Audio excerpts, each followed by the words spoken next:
Alright, back on the job. Collecting artifacts. I think today we'll do the temple. Get the temple sorted, get the ebony mail.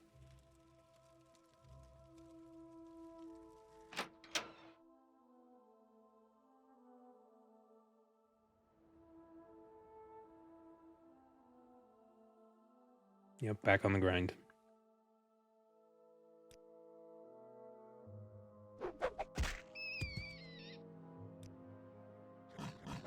Stop. I do wonder when the more deadly denizens are supposed to show up. Everything kind of feels the same, except for the artifact holders. Kind of expected there to be more Daedra roaming about.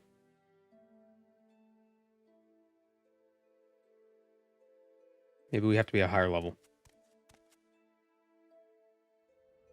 Is the music not playing? Oh no, there it is.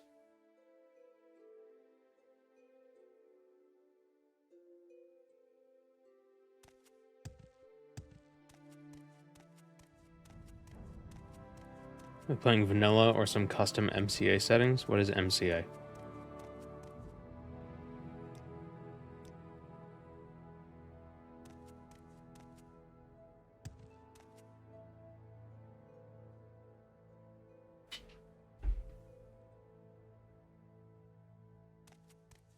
Morrowind comes alive. No. Not using that.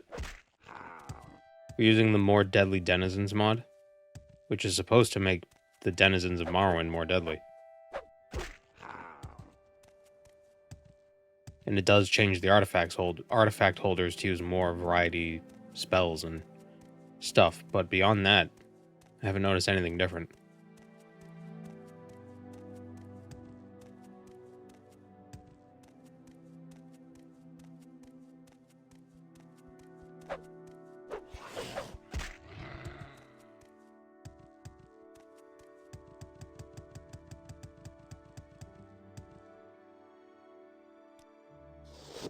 Okay, so to do the temple quests, you gotta start with the pilgrimage. Hello, Solly. Just double cliff racer damage. That's what I'd do. Speak your needs.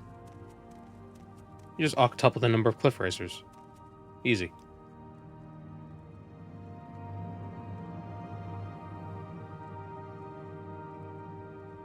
Outlander, what do you want? Just join Huss, right? Oh no, not you. This better be important. Speak your needs. Hello, Ubermind. Welcome to the stream. The pilgrimages of 7 graces. All right.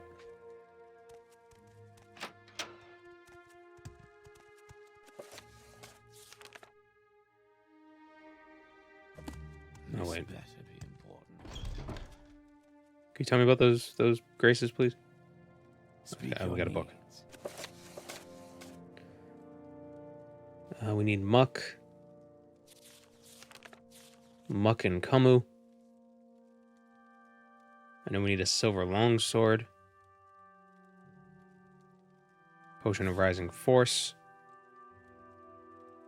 100 gold.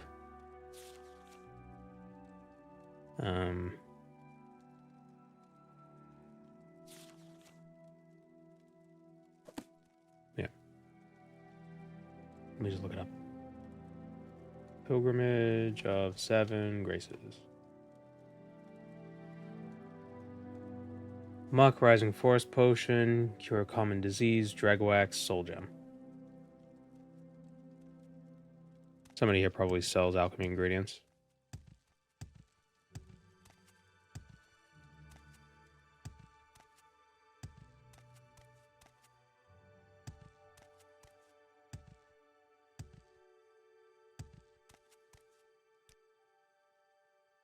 Really? My prices are reasonable. My prices are reasonable, but I will not sell to you.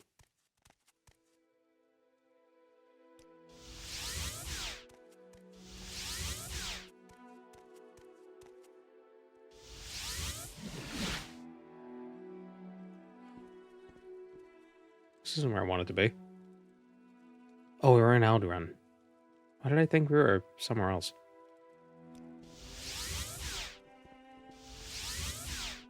Ah, excellent. Thank you, Ocean's Cradle. Doing my job for me.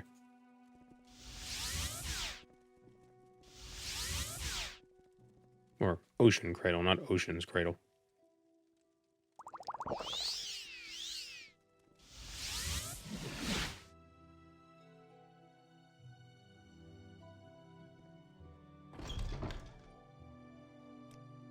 Do you have muck? Do you have dreg wax? You do. Stay out of trouble and you won't get hurt.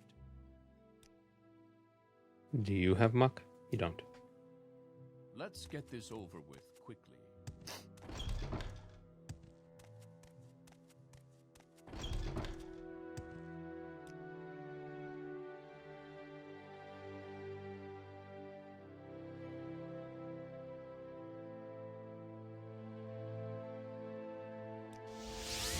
Welcome, Moon and Star.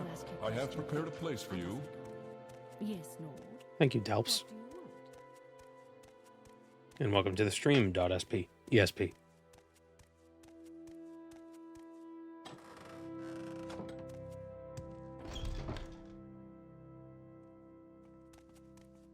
You got a silver long sword.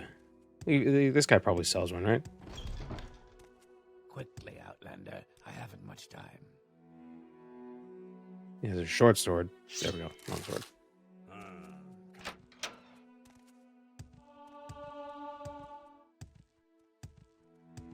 And we got a level.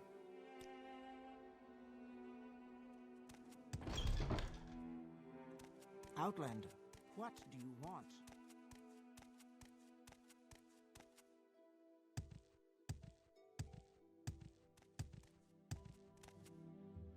Get a little more alchemy training so we could see potion effects. Then we could level up and get a bunch of intelligence. You wish We could do more thinkies.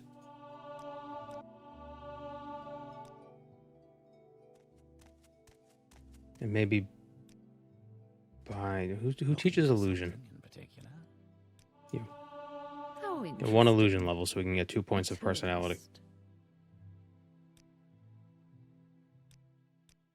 Tourist. Personality, intelligence, and strength. That works. We're strong, smart, and charismatic. All right, I'm listening.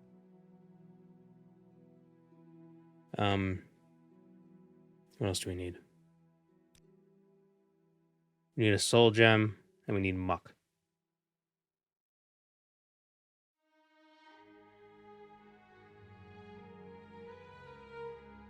Will I gift the artifacts to the museum? Nah. These artifacts are mine.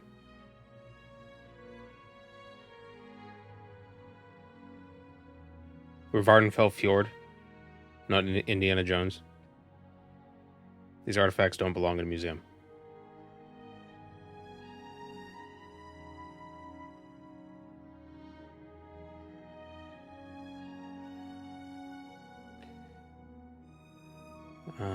Muck. Where do we get muck?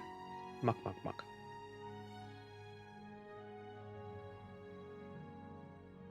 Probably just loot it somewhere.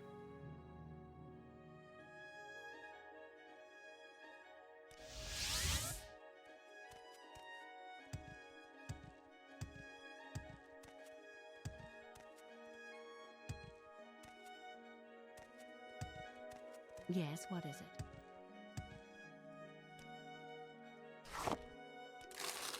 Outlander, what do you want? The museum is Ryland Hollow's corpse. Exactly.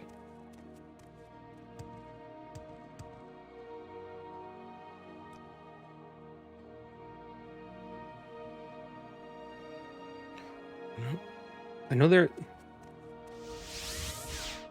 Actually, maybe this guy sells muck. Jump. Damn it.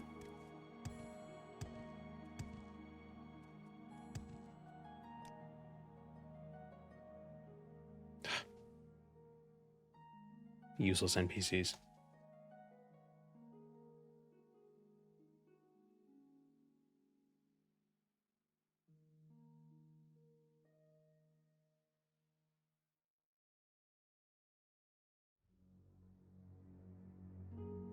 Dulian. At Buckmoth. The finest potions and elixirs in town are right here.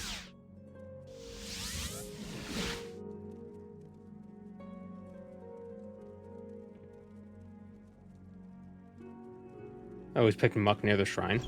I didn't know there was muck near the shrine. Is it necessary that you Let's speak? get this over with quick. Oh, I'm just dying. I only have a Caucasian. Lord. Does he have muck? He does. He has a muck. It evolved from his Grimer. Did you hear Jeeps now play ads whenever you stop the vehicle? That can't be true. I mean, well, yeah, radio. What is muck? It's the secretions from the muck tubes.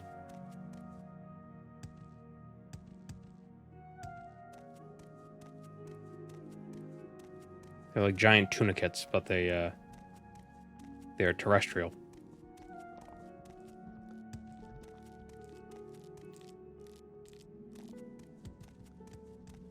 Are muck tubes fungi? It's Morrowind, so probably. The damp fibrous slime from the muck sponge plants that grow in the West Gash and on Azura's coast. Unless properly prepared in the native manner, it is mildly toxic.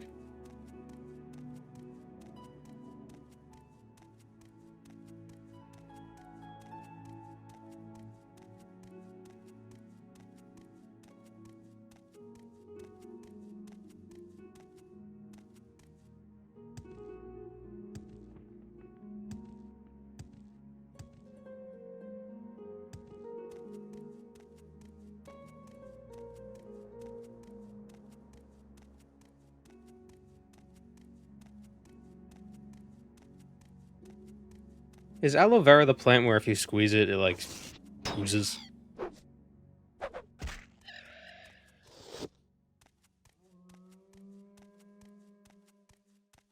I know there are the aloe leaves, which have like a gel on the inside, but what's that other one where it's like... There's some plant where it's like the stalk almost looks like a pine cone, but it's soft, and if you squeeze it, it's like slimy.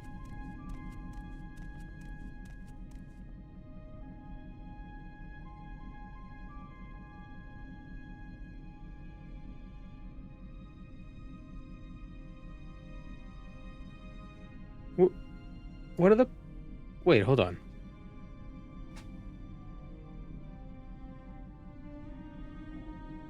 What are the little... What are these in Oblivion? What are these stalks on the aloe plants?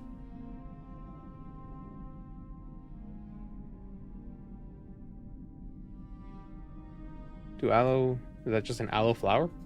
Aloe flower. Oh, they do have flowers. They look nothing like that. Shampoo plant? Shampoo flower.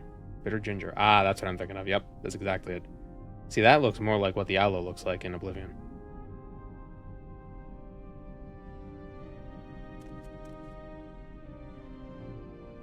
Disgusting.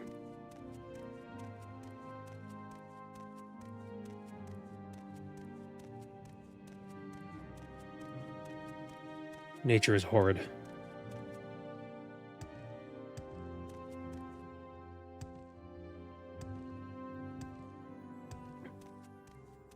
Nature is us.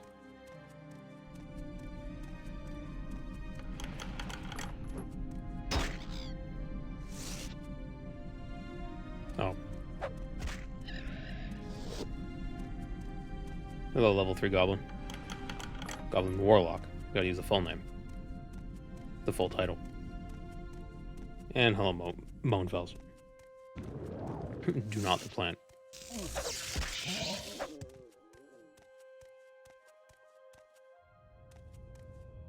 Where's that shrine?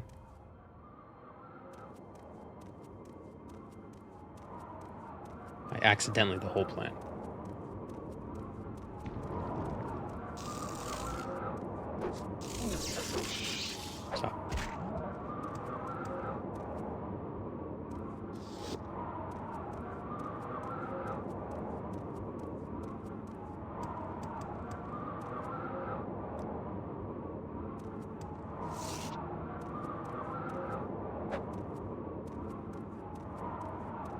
Did I pass the shrine?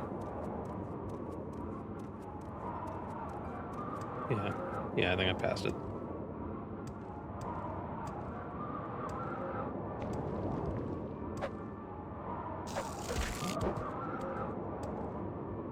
Yeah.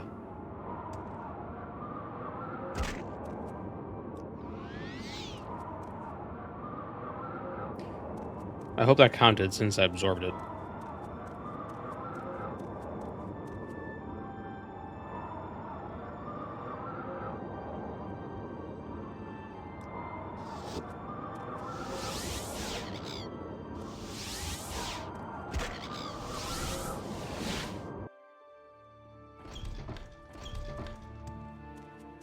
Okay, now we'll get the Rising Force one so we could fly around and get the other ones really quick. Wrong You place. ask your question quickly. I must be going. You want something?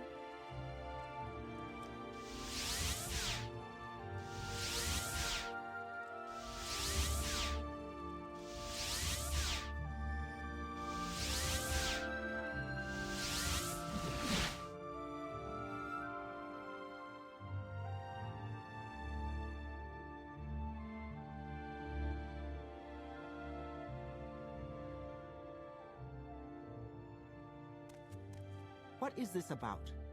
Oh, scandalous. Yeah, skooma. I didn't leave that there.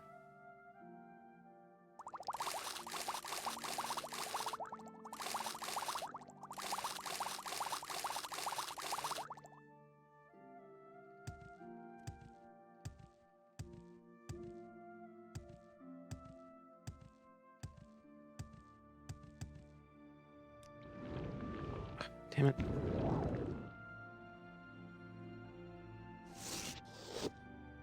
So 7 graces, that's 2. The other graces are... One of them is in Vivek. Grab that real quick.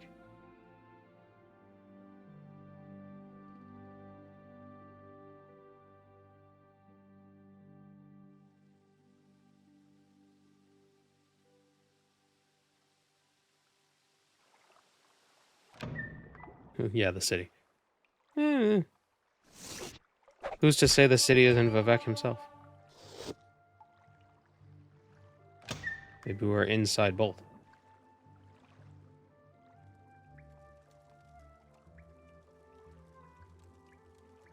Alright, drown yourself.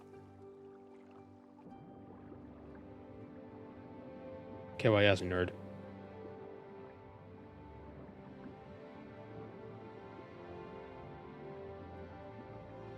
Please rephrase that. No.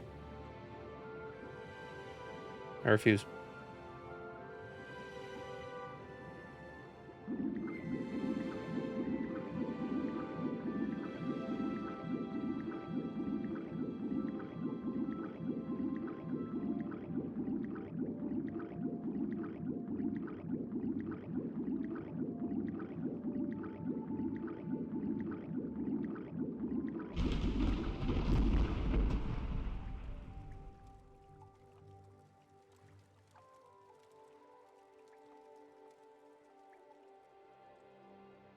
What does it mean for Dagoth Ur, the building inside the volcano? One has a hyphen.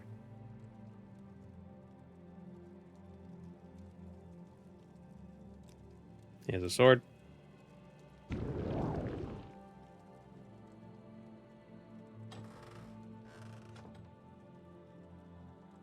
Just like a little world building there. It's just...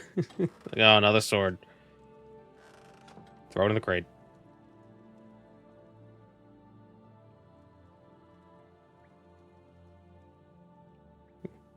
A little loft.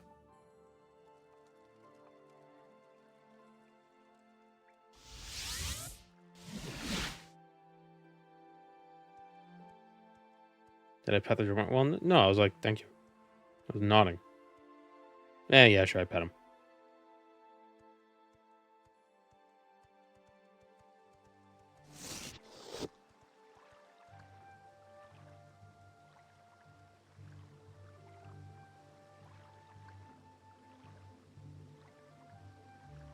Did Dagoth Ur rename the volcano to Dagoth Ur, or did he steal its name, but change it so the teacher didn't notice?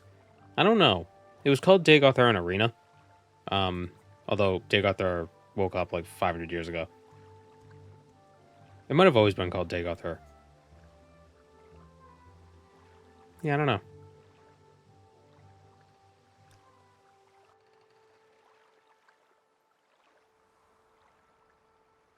You know, when did he take on the name Dagothar? Because he was originally Vorn Dagoth. Dagoth might just mean mountain. And maybe his house name was Mountain.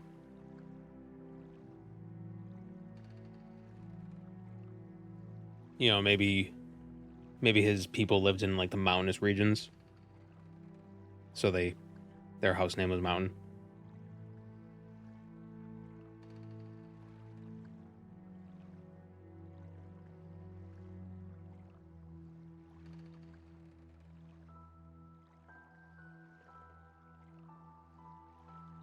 Oh no, Kumu is across the lake. Where would Gotta you fly. like to go? If Dagothar were reborn akin to Nerevar, he'd become Dagoth Urin. They probably go with Voronarine or Voronine.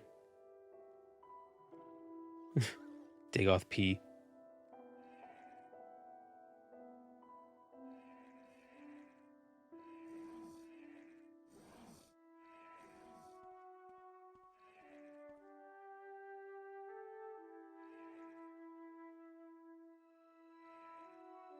I mean, Cogran was one of their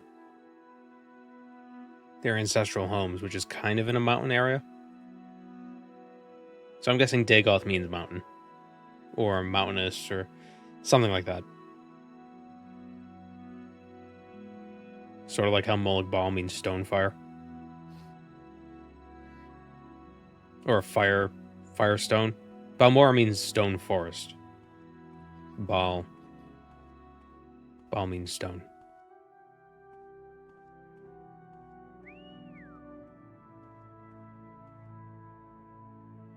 Just got catcalled.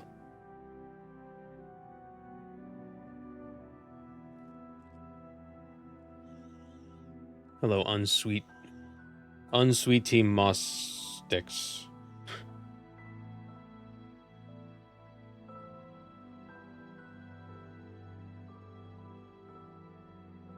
Oh, there's Muck. Oh, yeah, it is right near the shrine.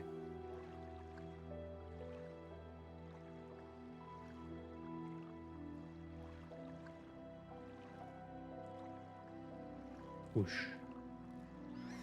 Damn it.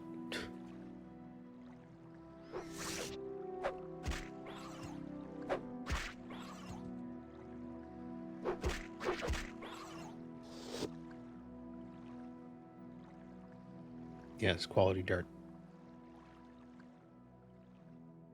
Hey, you need quality dirt if you're in the fields of Kamu and you're trying to farm.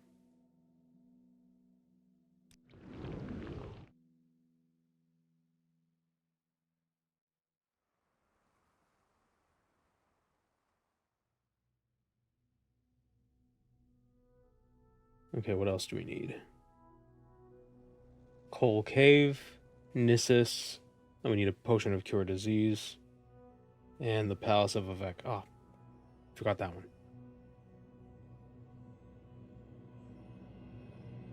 Where's Coal Cave? Is it up here? Yeah.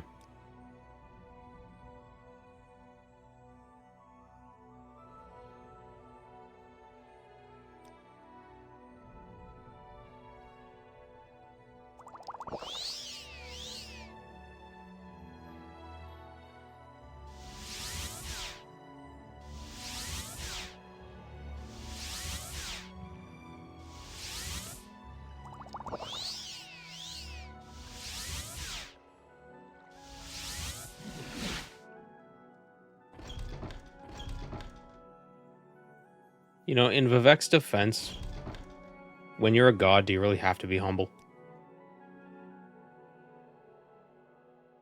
It's like arrogance sucks, but like when you earned it, you know. Oh, hey, Vitamin Dad.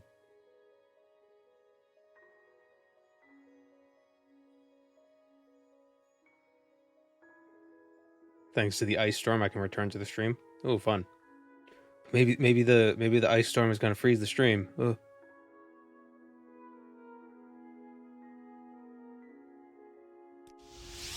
I'm listening.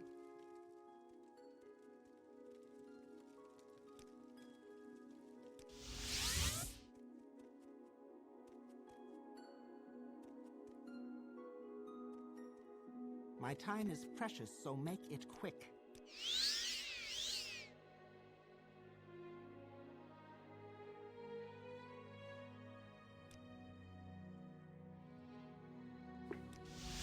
I'm listening.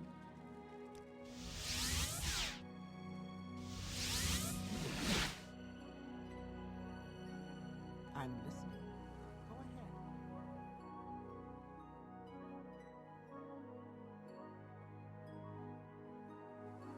When the reincarnation of the guy you killed to become a god shows up, you might maybe you could stand to be a bit more humble.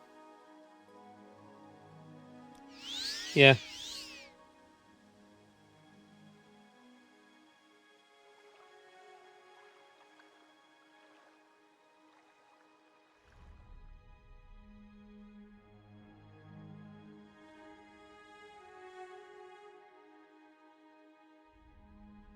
If I were Vivek, would I act the same way?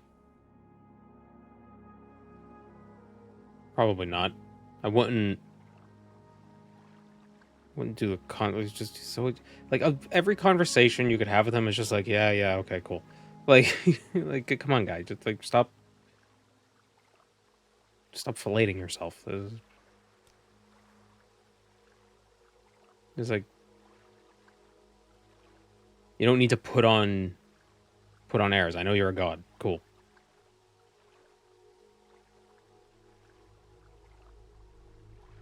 Vivek had his ribs removed. Yeah.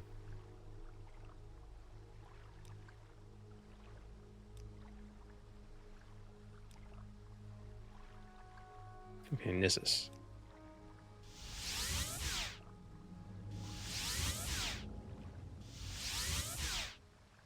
In ESO, he quotes himself.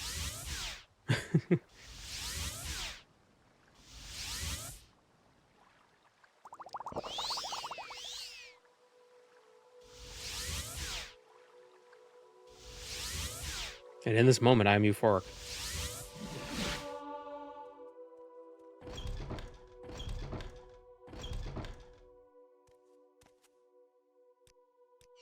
Stay out of trouble and you won't get hurt. Stay out of...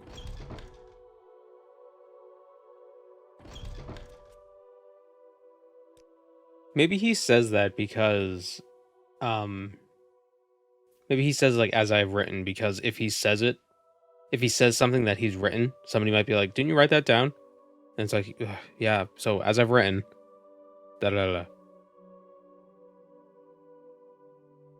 Please make more Oblivion videos. Also, I love your bald head. Thank you, big human." As for my last email, yeah.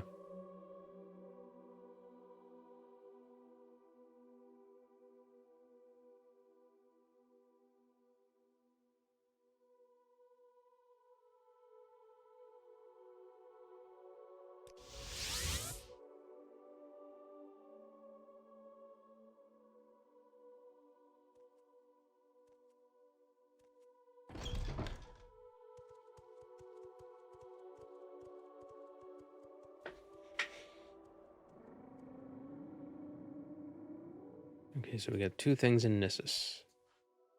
We got the temple in Nissus, and we got Coal Cave.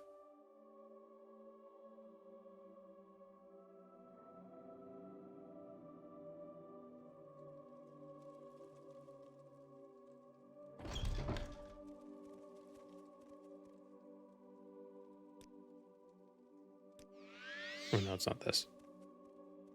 The shrine down here. Is there a different shrine? I can't remember. No. Or is it the one with the mask?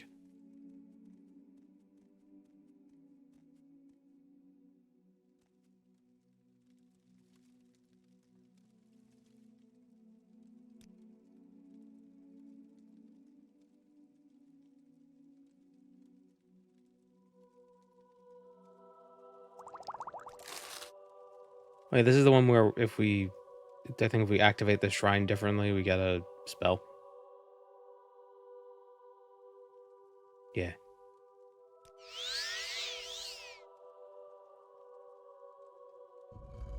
There it is. We get Vivek's Touch. Yeah, cure blight disease and cure common disease, which I think we'll need something like that later anyway. It'd be cool if those pop-ups went away. Thank you.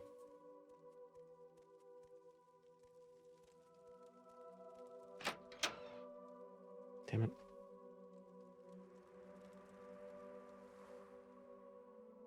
Alright, we got Coal Cave to the south. And that'll be the Seven Graces.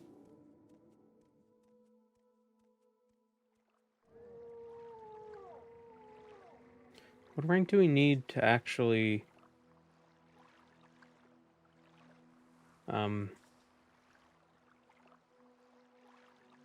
Hold on. To get the final quest, to get the quest for the Ebony Mail, we need to have the rank of Master. 34 personality, 34 intelligence, 1 skill at 80 and 2 at 30, with a faction reputation of 100.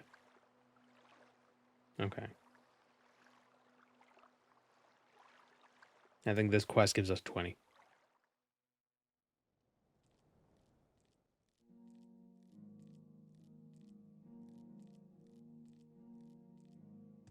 I know some people don't like it because they retconned Vvardenfell. It shouldn't be settled this early. Why wouldn't Vvardenfell have been settled in the Second Era?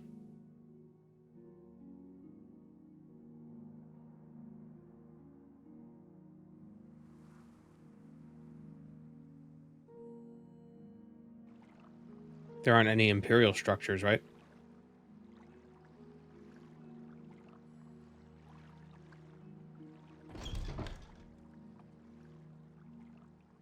Now, if there are Imperial fortresses in Esso's Vvardenfell, that'd be weird. Said it was closed off until then. Was that actual lore, or was that lore used to justify Tamriel rebuilt stuff? Like, oh, the quarantine was lifted. Even though there was no quarantine, technically.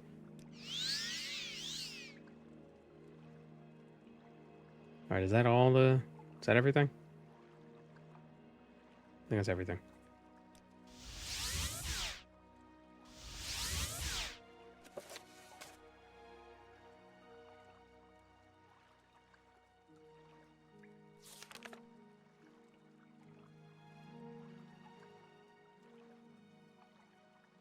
Welcome, Moon and Star.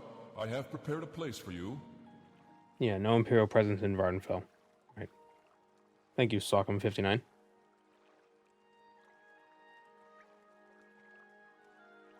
Yeah, the big battle between the Dwemer and the Chimer happened in Vvardenfell. Yeah, I believe so.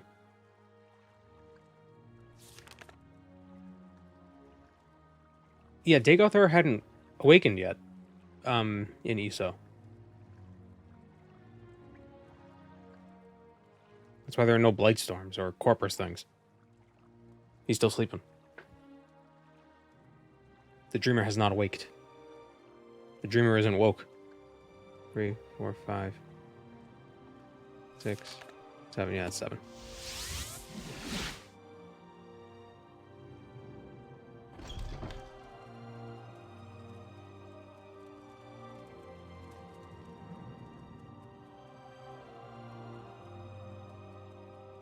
I went to Morrowind and saw a slightly incongruous plant that made me angry, and I didn't play it again.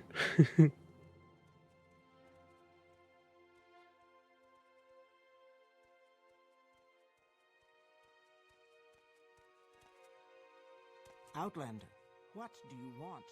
Why is Balmora run by Redoran?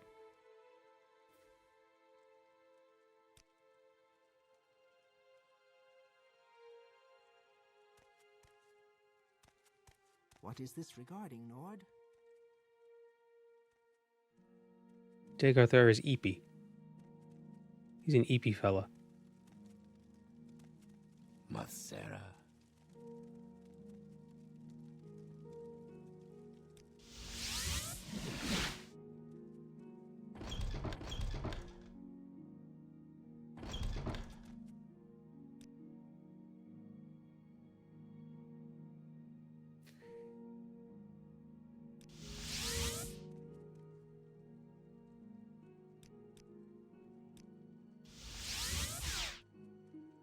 I'm not sure if there's any lore that said Satan was built by the Imperials. There is an explanation for Satan. It's basically just the reason why. So I think in ESO, Balmora is that land is held by Redoran, and the explanation is that they basically Hlalu had Satan as this like port, trade post sort of a thing, so they could get supplies very easily. So they commissioned Hlalu to build Balmora. And then Hlalu, they were supposed to build Balmora to certain specifications, but Hlalu was like, aha, we're going to do it our own way. And so they did it their own way. So Redoran was like, well, we got this Hlalu looking place. It's still our place, Speak your needs. but it's a Hlalu looking place. And then over the years, just Hlalu started populating the city and kind of didn't take over the government, but just sort of gradually just started becoming the majority of the place. And so it wasn't like a hostile takeover, it was just like Redoran left and Hlalu took over. What is this about?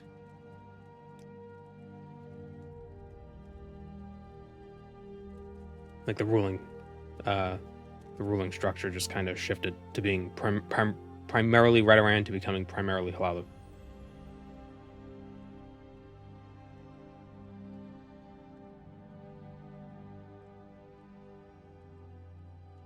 Aldran and ESO is just a large Ashlander camp. Yeah, I played through the Morrowind, ESO Morrowind, but I don't remember it too much. It's been a minute. Been several years. Been 10,000 years. I suppose you're looking for a tavern. I'm sure I can't help you. Give or take a few millennia.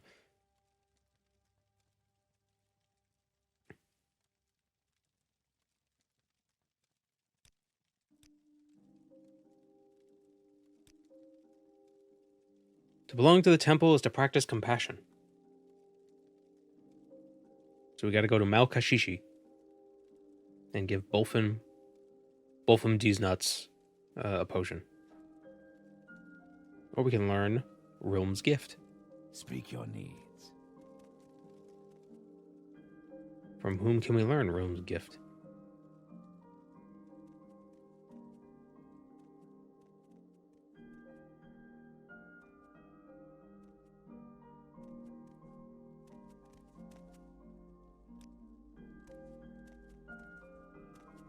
My prices are reasonable. I don't know what it is about ESO, but I never play for long. It just feels off to me.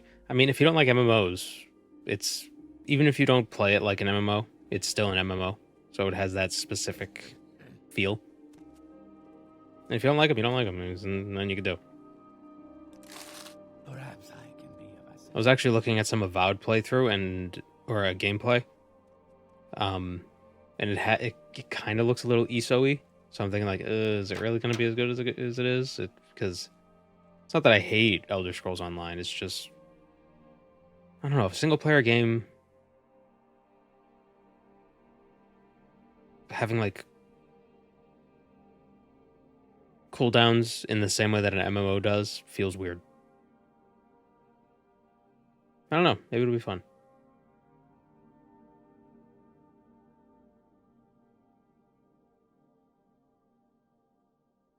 Well, the good thing about Elder Scrolls Online, though, is that unless you want to do, like, high-end, like, raids and trials and things like that, you don't need to play with people.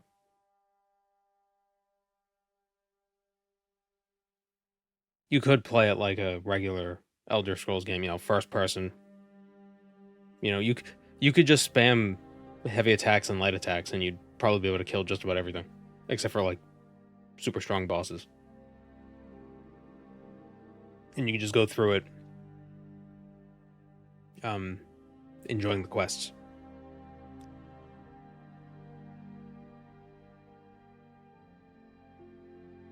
Oh, Milkashishi's up here. We can go to Margon. Oh, while we're here, we should grab the Fang of Hanik Tanamet. You can ride. Whoop. Ran out of flight.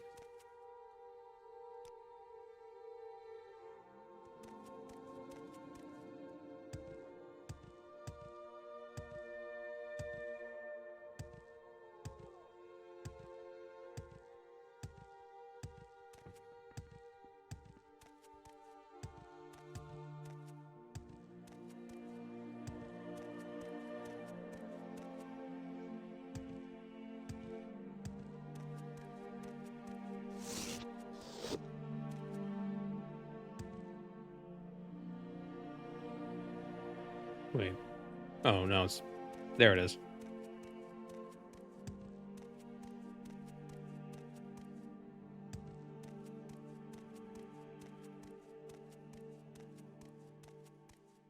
Yeah, Blacklight is a city on mainland Morrowind.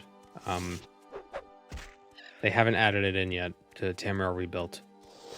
I think that's the next thing they're going to do after Wealth Beyond Measure and Grasping Fortunes. Like the next two chunks they're doing, they're moving over to Redoran territory.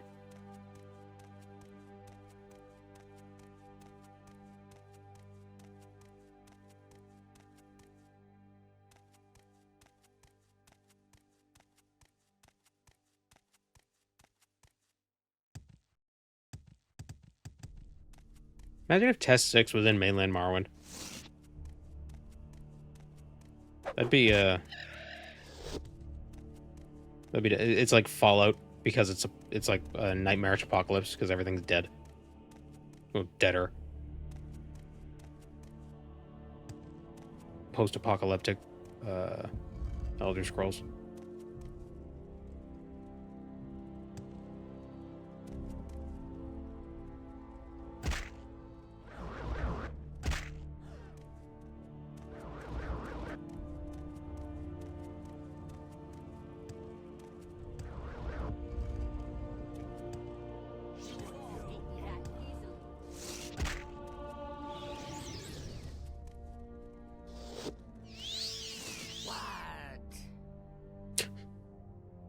What?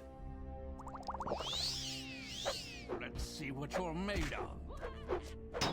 Let's see what you're made of. Good. Oh.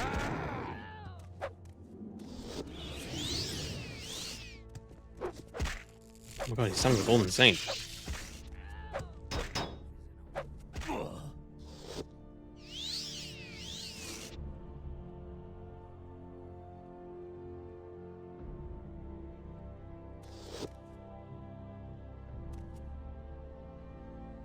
Yep, I am diseased. Leave me alone. Cast Realm's Gift. Which, can I not even cast it? I can't. 0% cast chance. Cool. Okay, so I have the potion. Thank you. What's the Warhammer? It is Skull Crusher. It looks like a giant tooth. On a stick.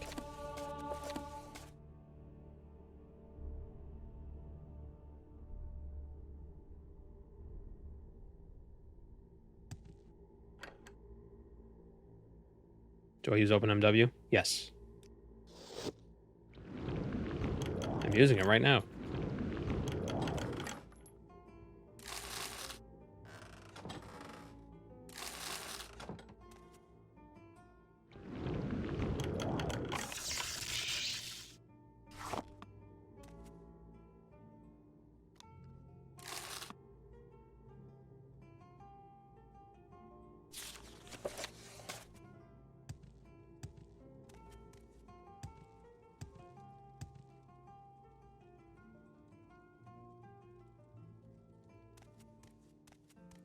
You seem worthy of my knowledge. You may speak.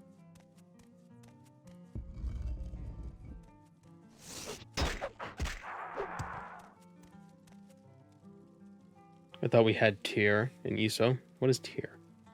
Tyr.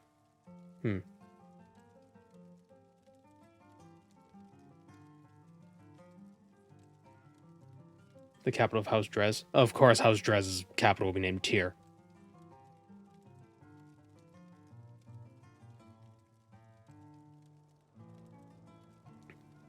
Right next to lamentation and gnashing of teeth.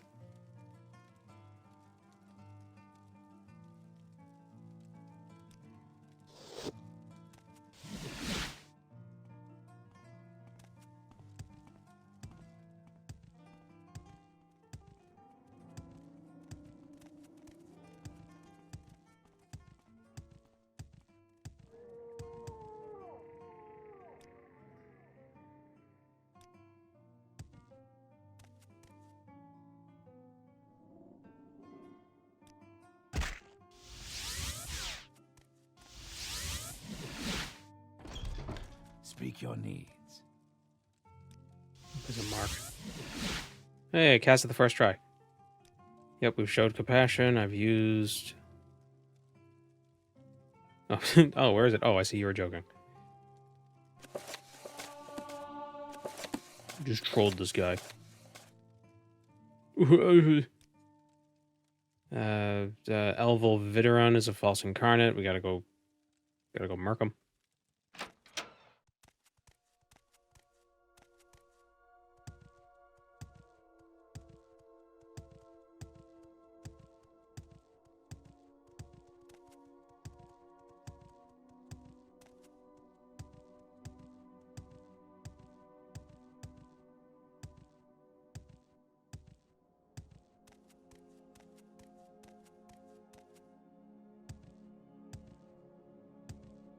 Has anyone here played so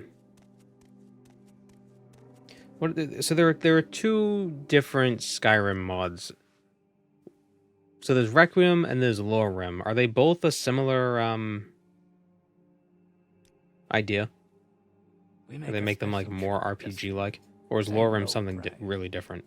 Why is it called Lorem?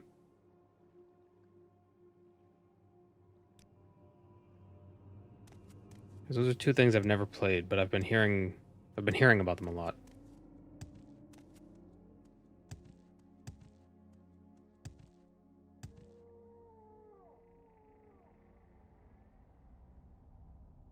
Kind of like change the subject here.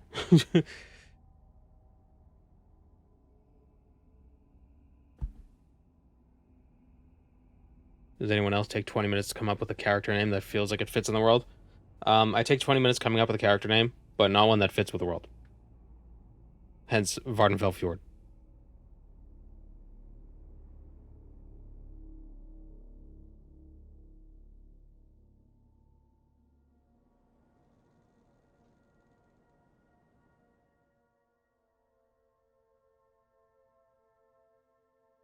So how's this work? Tuesday, Wednesday, Thursday are mainline games with an optional Friday as a variety stream? No. Thursday is Variety Friday. If I decide to do variety games on Friday. It's on Thursday.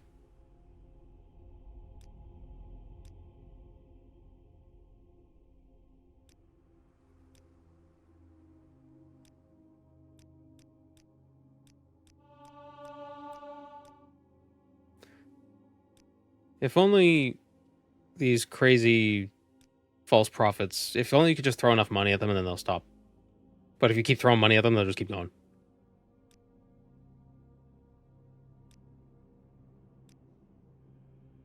Seen the errors of my ways, Vvardenfell Fjord.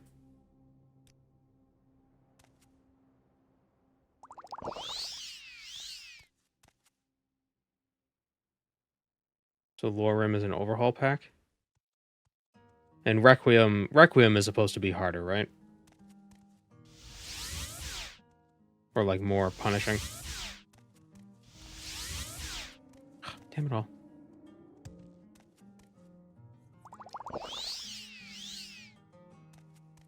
Imagine doing this after the main quest. Yeah, right.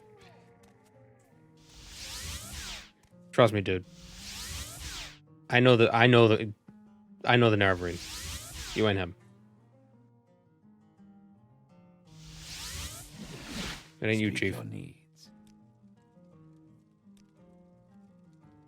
Must make a pilgrimage to Margan. And then kill the Dremora.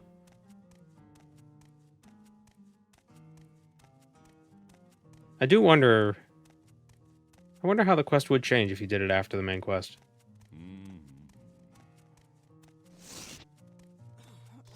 Seems like a detail they wouldn't neglect. Make it quick, Outlander.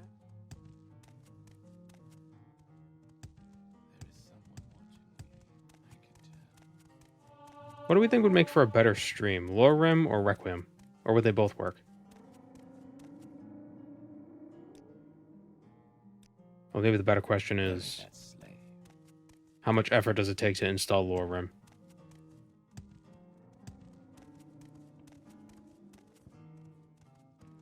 Oh, please, no, stop.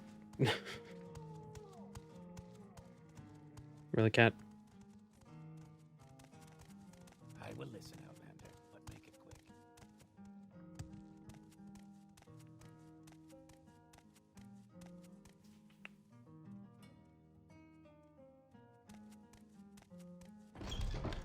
Gweed scared me last night. Sometimes he'll jump on my bed at night, and I'll hear him jump up.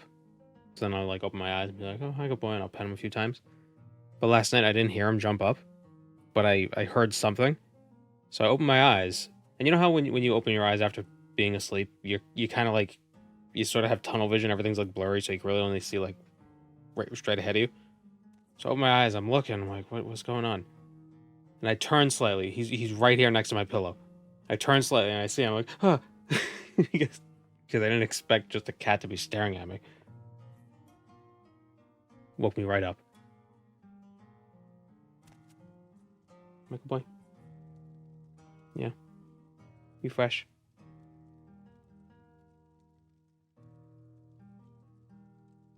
Requiem makes you die a lot.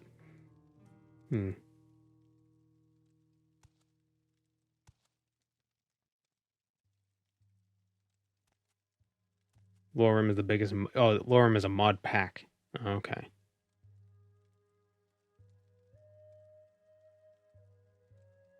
Probably nothing. Maybe I should... Maybe Requiem would be interesting. Because Requiem for the longest time didn't work with the special edition, but now it does. Right?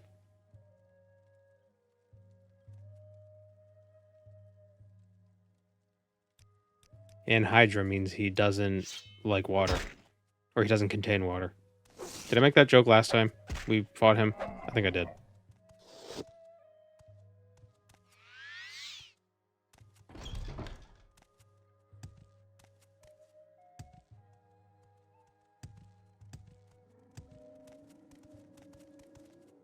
Shadows of Skyrim, which is a death alternative, so instead of dying, you spawn in a random place. Ah.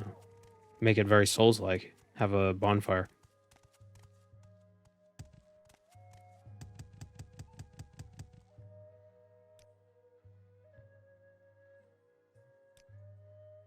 Why walk when you can ride?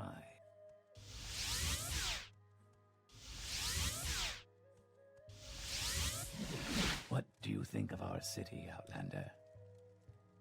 Deathblow of Abernonnet.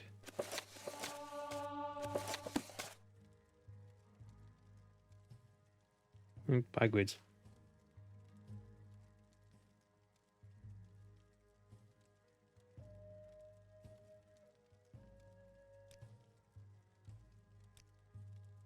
Okay, we're now a novice. We're now an initiate. Gwids, what are you doing?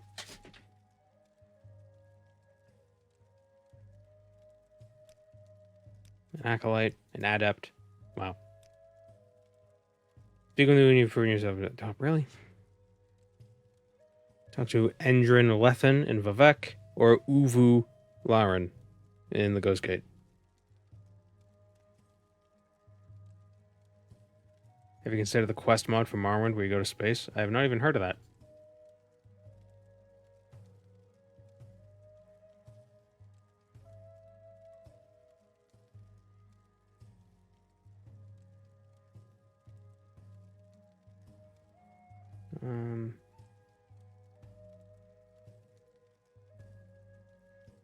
Diviner. Did we just get the rank of adept? Is that what I said? Yeah.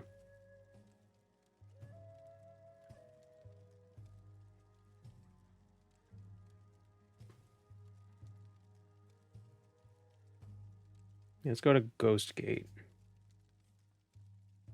Yeah, let's do Uwu's quests.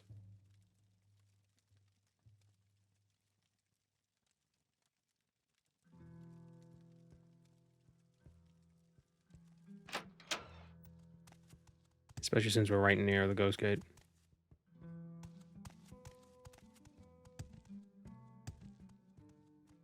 Beyond the Firmament.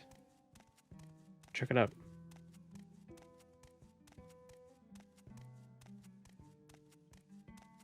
Had a horrifying glitch in Tamara Rebuilt where one of the Silk Strider taxi people was headless, and if I looked at them, my game froze. If I averted my eyes to walk past, I would be fine.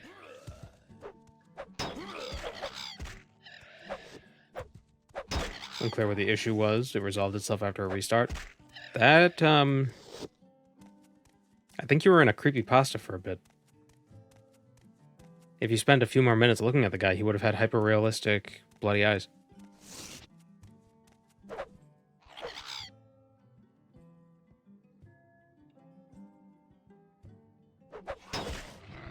Look to the stars.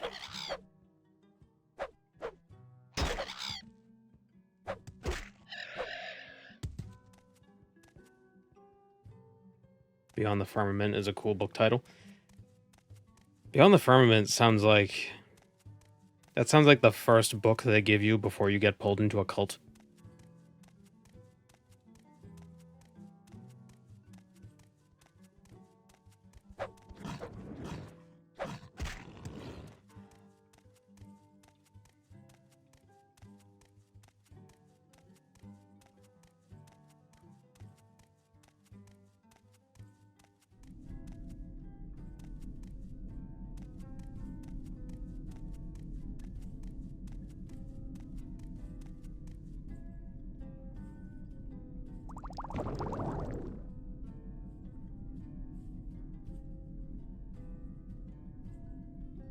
Tricky since flat earthers love to use the term firmament.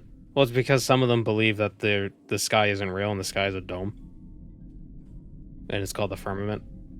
They're not particularly what's the word? Smart.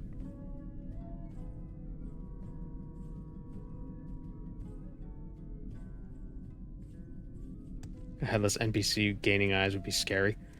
If you've played that one horror mod for Oblivion, there's an NPC that has no head, but has eyes. It's supposed to be scary, but it's pretty goofy.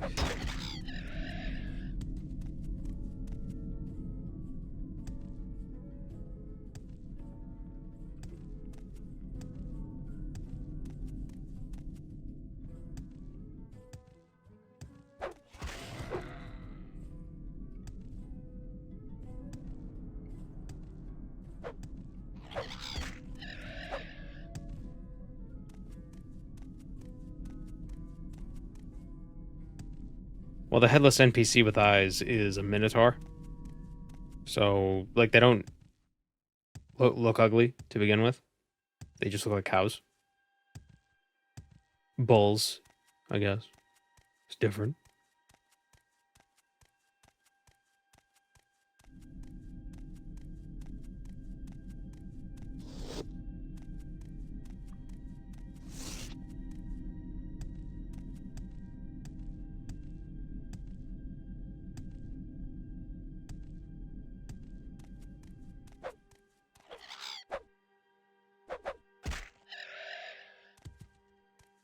My theory is it was an issue with Tamriel data archive files loading incorrectly.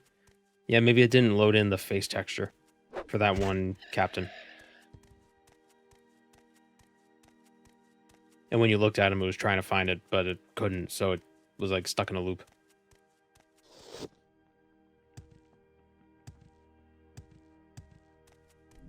So the head wasn't invisible, it was just...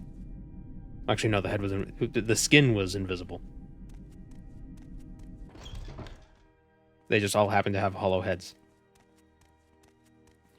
Just like the hollow earth underneath the firmament. suppose you're looking for a tavern. I'm sure I can't help you. Go ahead, Outlander. Yes, we're getting all the artifacts. Doug T. Sharpie. Yes, Outlander. What? Where's Uvu? Go ahead, Outlander. What do you need? Ghost Gate is not for the weak, Outlander. Our doors are always open.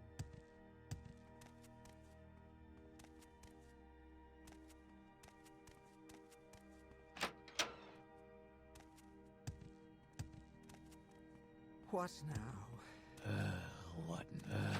What now? Feels so rude. Yes, Outlander. What do you want? I'm surprised Civil Intervention doesn't take you What? to the Ghost Gate. This better be important. I mean, they probably don't want people showing up at the Ghost Gate randomly. So I guess that makes sense.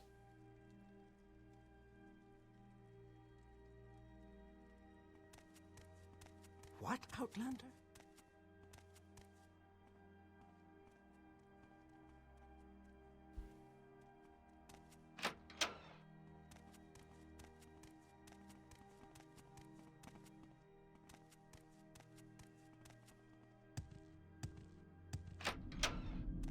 The Earth is actually a donut. Pac-Man was a documentary. Pac-Man is the Illuminati and we're the ghosts and they're trying to eat us. But we're too smart for them, so we can always get them, except for sometimes. Yes, Outlander. What do you want?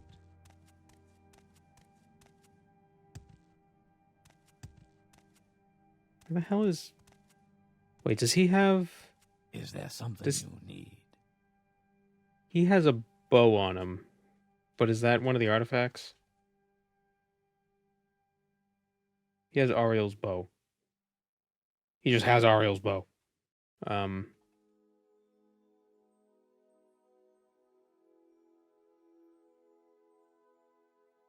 Nope, not an artifact.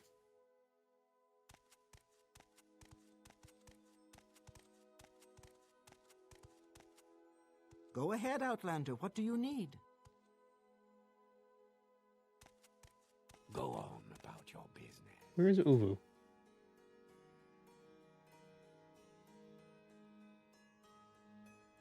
Ghostgate Temple.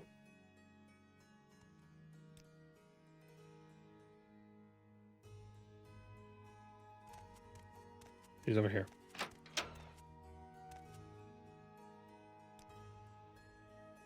I have no duties for anyone under the rank of cure. God damn it. Yes, God Outlander. damn it. What do you want? God damn it.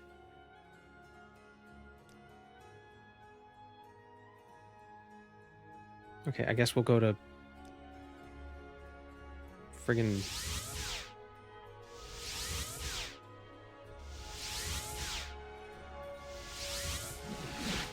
excellent.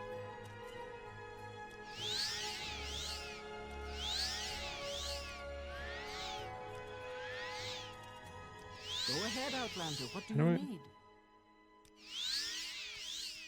None of these restore my goddamn stats. There we go.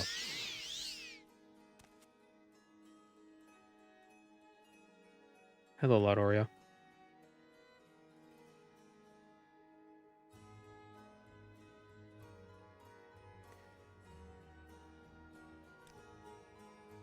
Okay, fastest way to get back to Vivek is teleporting.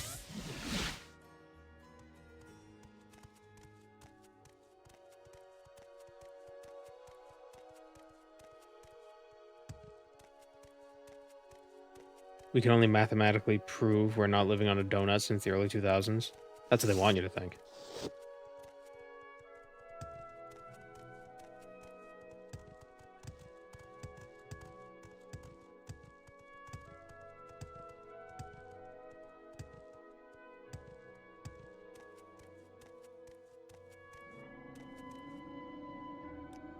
One side says it's flat, the other side says it's round. But I want to find a middle ground, so I say donut. Because the middle ground between two ideas is always the correct one.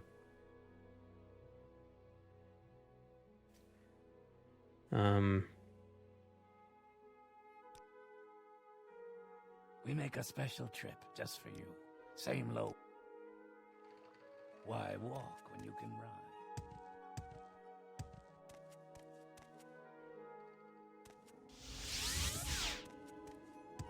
It's turtles all the way down. Yeah, well, yeah, it's a well, I mean, round, flat donut. It's obviously turtles. I mean, like how could you even argue otherwise?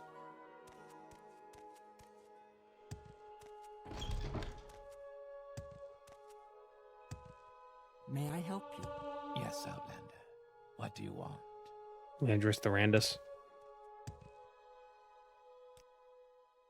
Need somebody to leave the city. Yes, Outlander. What do you want? To the arena.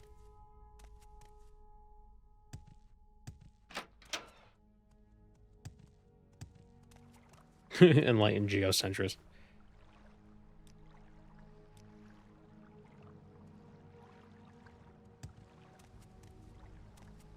I'm gonna be honest.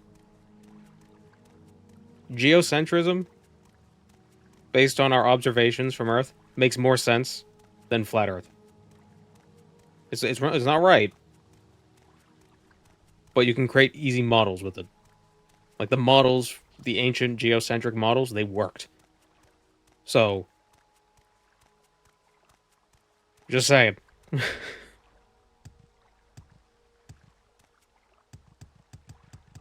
Getting the right answer is impressive. Creating a good model that works with the wrong answer, that's pretty impressive too.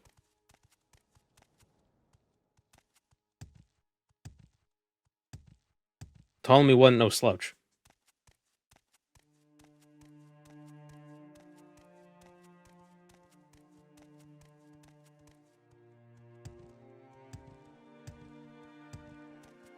You have to add epicycles when you look too closely. Well, yeah, but the fact that like they figured that out and they added those in mathematically like correctly and it still worked out is it's the history of the development of these models is interesting. And when you look at it from the perspective of, oh, haha, they're so dumb too. Oh, that's what they came up with.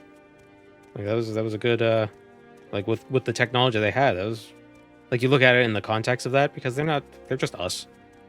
They're no stupider than we are. You'd be like, oh yeah, that is impressive. Yeah, you gotta give them credit.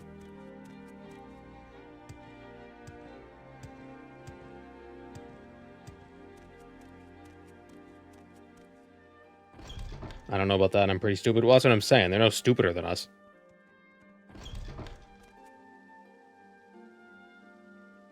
We're equally stupid.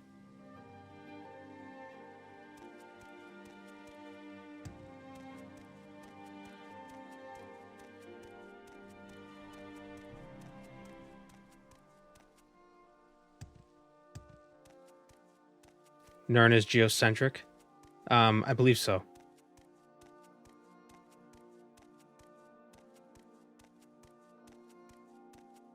Mundus is geocentric. Although you really gotta wonder if the in-universe cosmology is actually correct. Like, what if this universe is actually like 4.5 billion or 13 billion years old, and it's just like Earth, but the people in the universe just don't know what they're talking about? How do you explain the gods? I don't know. They're just powerful. They're powerful Is dudes. there something I can do for you?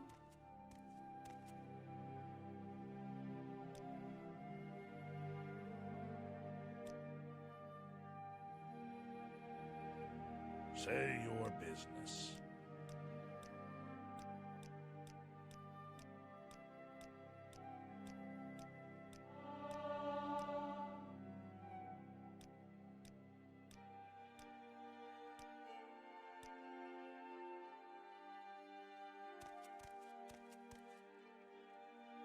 I'll be right back. 1 second. Okay.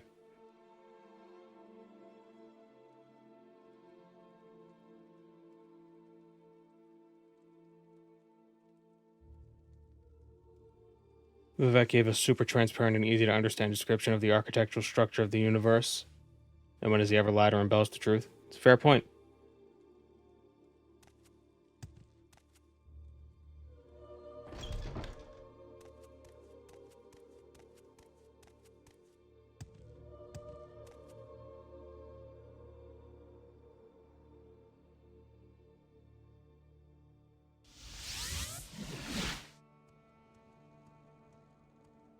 Only Dunmer call you Outlander? Well, because everybody who's not a Dunmer is an Outlander. But I think some Imperials sometimes call you Outlander. It's weird. It's like they think this is their land. Yes, Outlander. What do you want?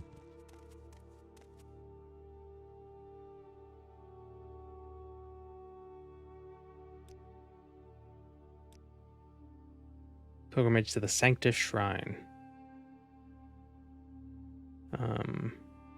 Vvardenfell. Oh, right, the Vow of Silence one. Right. 3 blessings, Sarah. See, the faster strategy for that one is to go there first, place a mark, and then just recall there.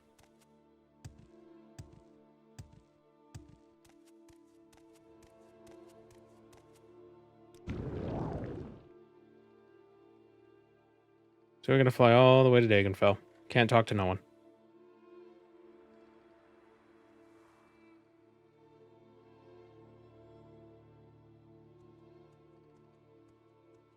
Or a Scroll of Icarian Flight. Do I have one still? Oh, I do.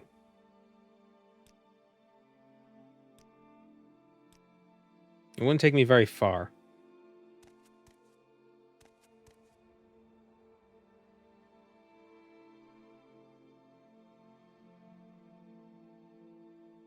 I also have a Windwalker scroll.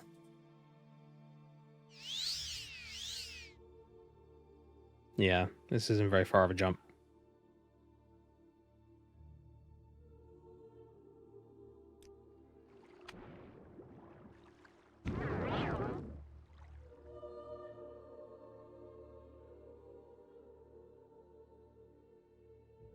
If I had a bunch of Sujamma, it would make the jump really far.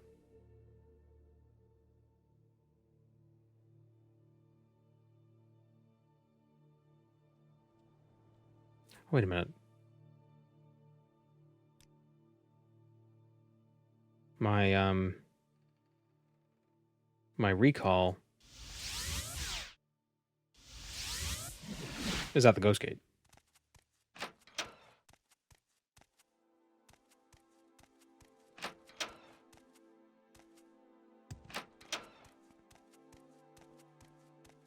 Slowfall 1 point constant effect is my favorite enchantment. The problem is it makes your jumps weird. So you don't always want Slowfall. You want it when you're about to land, but not while you're jumping. This better be important. What now? Oh no, I can't talk to all these very friendly people. How do I get out? That way. That was right.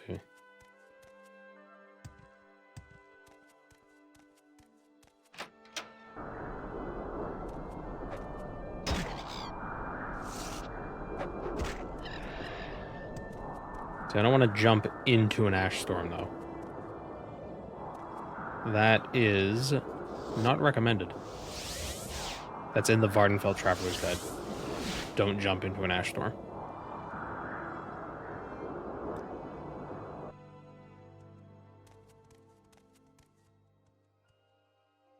You'll get consumption.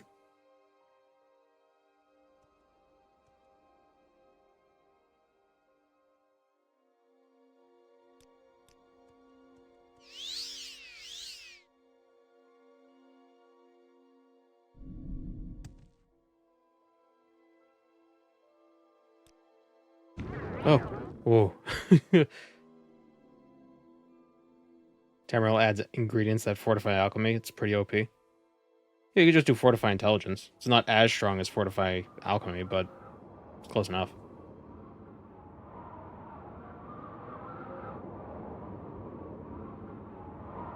Oh, while we're here, we'll grab the hair shirt of St. Loris. Since we're gonna need that. Oh no, hair shirt of St. Arrowlore. The Loris thing is something else. Don't jump into an ash storm, but it's very fine to fly with an ash storm. It's like how geese fly in a V, because it helps them fly more good. Do you think they take turns? Because the reason they fly in a V is because they create like vortices or something, or like there's like a slipstream. I don't know. It makes it so it's easier for them to fly. Like the one in front of them helps the one behind them a bit, but the one at the very front doesn't get that benefit. So do you think they cycle? They do. How do they know? Like, and how do they decide who gets to be who has to be the first at the front? And do different groups just kind of hook up together and just like, oh, hey, there's Tony's crew. I didn't know he was gonna be here.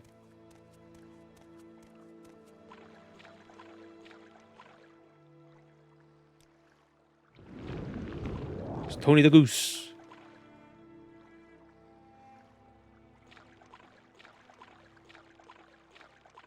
It's a coin toss.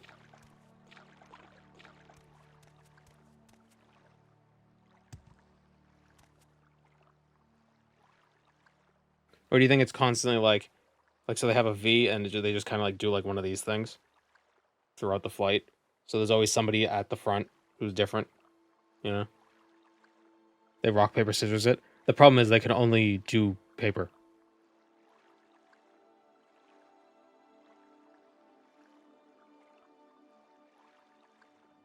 They can't force you to be front goose. If they don't have a front goose after 15 minutes, you're legally allowed to fly away.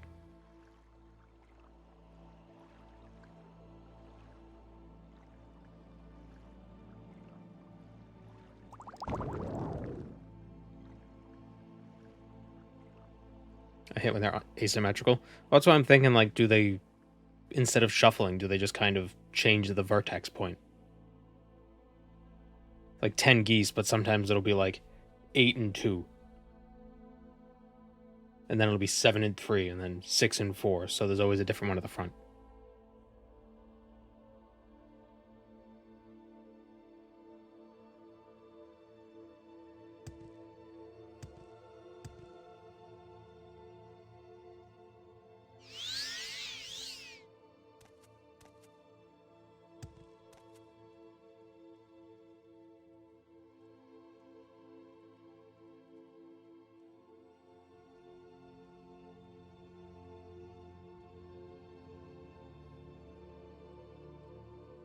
Here's the question: does the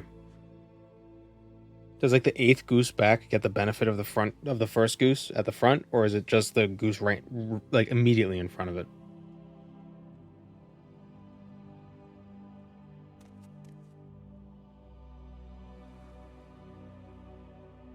Because I always assumed it was just the wingtips of the goose in front of you helped your wingtip, but not the wings of like the goose 10 in front of you.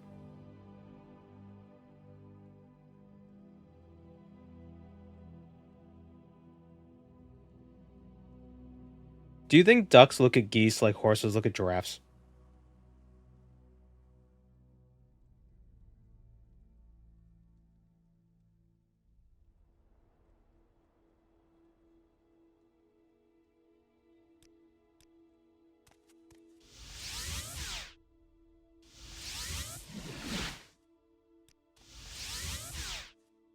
Is there something I... How does a horse look at a giraffe? Well, with its eyes.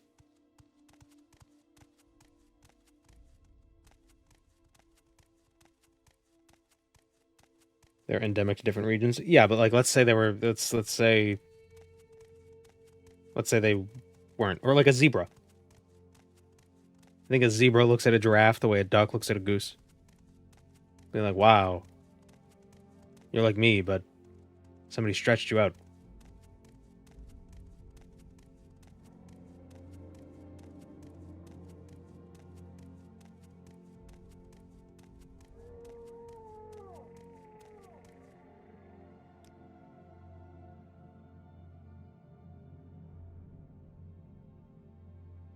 What is a swan in this equation? Ballerina.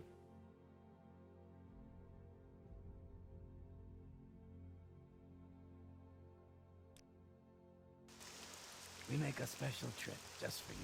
Same low. Ducks are better than chickens. I don't know why, but I always waterfowl unsettle me a little bit.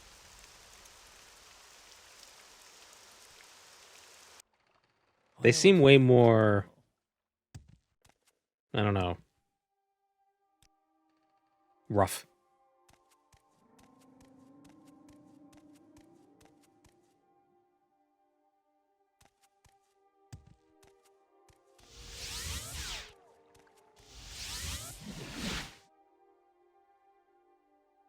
You know, like, I've never heard... Like, if you hear about, you know, ducks attacking someone or geese attacking someone, it's like, oh, they got attacked by the thing. But you hear, like, oh, somebody got attacked by crows. Like, haha, he's a silly little... What'd you do? The crow swooped at you. I think it's because waterfowl have, like, teeth.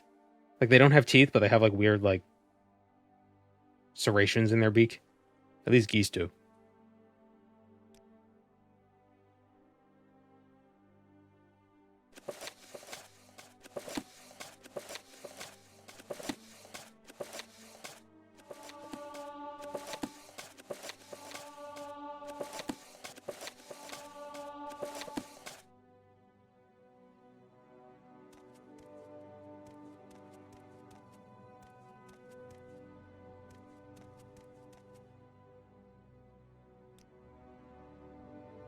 Speak with me when you're a curate. Really? I'm not a curate. Speak with me. Never mind. A precious relic. The shoes of Saint Realms. Ald Sotha. To Ald Sotha. Move. Oh, wait. No, wrong way. Books are huge.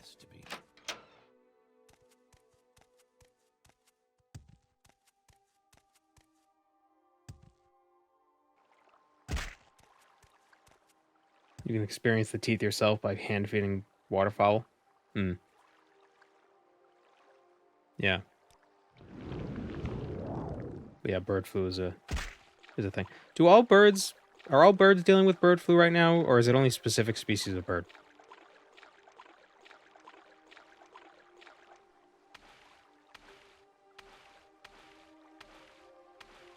Because we get tons of crows around here, and I like feeding them. I want them to bring me gifts. They haven't yet.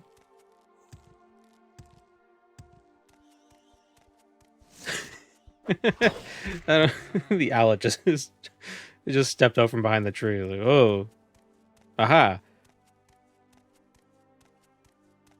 All species, but some are more susceptible than others. Mm-hmm. I assume it heavily affects chickens just because they're kept in close quarters because of the whole farming thing.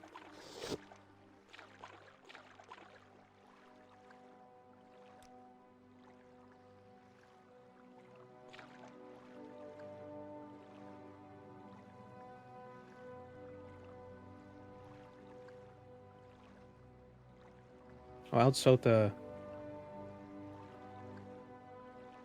I always get Ald Sotha and Vvardenfell confused. Ald Sotha is on the land. Or, well, they're both on land, but it's more on the land than the other one.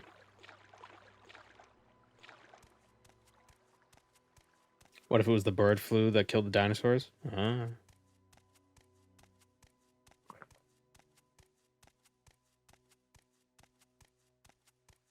Spreading faster and worse in different groups due to numbers congregating. Predisposition to it in the region. Hmm. Are there any solitary birds? I guess birds of prey are pretty solitary. Saw a hawk yesterday. It was in a tree in the backyard. There's like 200 crows in the trees, and there was one hawk. And I only noticed it because crows, when they're in the branches, are kind of like this, but hawks, when they're in branches, are kind of like this. So like, oh, that's different. And it was a hawk. But I missed it taking off. I like watching them take off because they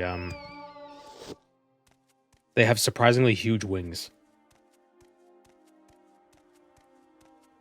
They don't look like their wings would be as big as they are when they're bundled up and sitting. But then they take off, it's just like, whoosh, it's these gigantic things.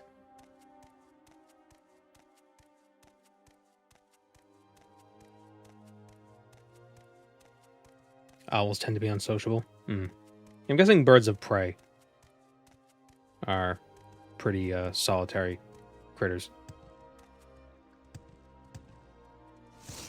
Certainly the prey birds are, they like being in groups. Safety in numbers and that whole deal.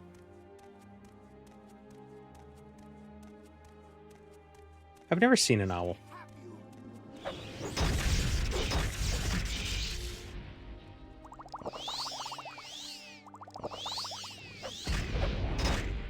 My best guess for the reason why is because they are awake when I'm asleep.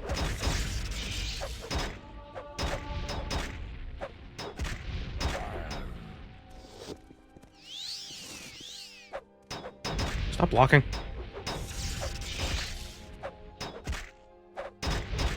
Owls are proficient in stealth.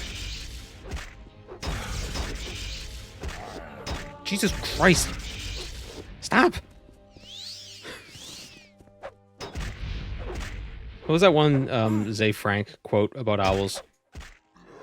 If loudness were silence, they'd be the loudest birds in the forest, or something stupid like that.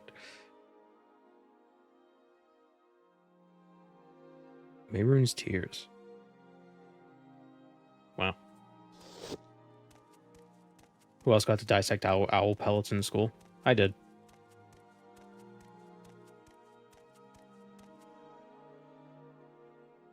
Oh, level. Strength, agility, speed. How many licks does it take to get to the center of a Tootsie Pop? I counted once when I was a kid, one of the small ones. It took 500. So I don't know about the bigger ones. I'm guessing more.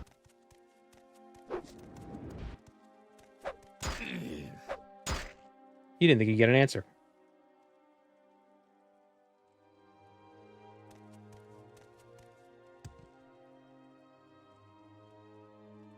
Does this mod change the gear they have? I don't remember this person ever having Dark Brotherhood armor.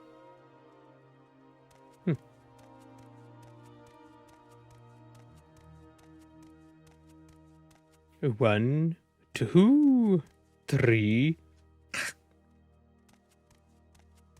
3.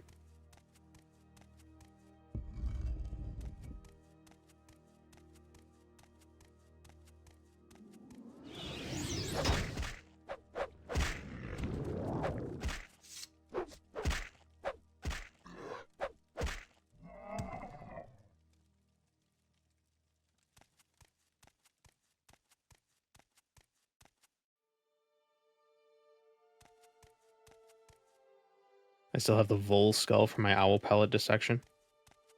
When else would I be able to acquire a vole skull? I feel like if you caught a vole, no one would stop you from taking the skull. I mean, it'd be pretty messed up, but you know, it's not like it's not like it's a crime.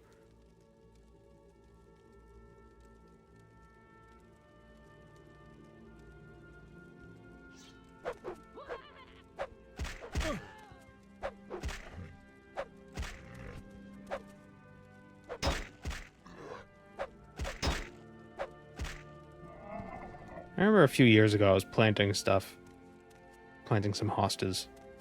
And I found a shoebox in the ground, and there was a bird skeleton in it. It's a little, I think they're little maybe like a parakeet.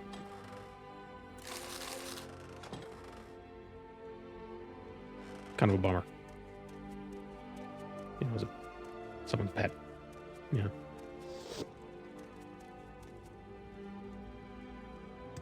I'm surprised the shoebox lasted as long as it did.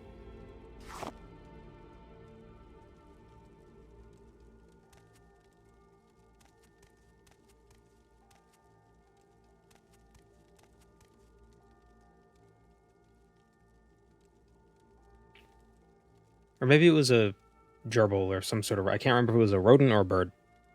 It was some... It was a pet. It was a tiny... It was a small pet.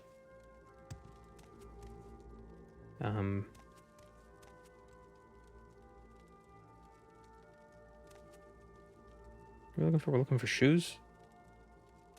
Where are the shoes?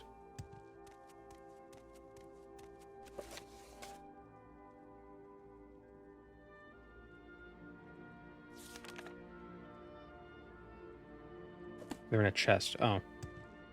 They have one of these.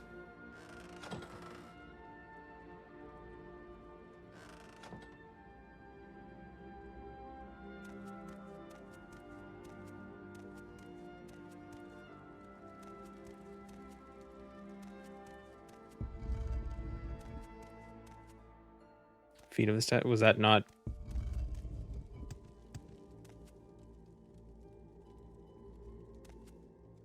Oh, didn't even see that.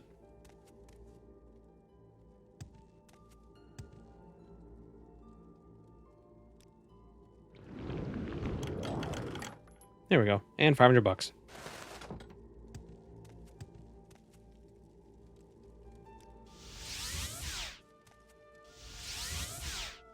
Is there anything on my streaming t-shirt?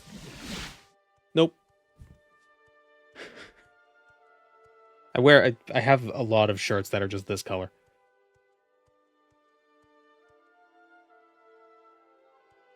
It's not just one shirt.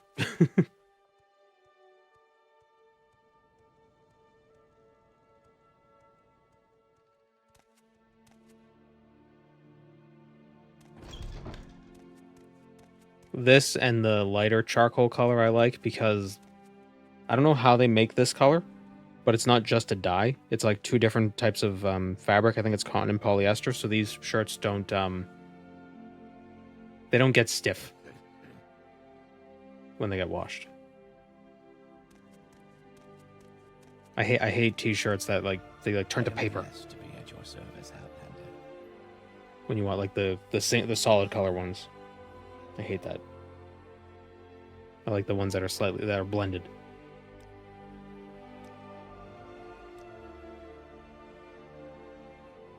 Foul cult under the St. Dellen Canton. Their meeting place is known as Ihinpalet. Oh my god, he put the shoes on.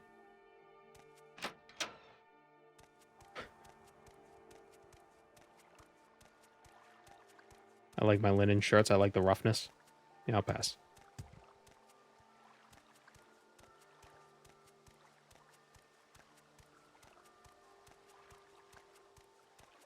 I have a box of dead bugs I've been collecting since early childhood. I do not kill any of them for this purpose. My favorite is a large green mantis. How do you preserve them? Like, how do they not kind of crumble? Because I know in our basement we have... There are spiders in the basement. Obviously, whoa, spiders in the basement.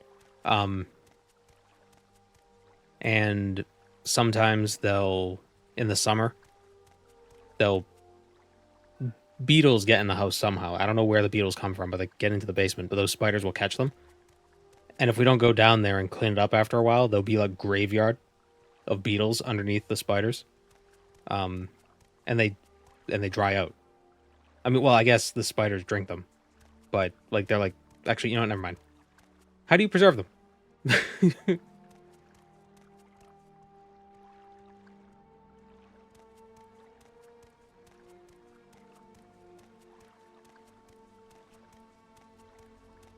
Larger bugs you can immerse in salt to draw out their moisture, but most mummify fine on their own. Keep them away from moisture. Nothing tries to eat their exoskeletons. They too coarse for bacteria to munch on.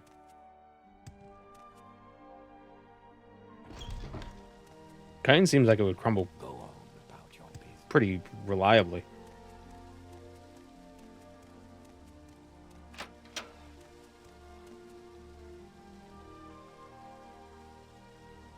Oh wow, that is. I never really looked at this artwork. They really. Sotha still looks very different than they made him look in ESO.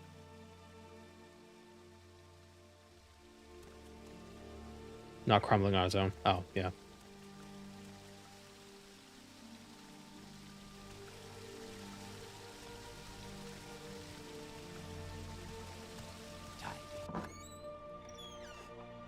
There's a science museum in Boston that I used to go to a lot when I was a youth. Actually, I went there a few years ago to the plastinated body exhibit. I talked about it before. Where they like the people are like their tissue is replaced with some sort of material, and then they could like slice them up into thin layers and like display them. It's very morbid, but it's very interesting. So at the Science Museum, they also have a butterfly garden. Yeah, Bodyworks, that's what it's called.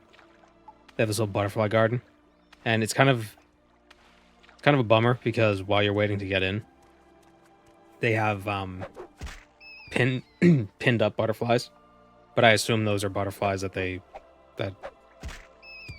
died just naturally in their garden. Like they're not farming butterflies for their picture frames, but they had one of those blue morpho butterflies pinned up, and it's so interesting because if you look at them at a different angle, like they're like holographic, like a holographic Pokemon card, because they're not actually blue. It's not blue pigment. It's the way the light shines through the scales. It's really neat.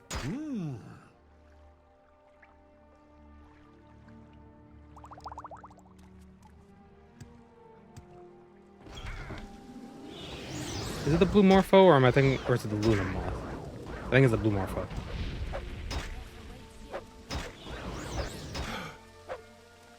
Oh god, why it's all the hungers.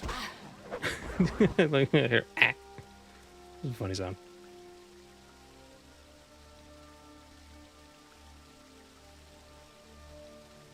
Butterflies die at such a fast rate. Yeah. Yeah, they don't live very long. Like monarchs live for like a month.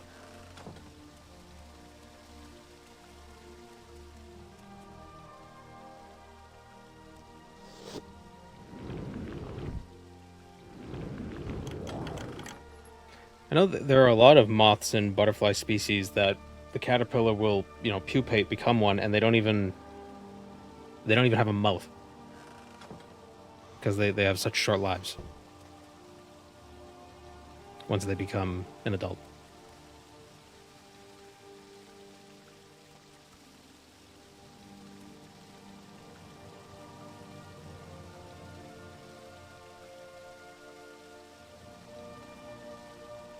Hey, while we're here, let's grab the Sheogorath quest. What is it, mortal? Have you come to be of service to Sheogorath? That in and of itself speaks toward your madness. It's Haskell. This pleases me. Fetch the Fork of Horapellation from the Mad Hermit near Alvardania. Take care with him. He's not the most stable man. Use the fork wisely, mortal. Few have wielded it who have not come away changed. Use the fork to strike a death blow to the giant bull Netch that resides near the hermit.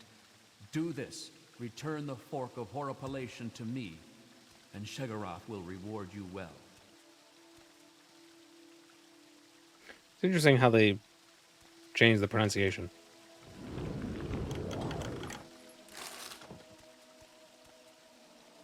Haskell mantled Sheogorath at some point. Yeah, I think that's that's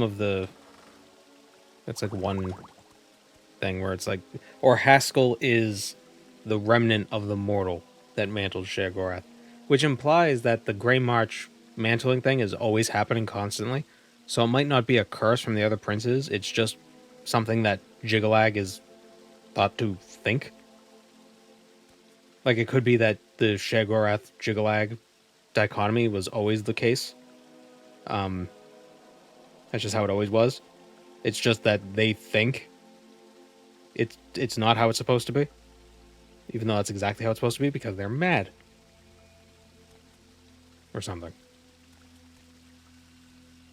Like, maybe they weren't actually cursed by the other princes.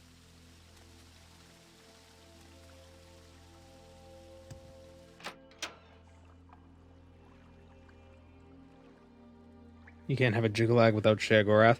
Well, no, what I'm saying is that they're constantly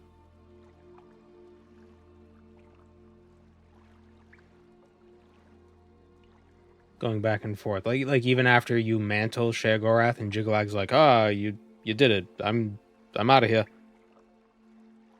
Maybe he disappears like immediately afterwards. Or something.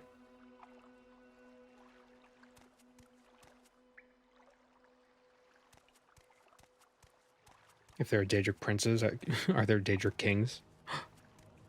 Athelia.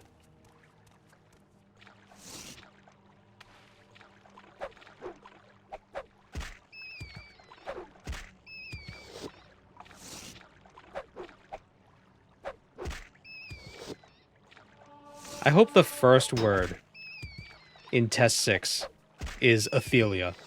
Just so all the people who are like, oh, Iso's not canon can shut up. Not even like, I don't even have a dog in this fight. I don't care if Iso's canon or not. I just think it'd be funny.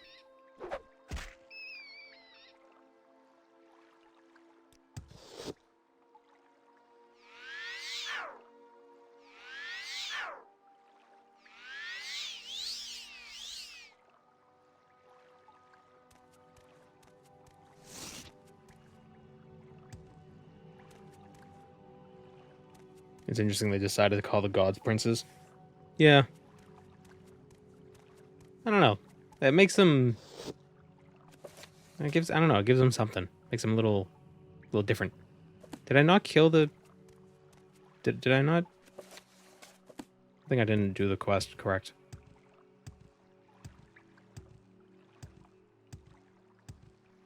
Prince to reflect principalities. Yeah. Yeah, it feels more occult. Especially since even the female... The female princes are called princes. Because it's not... Oh, it's this one. Or is it this? Wait. There's so many rats.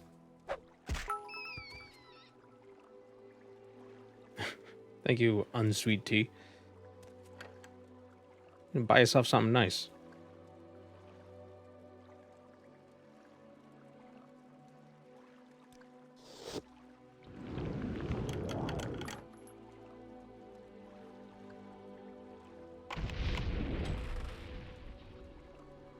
Ah, Horny Fist.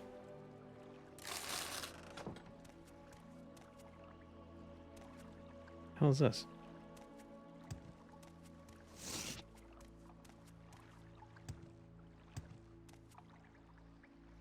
They can make a canon and hand wave it off. At the end of her main storyline, Mora essentially wipes out all memories of Athelia from everyone. Yeah. Well, the funny thing is, we've known that there's an infinite amount of Daedric princes.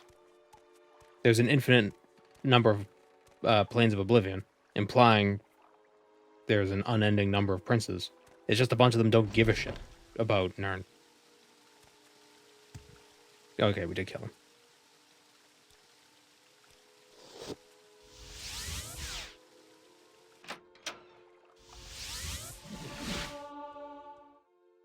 It's the Daedric Prince of yellow-green things. It's like there's no yellow-green things on Nirn, so why would they come here?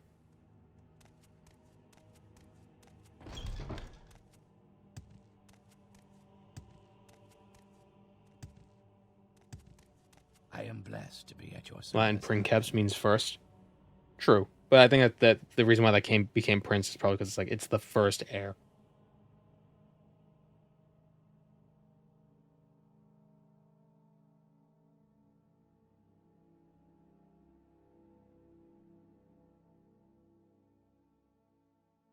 The thing with test lore is that I pick and choose what I like anyway. Yeah. That's the fun thing about the lore. It's so convoluted and like, non-committal.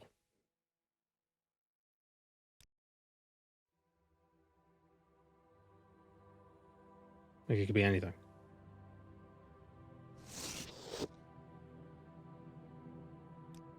Duties. I have no more duties for you. Advancement. Perform your duties. Okay. Molugmar. Oh wait, did what's-her-face say she'd give us duties if we were a curate?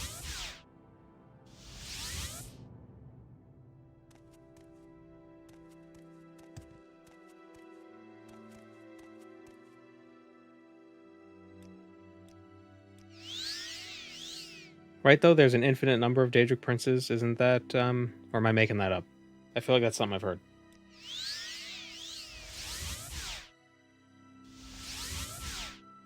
Or whenever Tess is peak for me, though I'll take some later stuff on board too, like the Thu'um. The Thu'um was, it predated Skyrim. Hail and welcome. Do you have any news? Ashlander Asantis Hansar has fallen ill. Find and cure him. We need to calm him. Aggressive to Outlanders. I could kill that Gore. Those boots are The way it is in Skyrim is cool as a dragon language. Yeah.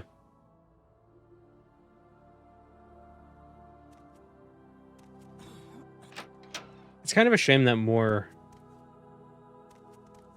Like, it was more mystical before we had more information about it, because it was like, oh, it's just something that Nords can do. Or that's just innate to Nords. But then it turns out, oh no, anyone who learns it from the dragons can do it. Lose a little bit of that mystique. It's a shame in Skyrim more people don't yell at you. Just rant, like it's only Draugr. You know, the Nord has Thunderfist, which is supposed to be like the storm voice. It's like the remnant of it.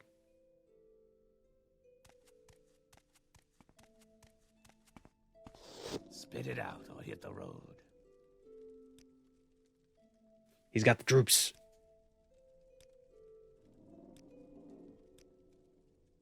Oh, I don't have a potion.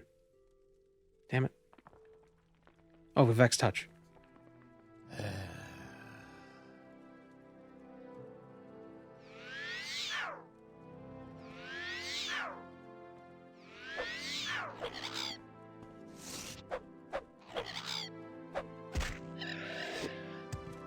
I'm gonna burp I him. can already tell. I'm not going to. No, turn around. I have to burp you.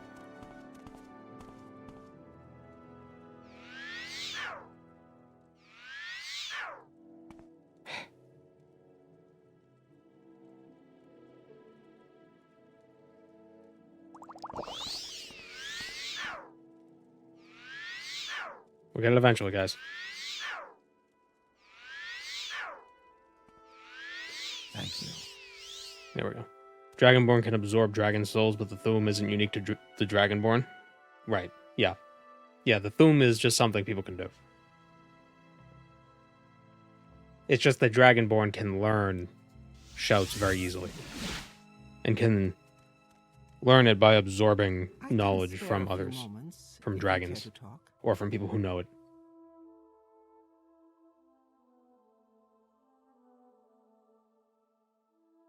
Non-Nord using the voice? Well, is Tiber Septim a Nord? I guess it depends who you ask.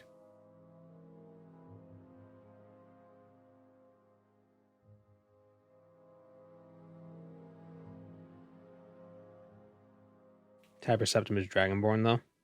Fair. But, yeah. Well, is Tiber Septim Dragonborn? Is Hjalti Earlybeard Dragonborn? Was Talo, like, who... Ugh. Just pick what you want to believe. The Ebony Warrior can shout, and he isn't a Nord. Oh yeah, isn't he supposed to be the Shezarine? Or like a fragment of Shore?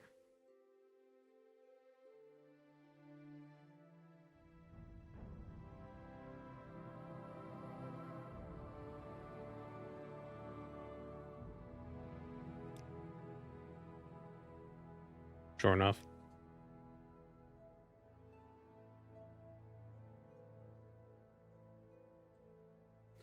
A fragment of shore is a beach.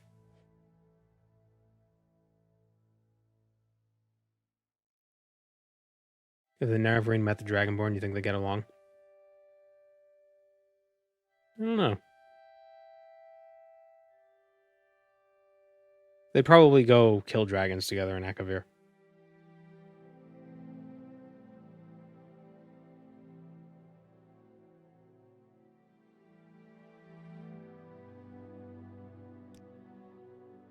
Food and drink to Sendus Sathis, the hermit. Where is he? Vvardenfell, go towards Rotheron, Sharon Island, just west of Rotheron. I'll make a strong map.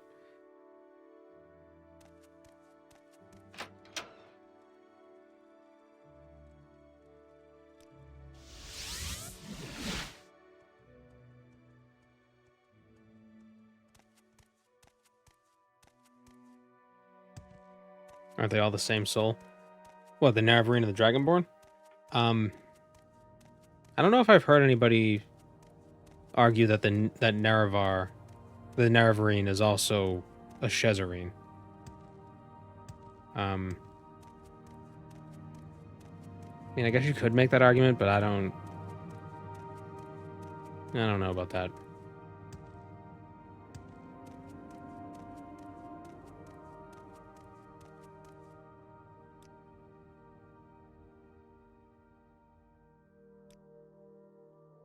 Why walk when you can ride?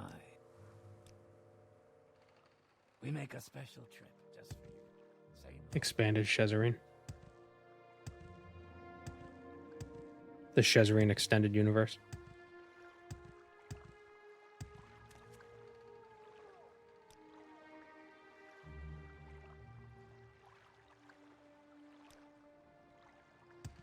I'm waiting.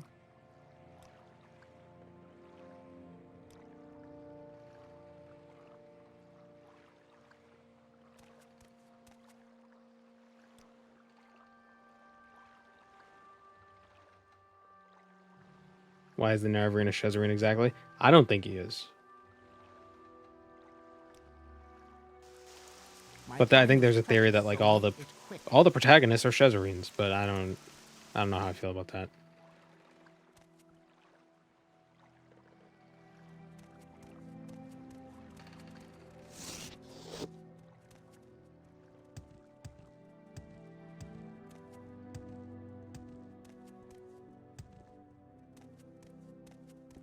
Well, the question is, like, is the Nerevarine actually Nerevar reborn, or is he just an individual who ticks a bunch of boxes, and the person who ticks those boxes happens to be a Shezarine?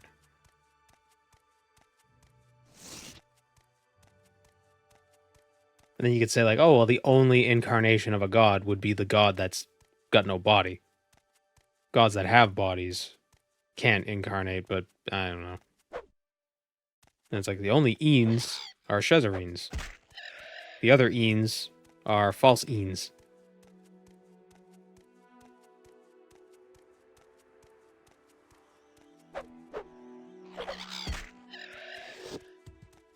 But I don't like that.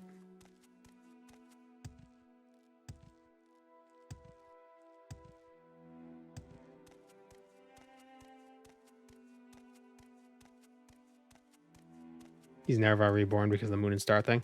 Yeah, I don't know. I wonder if it's actually true that anyone who wears the ring who isn't Nerevar reborn would die. Because all the bodies in the Cavern of the Incarnate weren't necessarily killed by the ring. They just failed somewhere along the path.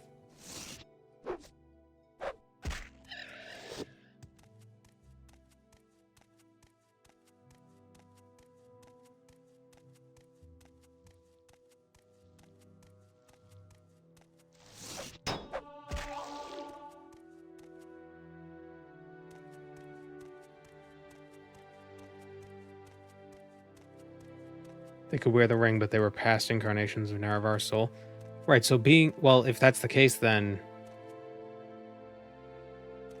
So then that makes it sound like the Nerevarine isn't always going to succeed, but the prophecy says that the Nerevarine would succeed in doing what they're doing if they succeed with the first trials. So, like, I like the theory that Azura didn't didn't make it so.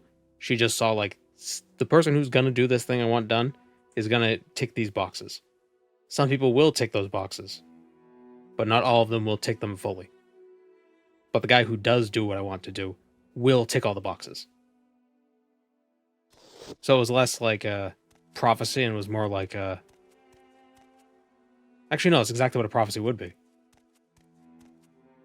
It's like, this guy is going to do these things. But, like, she couldn't make it happen. She didn't know who it was going to be. She just knew somebody was going to do it.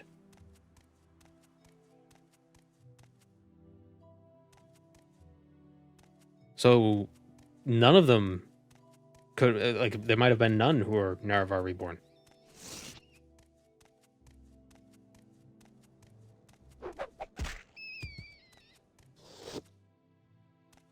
She could just have been saying that, just as like as a threat.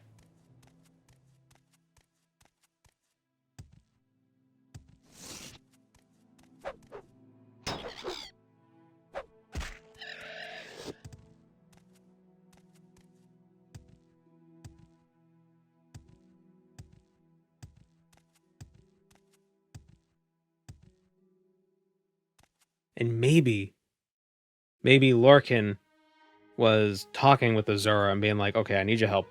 Girl, listen. Do me a solid here. My heart is stuck on Nirn. I want it to be free. I'm going to create some sort of weird corpus thing to try to draw attention to it. So people will want to do your little prophecy checklist. I'm going to have a guy who's going to pretend that the incarnations are incarnations. You just threaten the other folk who got my heart trapped here, and we'll work together. Or something, I don't know. Because Azura was still being limited by the Dragonfires. And Lorcan was being limited by the fact that he's dead. But together, they're able to create Dagoth Ur as like a target. You're like, come get me, you know? Destroy the heart. Destroy the enchantments on the heart.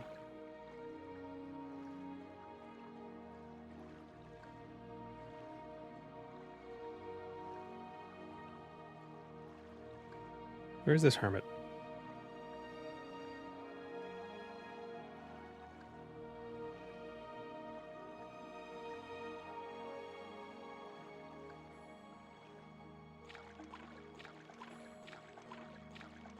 There is some lore between Azura and Lorcan. It wouldn't surprise me. Moon and Star, he's the moons. Yeah. I like the idea that prophecy is more of an instruction on how to get certain things done. Yeah.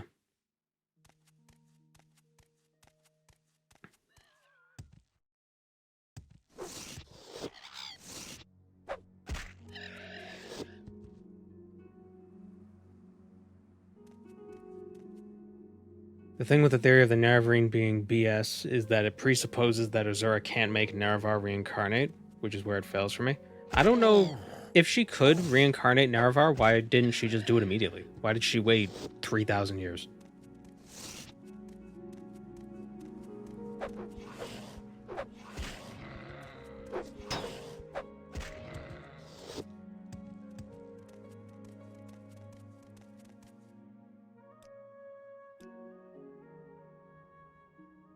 Or however long it was. I think it was like 3,000, 4,000 years. Thousands of years. Hail and welcome. May I help you, Outlander?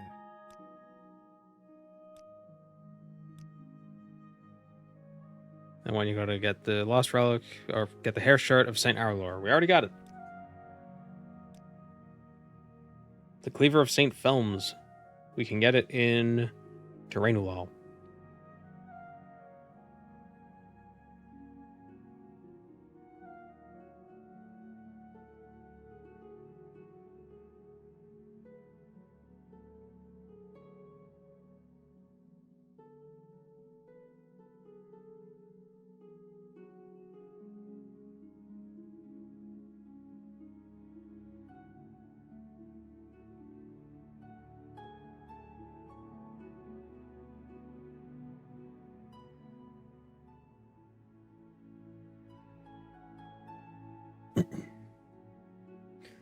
I still like the idea that the heart was pulling the strings to try to get itself freed. I can spare a few moments. Especially if you think the idea that Lorcan incarnated as Tiber Septim and then ascended to godhood so that Lorcan could finally become a god, like a physical god, after losing his body. Then it also makes sense, like, he's this physical god, but he's missing his heart. Right, so he has a body, but he still needs his heart, so he wants his heart freed. He's still limited because reasons. Like the other age, right? He's limited in what he can do in Nirn. So he has to work with the Zura to get his heart freed via a Nerevarine. And then once his heart's freed, then he can do shit more effectively, or I don't know. Because like also a huge part of shut up. Here's the thing. A huge part of Lorcan's plan was to create mortals so that one of them could achieve Amaranth, become a new godhead, and the new universe would be formed out of love, not out of like spite and decay as this one is. What do you need to feel love? You need your heart. So Lorcan needs his heart because love.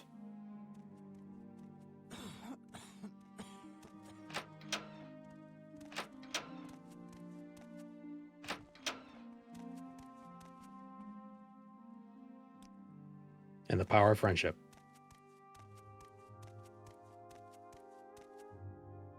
Have I mentioned how much I enjoy these chats? That's an interesting effect.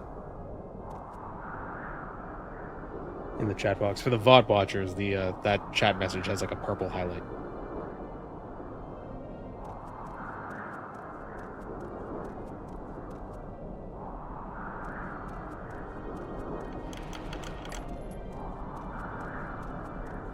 Naravar playing a roguelike.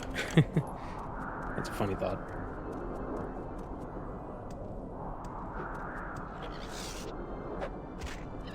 The Amaranth stuff is Kirkbridean. Yeah, I like the Amaranth stuff. I like that idea. Because the Elder Scrolls universe is a universe of decay. It's constantly winding down and falling apart. Because it was formed out of spite and jealousy. When Anu and Padme fought over something. Or they fought over Nirni, or they killed each other. It was weird. Because Anu is both a creature, but Anu might also be the godhead. Ugh.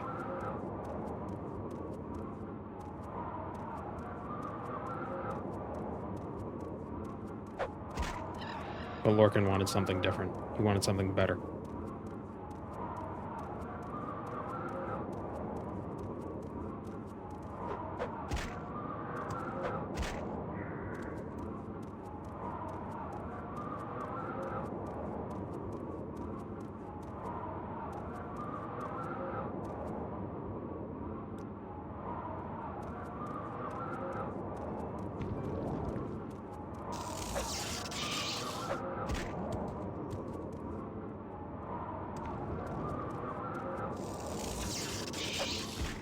I like the link between Lorcan's bleeding heart and the Amulet of Kings, which is worn over the heart.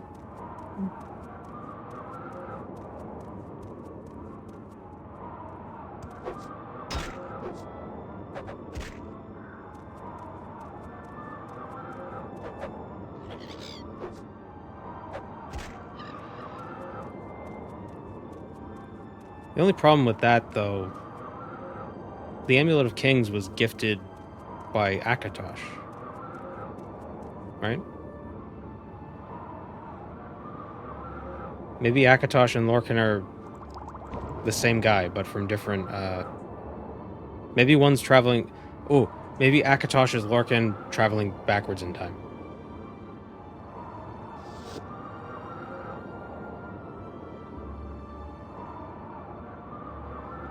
So, like, Akatosh hasn't become Lorcan yet.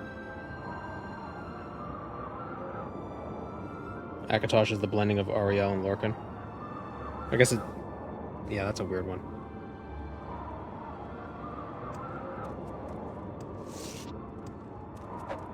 Like, is that a cultural fusion, or is that a metaphysical fusion? Did the Murakati selectives succeed in what they were trying to do?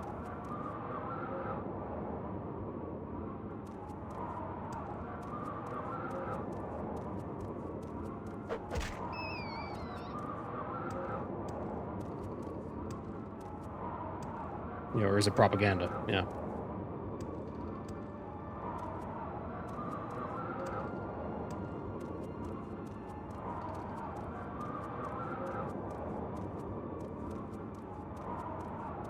Or maybe it's all nonsense and this world is just a regular world that has magic in it.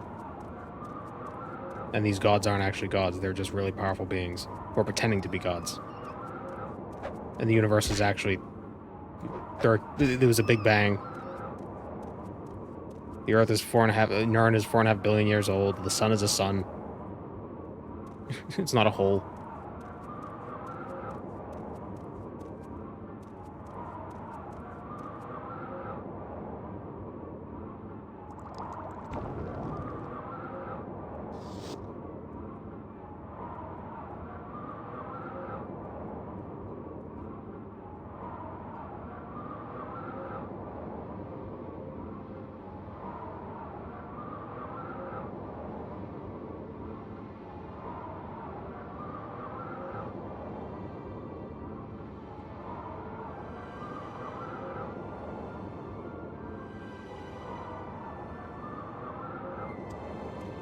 Oop.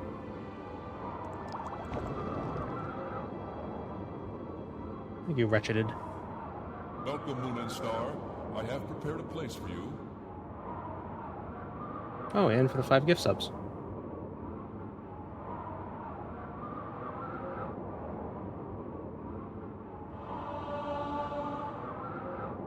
Can't see anything.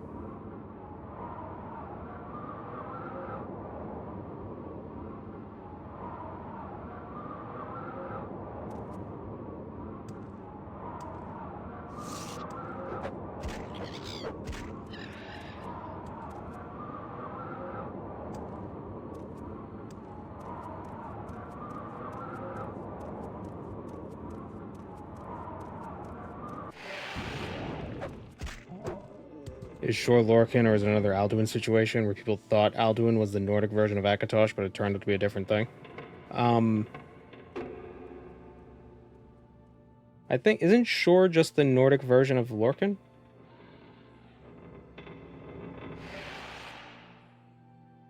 And Skyrim didn't really change that revelation.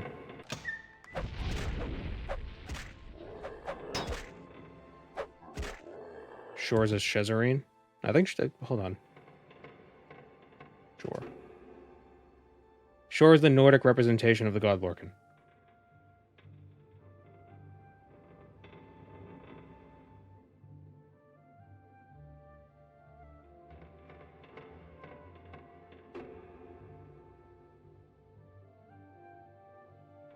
But we call it a Shezarine. Even though Shazar, however you want to pronounce it, is just the Imperial, or the Nedic, I guess, version of Lorcan. So you got Shore, Shazar, Lorcan, Lorcage, whatever the elves call them.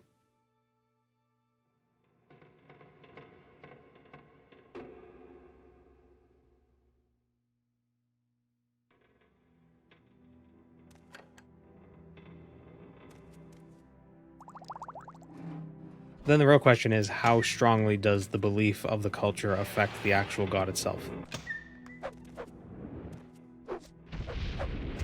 Do the gods present themselves to a culture in a different way based on how the culture feels, or does the god actually change based on how the culture feels about it?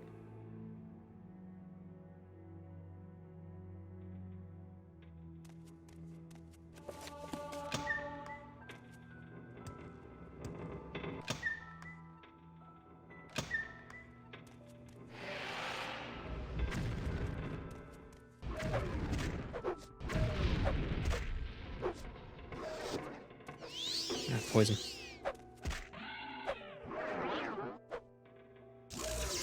Alright, paralysis. Forgot they could do that.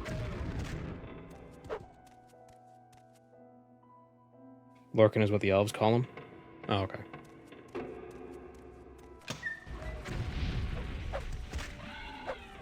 No.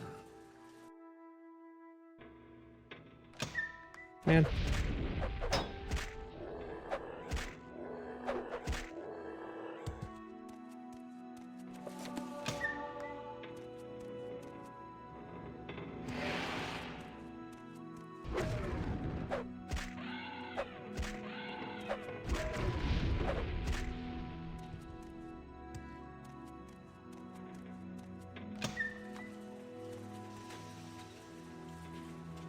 It's Mendeleev.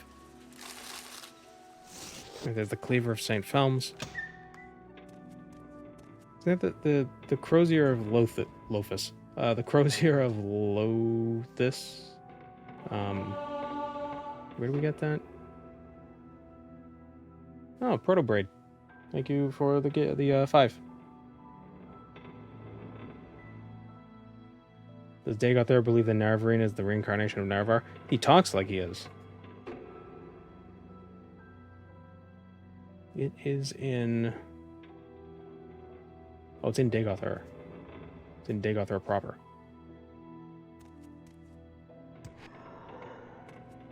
The sleeper awakes.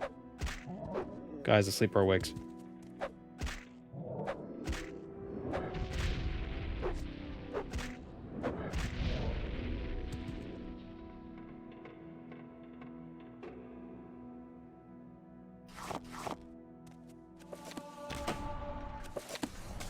Grab that book while we're here.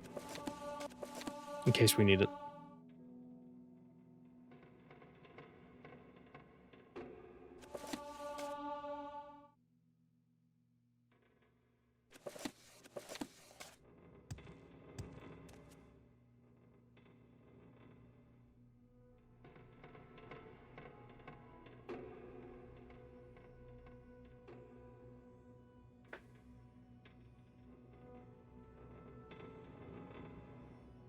When Dagoth asks if you're truly Naravar reborn. Oh yeah, you could just be like, I don't know.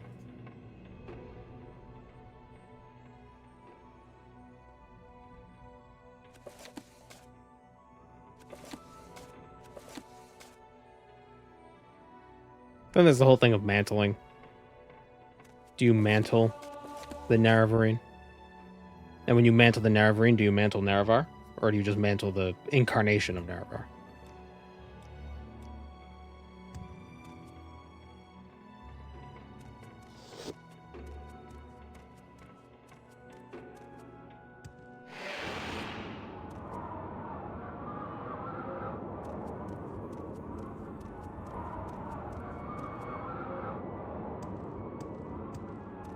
Yeah, it's pretty messy, like... But well, it's messy like real mythology, but the problem is, in this universe, it's not strictly mythology. It's hard to distinguish what's mythology and what's not mythology, because in this universe, the mythological stuff that sounds mythological is actually what happened. Like mythology in the real world. It's like, oh, the universe was created when a guy shot an arrow at the moon. Like, well, we know that didn't happen. But in Elder Scrolls, it's like, oh, no, well, it might have been, yeah, it might have been.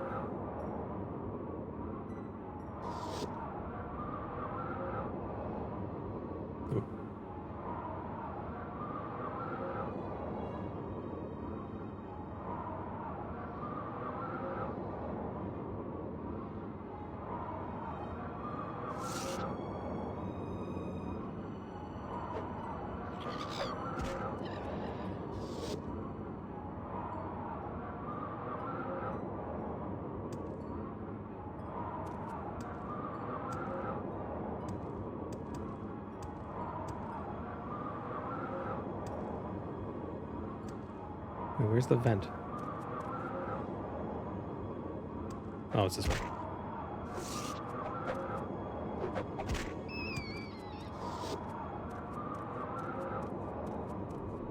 Yeah, the thing that makes a lot of this stuff confusing is that you can actually talk to the gods in this world. So it makes it you can't really brush off a lot of the stuff as just like, it's just folklore. It's like, well, yeah, but it's like, oh, this god shot the moon and the universe was created. Well, you can go talk to that god. Oh. Maybe there's something to it. You could ask him, but he's not going to give you a straight answer.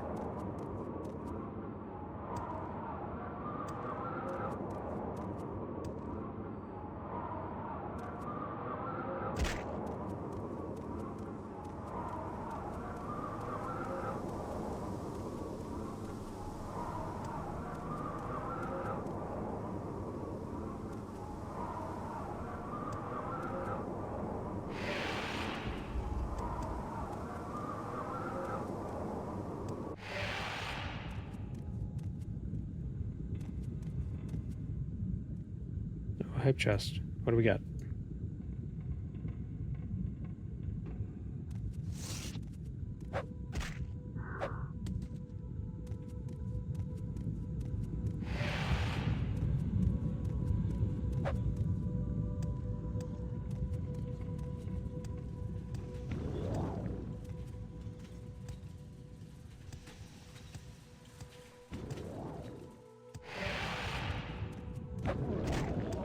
I think I overshot the tower.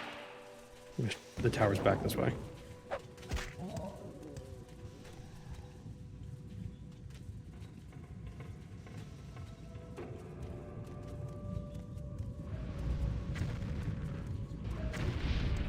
Damn it.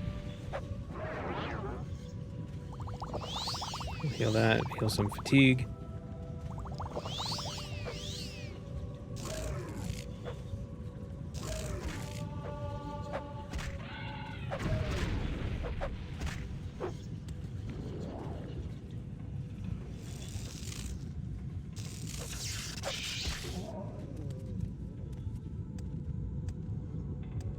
Where is that tower?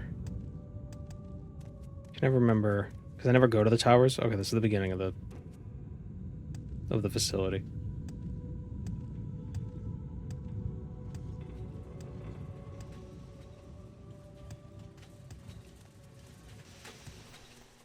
Maybe it is through this door. People have a lot of bones. That sounds like a threat. People have a lot of bones. I think you have a few too many. Or even worse, I think you need more. Actually, that's oh no, that's a worse threat. I was thinking like breaking bones, so it would turn 1 into 2, but that actually, never mind.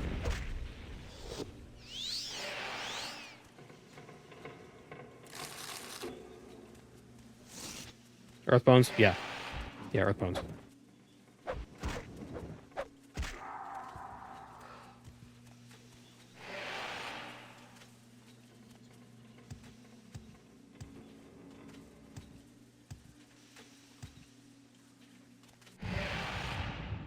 Damn it.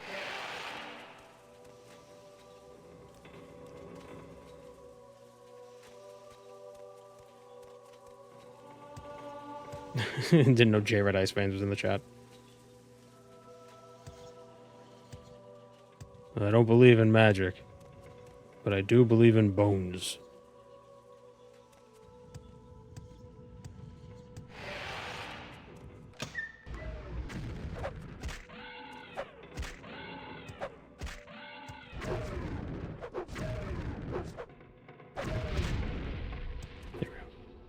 There's the crozier.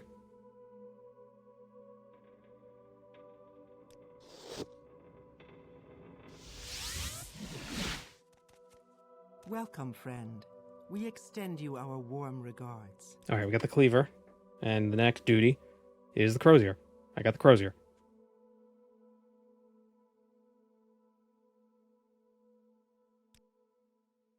Found all the relics, bring me the crozier. I have the crozier.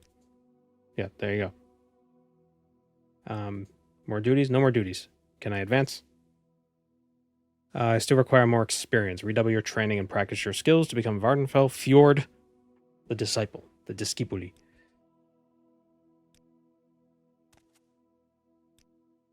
Can I just learn blunt from someone? I just need 15 blunt levels, I think. I didn't know crows had ears. Yep. Well, they have ear holes.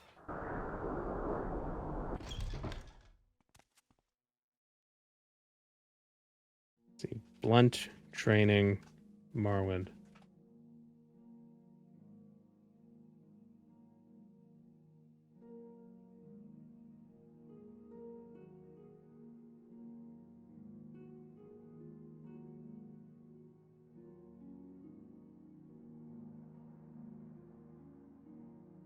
Ernst Lervu, the Abbey of St. Delen the Wise.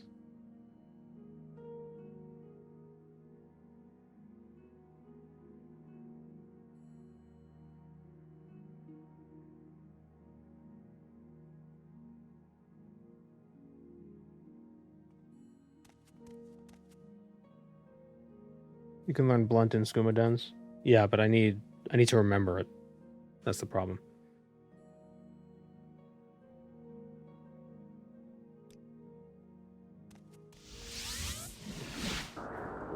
Have you heard the tragedy of St. Delen the Wise?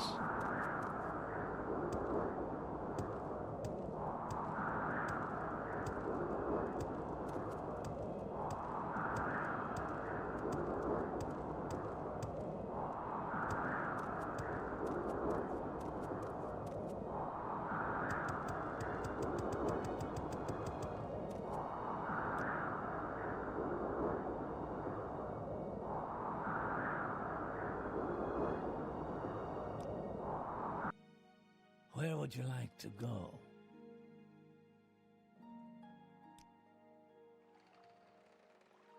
Why walk?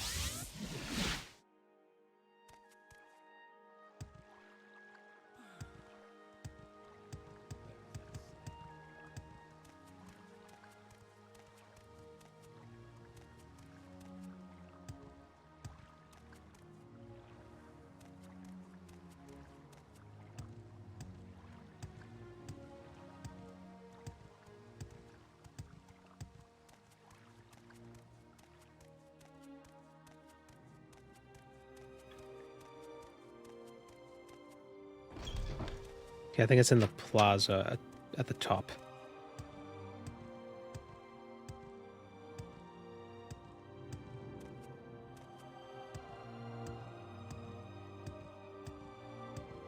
I hate Ash. It's coarse and rough and gets everywhere.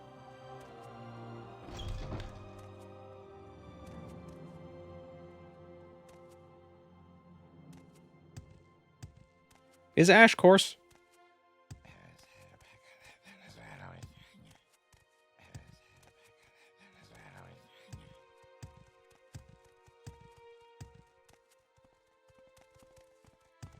I feel like it'd be smoother, but it would get more everywhere than sand. Or go away.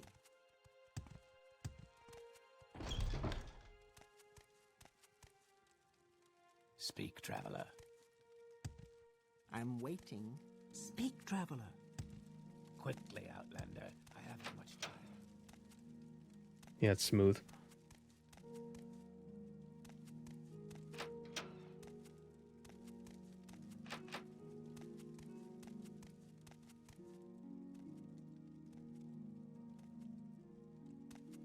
A small hawk just bounced off my window and is now sitting in my driveway with what looks like a small rodent. Oh.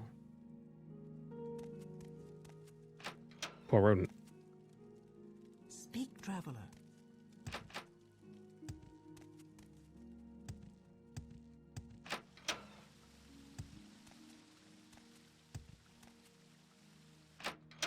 Where the hell is this trainer?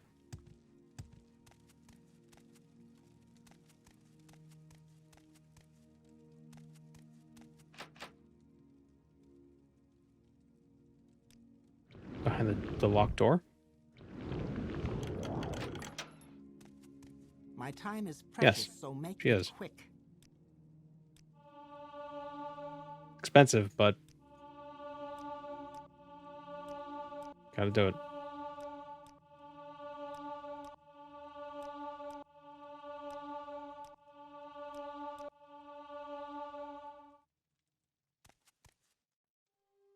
Can I sleep in her bed without her noticing?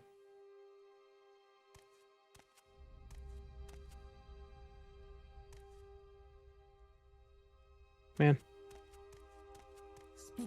quickly, Outlander, or go away. I'm waiting. Oh, come on. These aren't all your bed.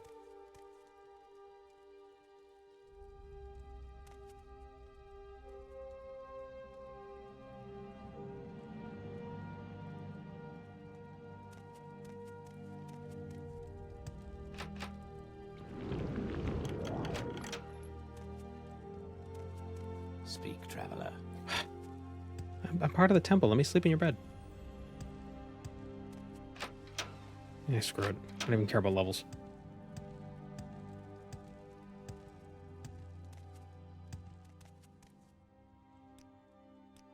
My time is precious, so make it quick. I think training probably would have been cheaper if we got her disposition up a bit.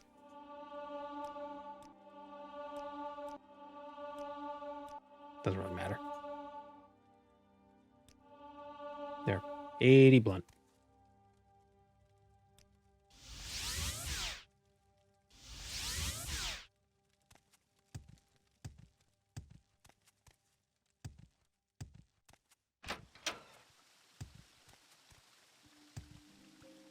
Ash is good for you. There should always be a fine layer at the bottom of your lungs. But then you can talk like this.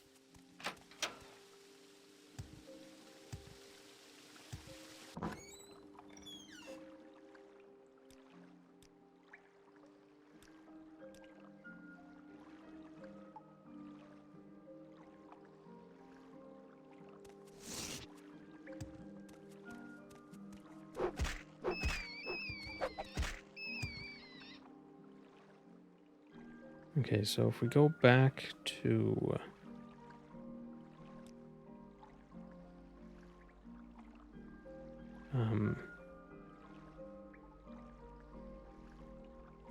my magic potion. There it is.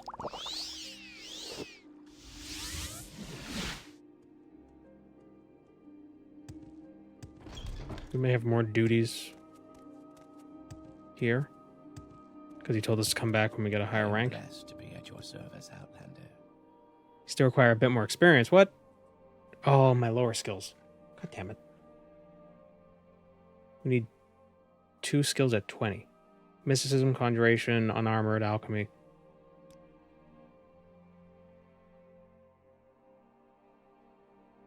Mysticism, Conjuration, Unarmored. I have... Okay, so if I get Mysticism to 20 and Unarmored to...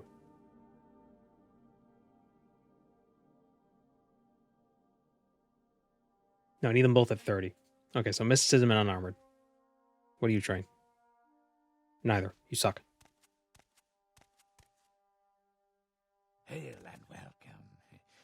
Hail and welcome. Do you have any news?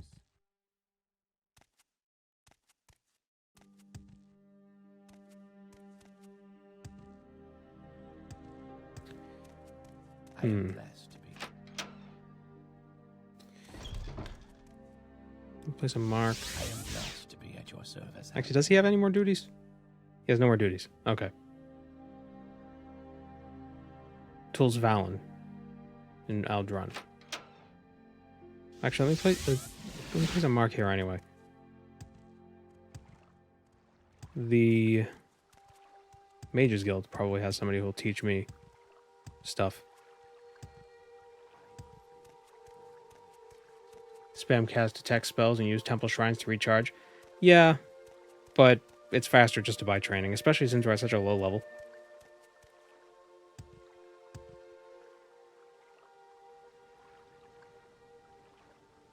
And I don't have a cheap mysticism spell to cast right now. How much money do I have? I still got 14k. Keep an eye out for Daedra Heart. You need 4 for a quest coming up. That's right.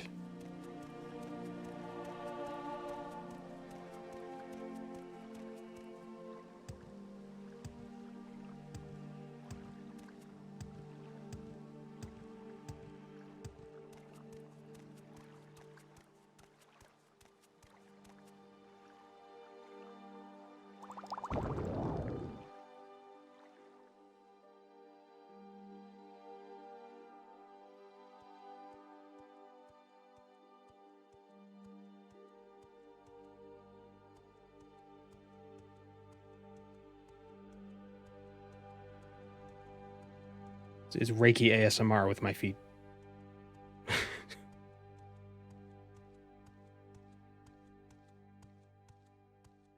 Why do they call it Old Run instead of Outrun? Were they stupid?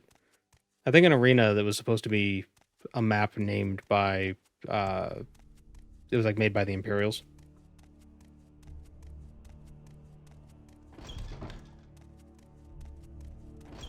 So they kind of imperialized it.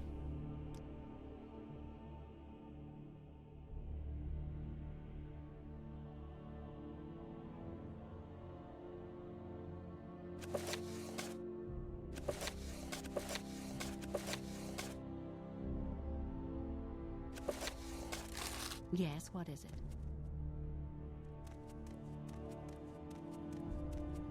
Get nicer pants. Well, there are no artifact pants, so no pants.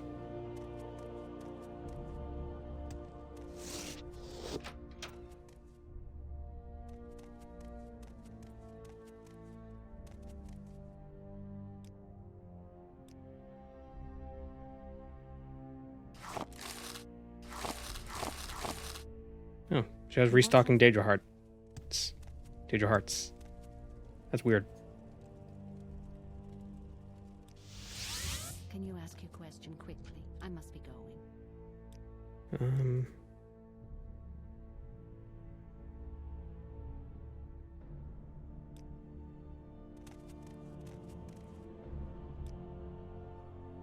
Who teaches mysticism? Him. Good, and he's the guy who doesn't wander around. Looking for something in particular?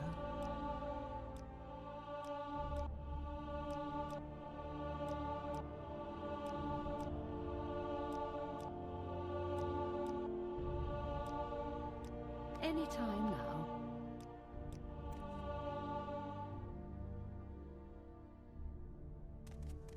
Doesn't the Imperial Cult Quest get pants? They might not be in Yegrim Bagarn's book. Yes, what is I mean, Yegrim Bagarn wouldn't... This is his shopping list. Why would he have pants on his shopping list?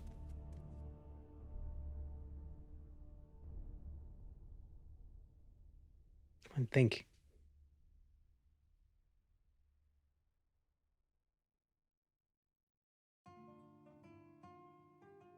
What Khajiit do for you? Maybe they're a gift? Let that be rude.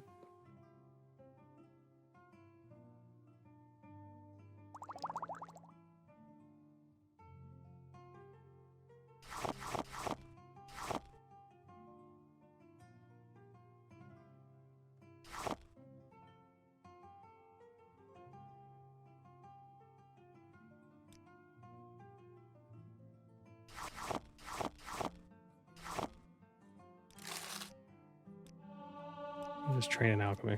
Get that to 30, I guess. Probably be cheaper just to make potions, but I don't want to.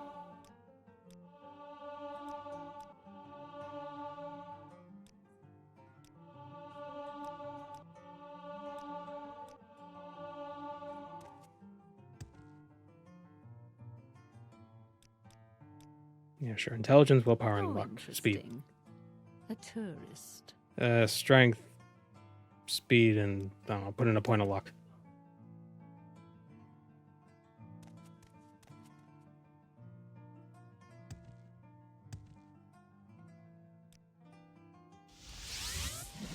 Okay, so we should be able to rank up throughout all the way through the temple. At your service, Outlander.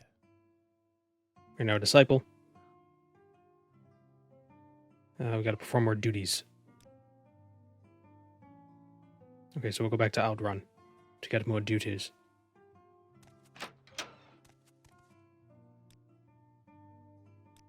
Actually, what I'll do, I'll reload Any time now. and rank up in Outrun because it'll be faster to get there.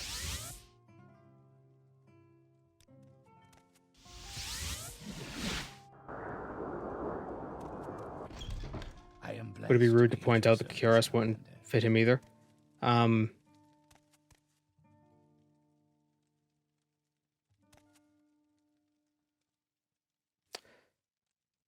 I think it would be rude to assume it wouldn't.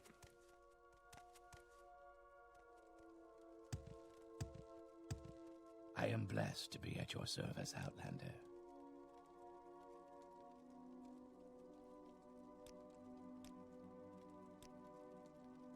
A dark cult is practicing the foulest of arts, and only a few hours from here in the...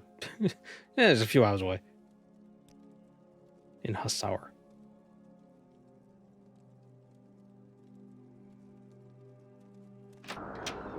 Off to Fjord.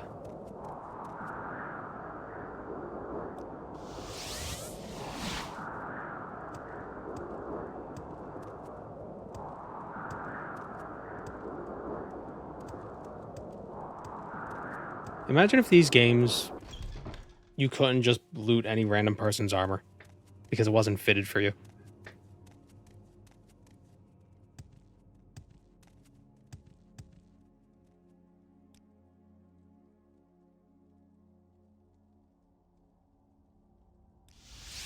Yes, what is it? I think Hassaur is hereish? Or maybe it's down here.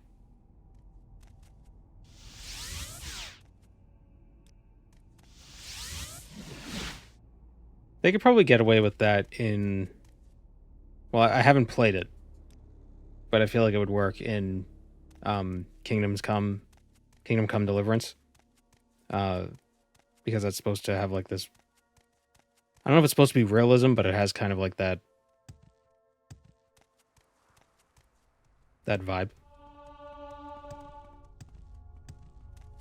So like you couldn't just loot, you could loot the armor, but then you have to take it to a smith to get it fitted. So it would actually fit you. Or you'd have to buy extra fabric to put underneath it. I don't know if you actually have to do that in that game. But it seems like that would... A special trip just for you. Same that would jive well with it.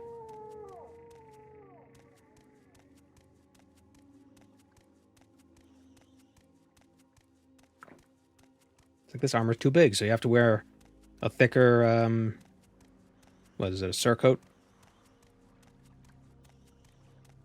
You don't have to do that, but you're right, it wouldn't be amiss. Yeah.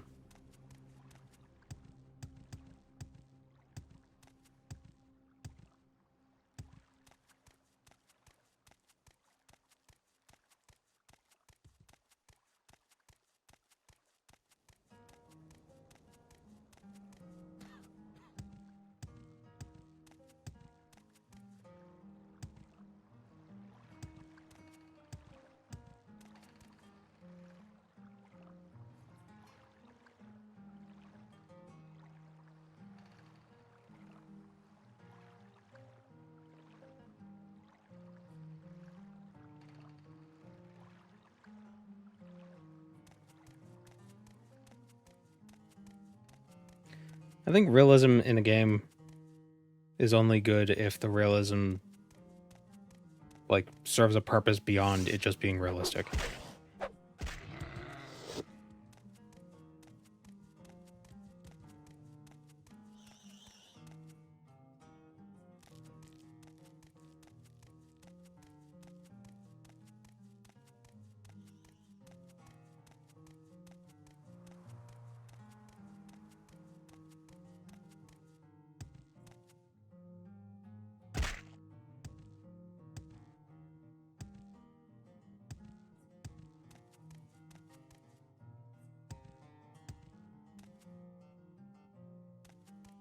Where's the... Oh, there it is.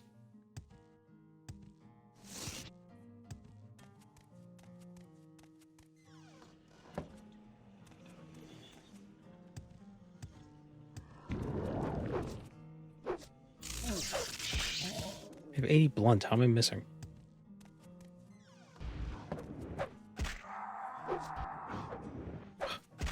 Good. I absorbed both of his strength sapping juice.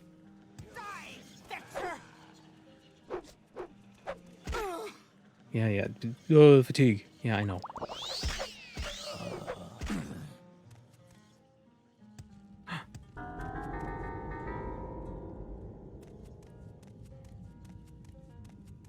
The most realistic game is The Sims.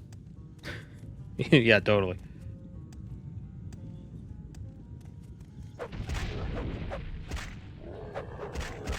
My husband died, but his body won't leave because the Grim Reaper is stuck in the pool.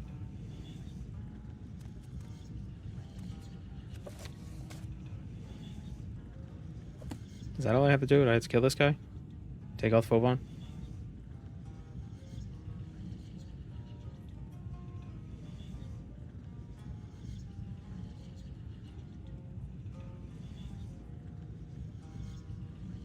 Yep, that was it.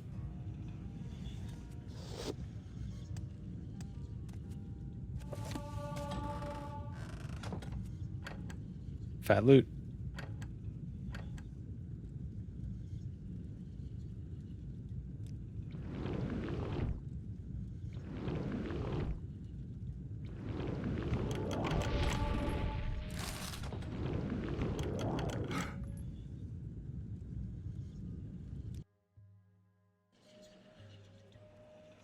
Damn it.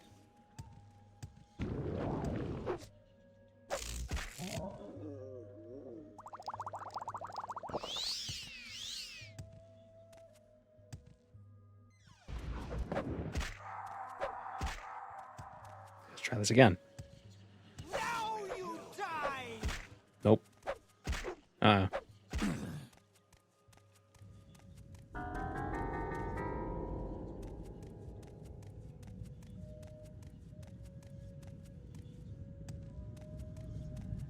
The world of The Sims where everyone carpools to work for some reason. Because, the carbon footprint.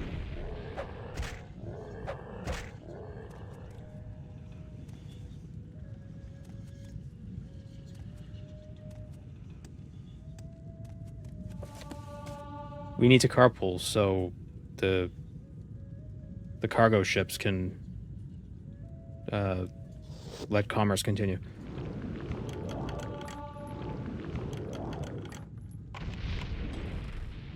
I didn't even say it was trapped.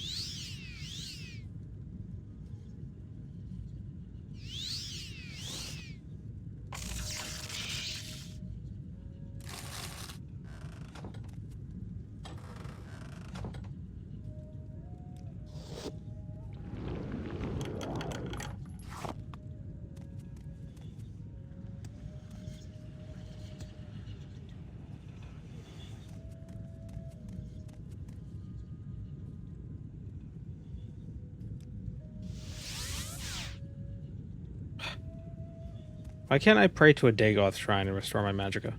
That'd be cool.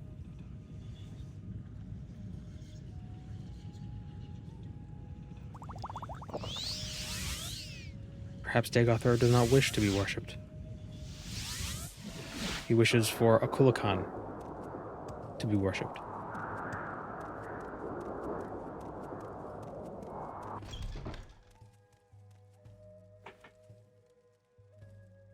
I am blessed to be at your service, Outlander. Okay, we're now Fjord. We're now Vvardenfell Fjord the Diviner. Which means we can't do it yet. Damn it.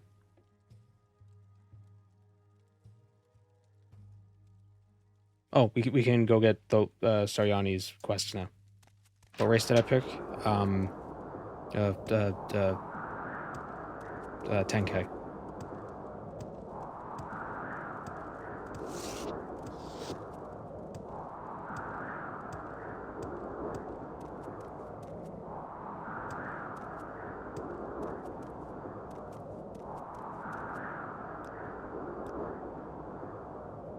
With a name like Vvardenfell Fjord, what do you think I picked? We make a special trip just for you. Same low price. Damn it. Where would you like to go? Was the stammering you trying to pick which answer was the funniest? I was trying to remember what the names of races were. Why walk when you can ride? For some reason, I kept thinking 401k, and it's like, that's not what it is. That's not a race. That's totally different.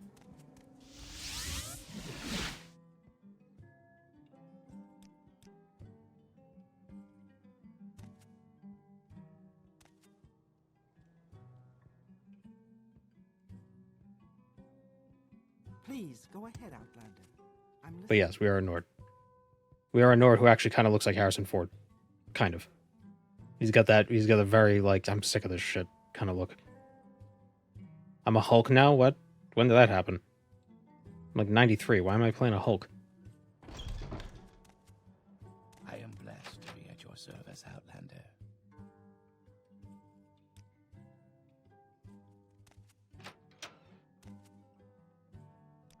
Yes, Outlander. How do you do? How old is Harrison Ford? He's 82. Okay, I was 10 years off.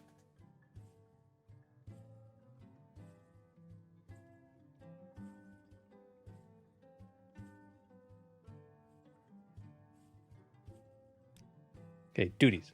I'm old and will soon retire. The Pilgrim to the Four Corners.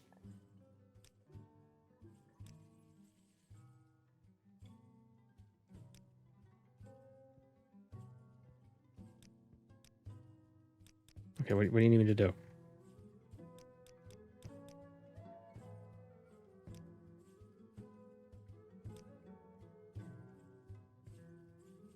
Trying to Malakath in the Shagord region southwest of Vvardenfell. Okay.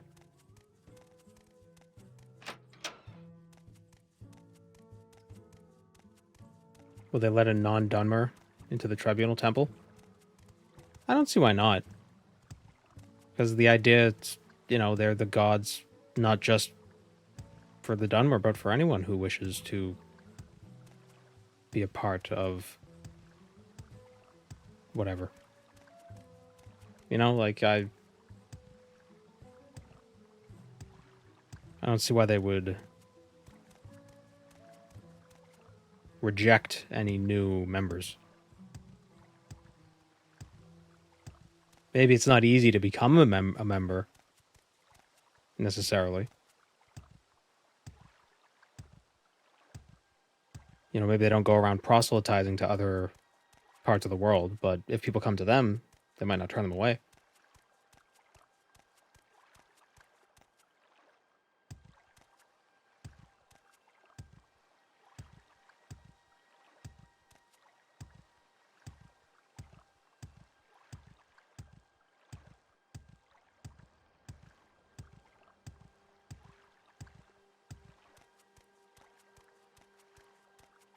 I'm practicing bunny hopping in for Half-Life.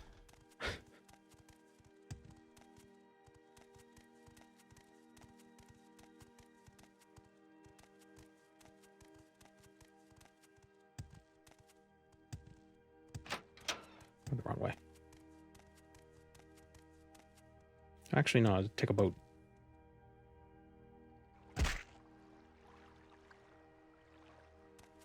This game saved my life. Well, I'm glad you're here to enjoy it with us. We'll flog a parrot.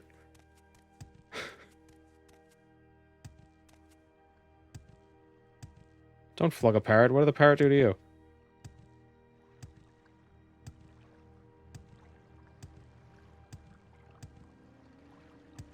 I will listen, Outlander, but make it quick.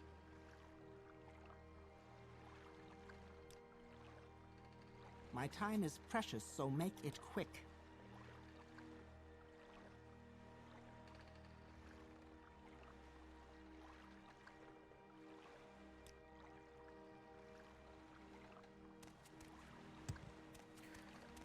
You know what movies I need to see?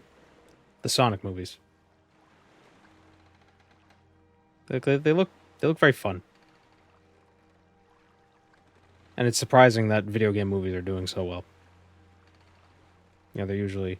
You can thank Uwe Boll for that. Oh, maybe I shouldn't say that, because then he's going to want to box me. Or whatever. Guy's weird.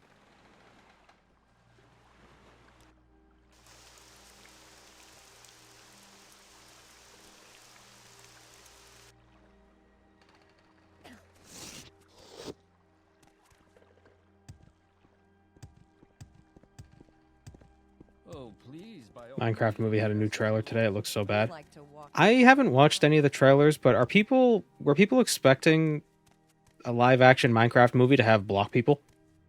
Like, what was Like, what were they expecting? I don't get it.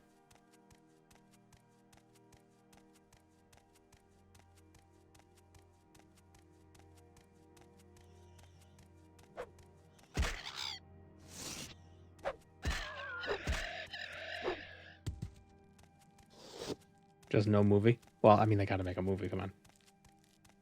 If they don't make a movie, how are they gonna make money? What, you think they can just sit on their laurels of making millions and billions of dollars from Minecraft? You kidding me? They need more. Always more. Damn it.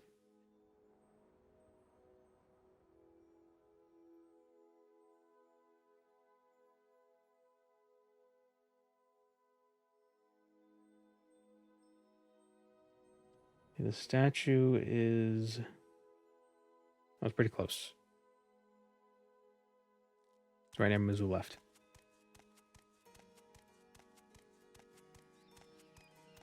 Yeah, also the target audience is kids, not, you know, people whining on Reddit. So if it's not for you, then I mean, I will be honest though, a kids movie should still be enjoyable to adults because the things that are enjoyable, what makes a story enjoyable isn't age specific. A good kids movie is just a good movie. It just doesn't deal with certain topics that are like a little more I don't know, adult.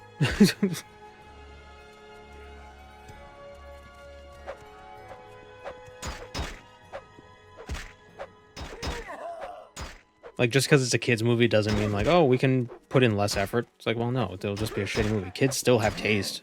It's not as developed or nuanced as an adult's taste, but they still have taste. They're not idiots. They're just less experienced.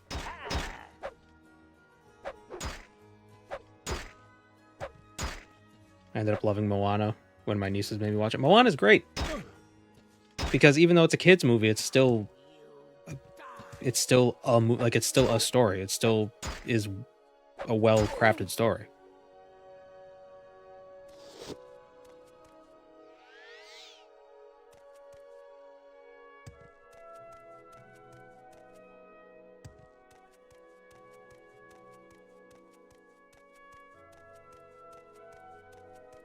Iron Giant is a kids movie that anyone can enjoy. Yeah. Because, like, the difference between a good kids movie and a good adult movie is that the adult movie just covers subject matters that are a little more mature than what kids than what kids are ready for.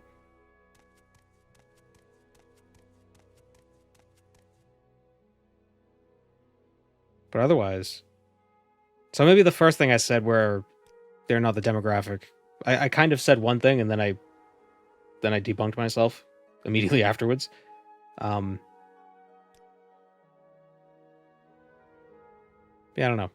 I haven't seen anything about the Minecraft movie. I don't have any interest in seeing a Minecraft movie because does Minecraft really have a plot?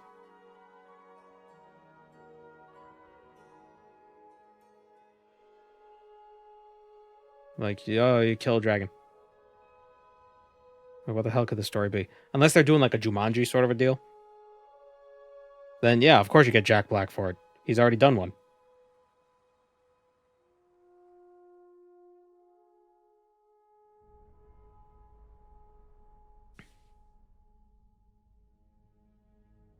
A really good kids movie encourages parents to watch too.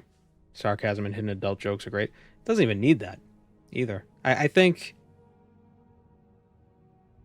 if you go into making a story like a kid's story, as opposed to just making a story that's appropriate for kids, I think that's the difference. Like, a kid's movie is probably going to be shitty because you're going into it being like, they're just kids. But if you're making a movie that's appropriate for kids, that might be good. Because you're just making a movie Just at first, like you're trying to make a good movie.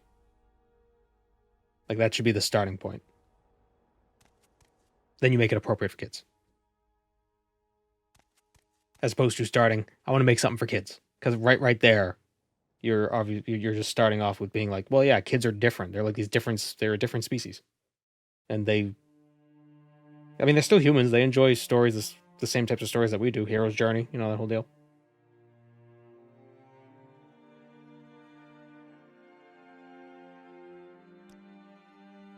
Maybe you can't be as subtle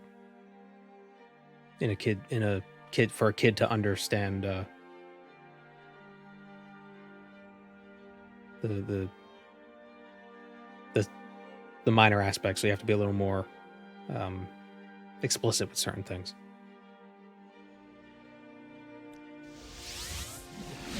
Go ahead. I'm listening. Hero's Journey is overused. Yeah, they started using it like 5,000 years ago, and they just keep rehashing it. Not 5,000. Wait, when was Gilgamesh? Gilgamesh? 4,000. I think the problem is if you write a story using the hero's journey as a model, as opposed to like the hero's journey is supposed to be descriptive, not prescriptive. So if you use it as a model, like, oh, my story, now we have to go to hell.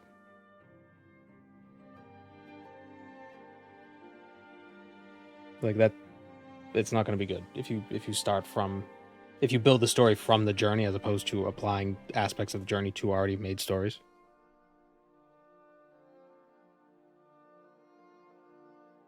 Hero's journey isn't universal. It does come up a lot.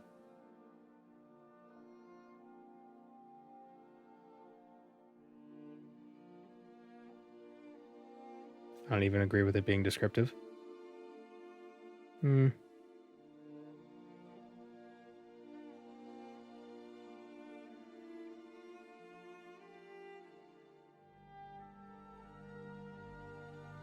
I don't think the idea was that that's the only way of telling stories. It's just one type of storytelling structure that resonates.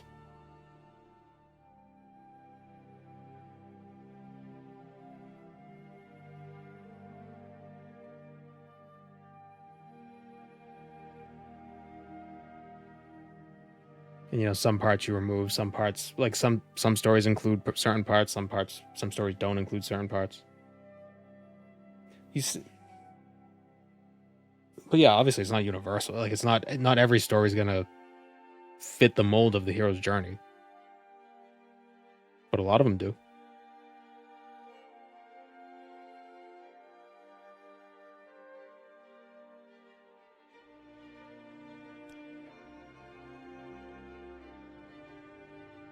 What are you doing, Gweeds? Hi.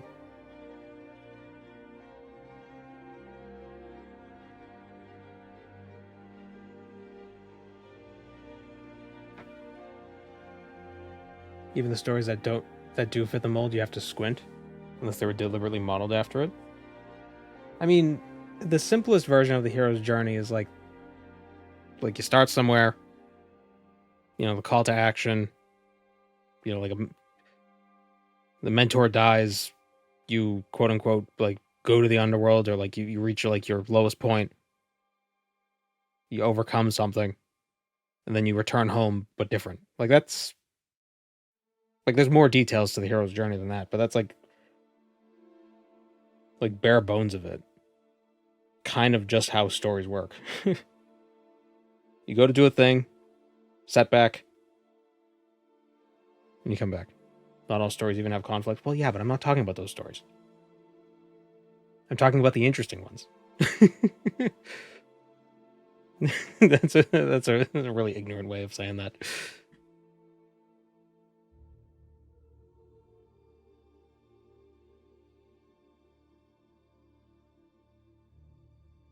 It's the figures in the hero's journey that seem arbitrary.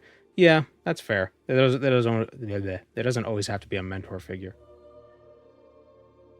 And you could massage any story to be like, well, they're kind of like the mentor figure. I think the biggest thing with the hero's journey, the biggest takeaway is that it's like, or it's the whole starting somewhere, experiencing like some tragic loss, recovering from that tragic loss, and then returning to where you started, but different.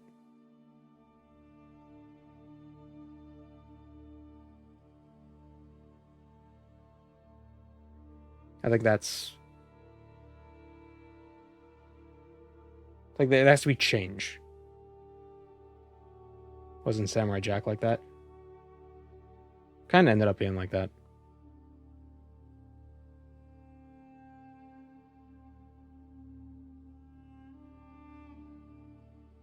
The refusal to the call might actually be an underrated part of the hero's journey.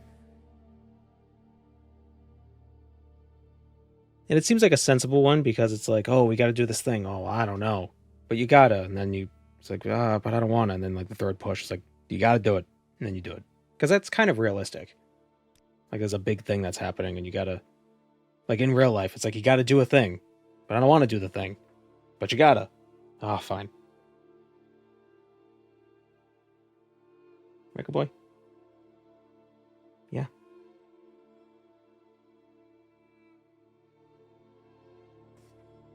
It is interesting how often heroes go to hell in mythology. They go to the underworld, they speak to their ancestor or something like that. It does come up a bit. And now we gotta go to Ald Sotha.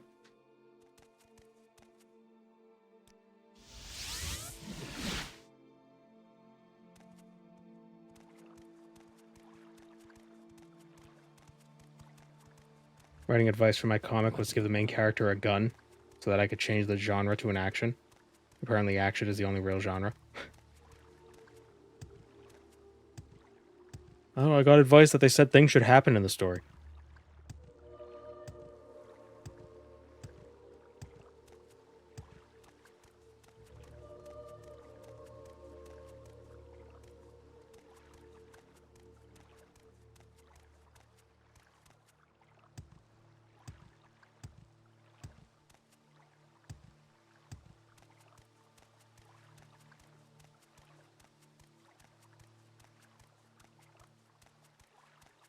What I dislike about it is that it just states this list of features that stories will have, but it doesn't explain why it has those features and kind of winks at you.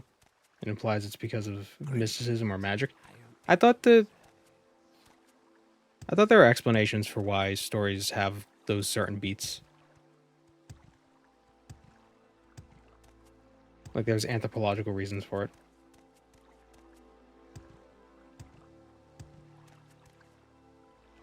Like I don't think anybody's being like, "Ooh, there's a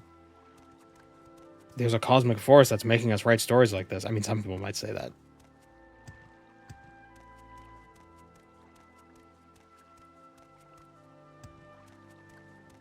But I don't think that's the intent.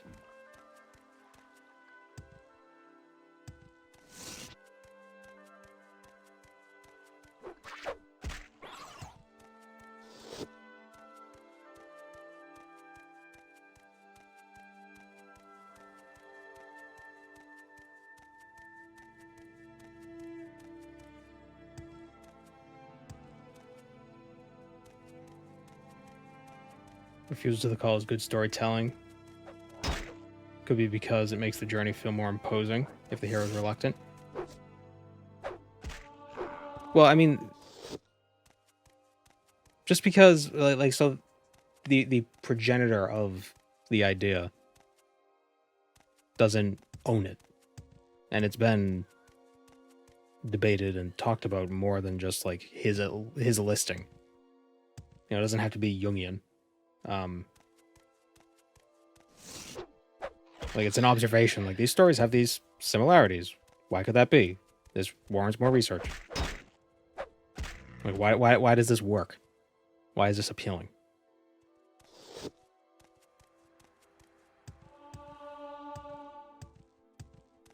Because these kinds of things do show up.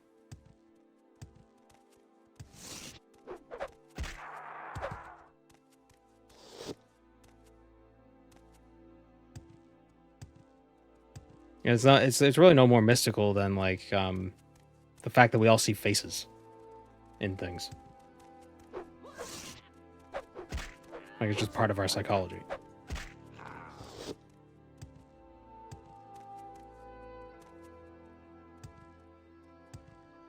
And you know, maybe the hero's journey kind of mimics life a little bit. In like a more fantastical sense.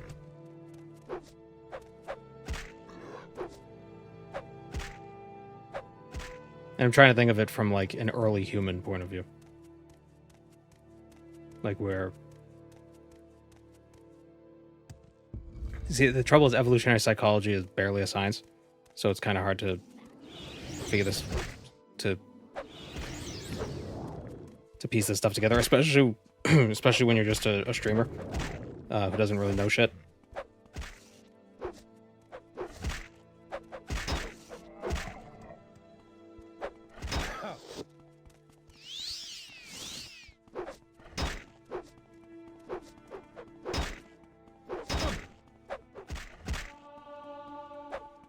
Like you think of things like initiation rites that you might have, like, oh, after you do this, you know, now you're a man or whatever.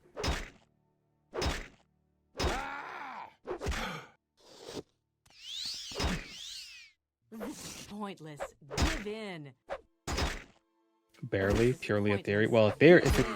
If a lot of evolutionary psychology was theory, that'd be pretty good for it. But problem with evolutionary psychology is it's not really something you could test.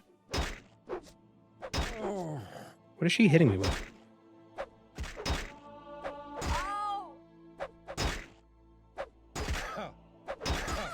What was in her hand? Oh, it was a Tonto.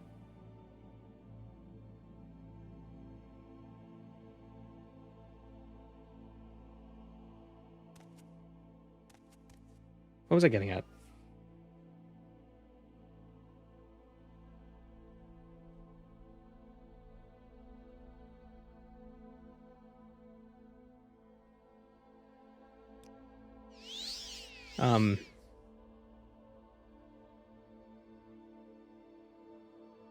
So yeah, faces are important to us because like recognizing faces and being able to discern the faces of our companions is critical to just interacting with people.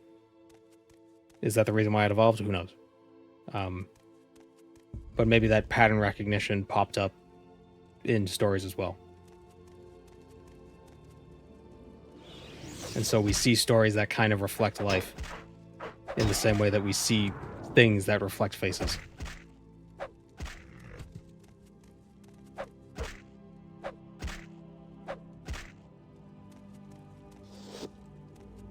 I'll be right back.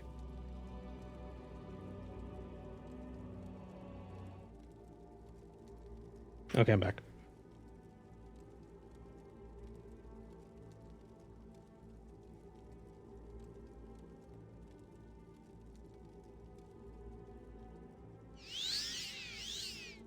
Okay, that's Dagon. Yes, Outlander. How do you do?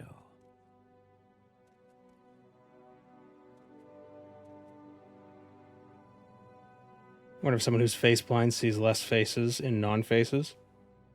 That is an interesting thought. People that can't distinguish between faces still recognize that it's a face. Boots are ruined. That's a good point too, yeah.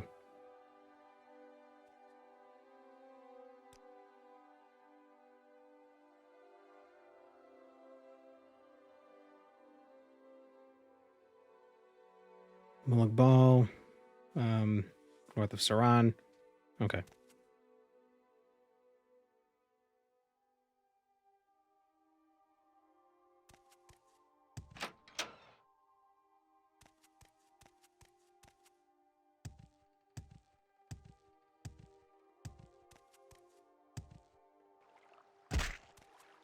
I'm waiting.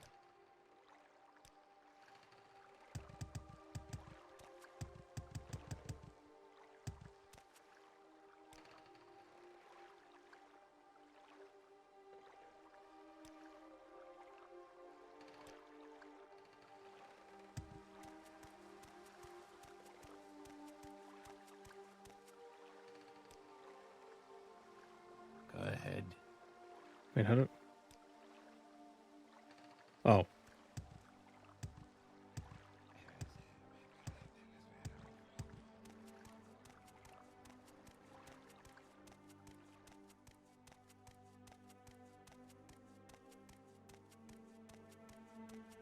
Morrowind is a pretty English-sounding name for such an alien culture and environment.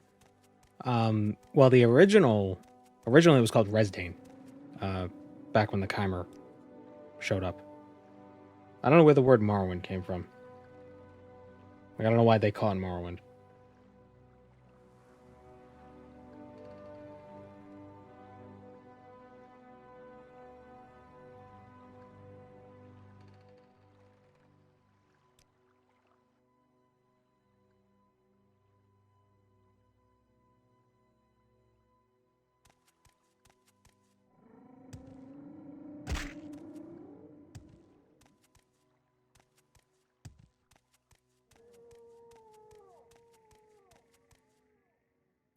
Something about dusk and dawn heralding the future, the winds of the morrow. Maybe.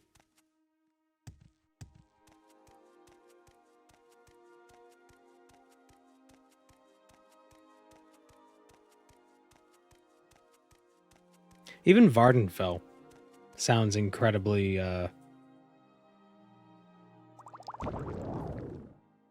it sounds European. Like so it sounds sounds like one of the Western, like Breton or Imperial.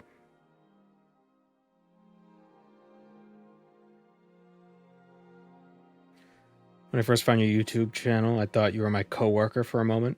You're like a 96% facial match. Maybe I am. Has your coworker not shown up to work in a while? Because if so, maybe I am him.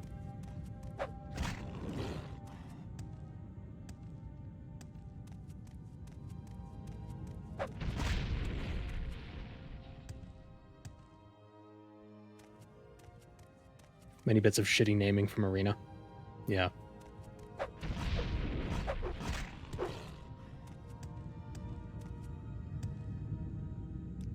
Yeah, there's just a lot of holdovers from Arena. It was so they could justify that Arena was part of the series. Like, no, there's names. It counts.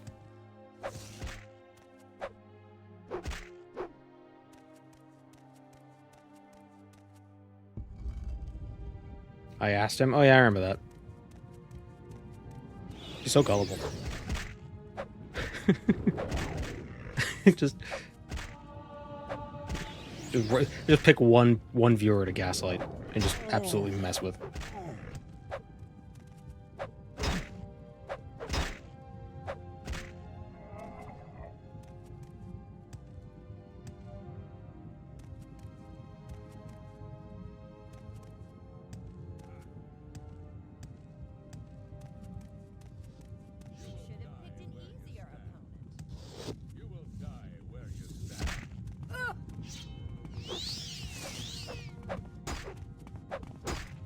You will die where you stand. He's a movement shooter junkie, though. Oh, like Doom? Doom Eternal is awesome. And that's a movement shooter if I ever seen one.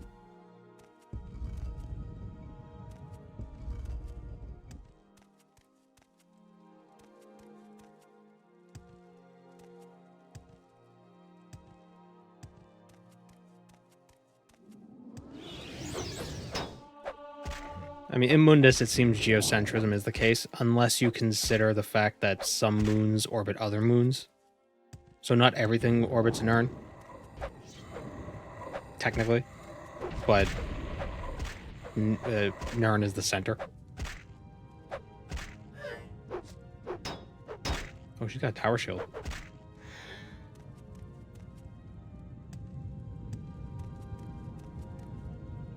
Ultra Kill is the one he really likes. I've had that on my Steam wishlist for a while.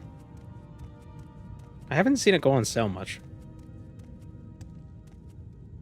I mean, it's like $10. Probably should just buy it. I don't think so.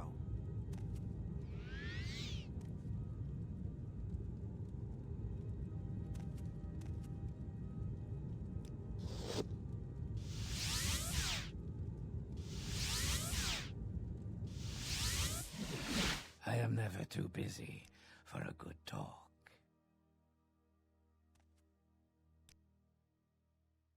Troubles share Gorath, Mad Star, da da da. Go away. Go away. Go away. Go.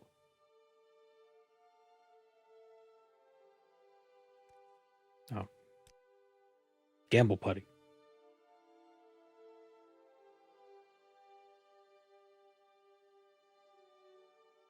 Does the moon orbiting the moon who's orbiting the planet is orbiting the planet is what? So the Revenant orbits RK. And I think another thing orbits a different moon.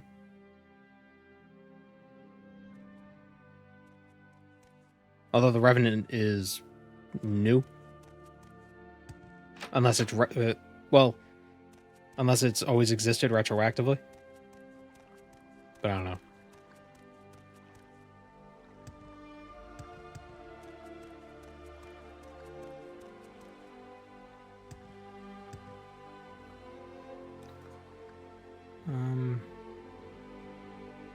I gotta get up to here.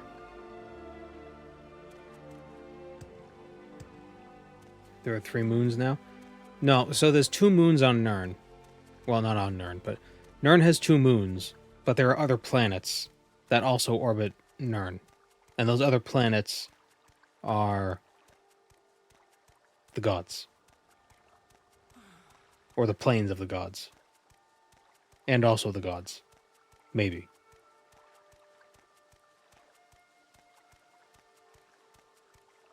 So, RK is out there, Mara is out there.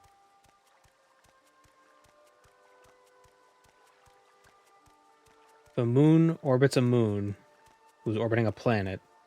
The moon orbiting the moon is also orbiting the planet. I guess technically, but not directly. Like, does our moon orbit the sun? Like, technically, but it's more accurate to say it orbits the Earth.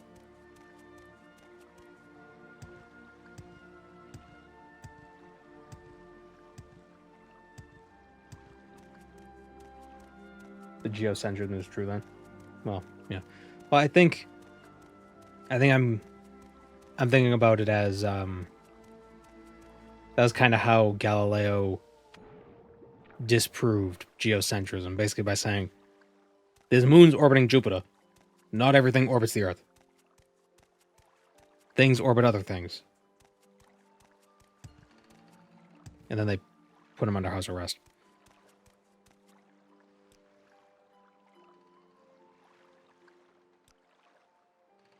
My time is precious, so make it quick. What shape is Mundus? We already went over this. It's a donut. Make it quick, Outlander. Maybe he was just a really annoying guy. I think he was, but still. My time is precious, so make it quick. I think at one point they were telling him, oh, recant what you said, and he says no, and then I think he insulted the Pope in the process. So it's like, ooh.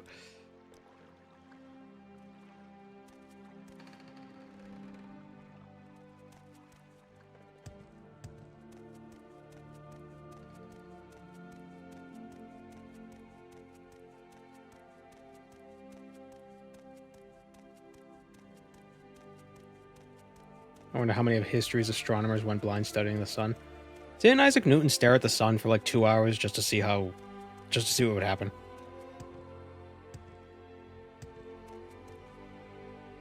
Guy was a maniac. A genius. But a maniac.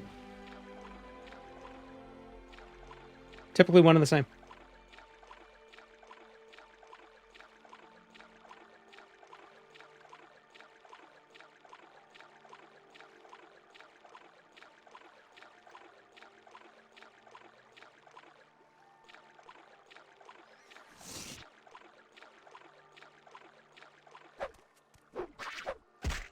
He's also credited with inventing the cat door, but I don't know if that's true. That sounds apocryphal.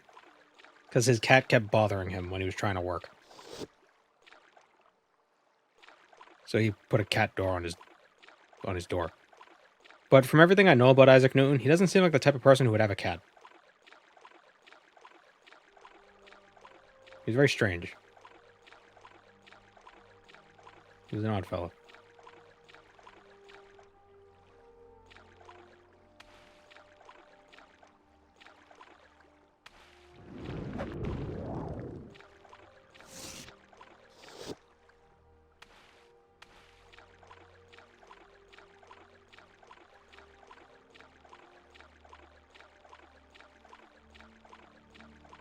Now I gotta look this up on.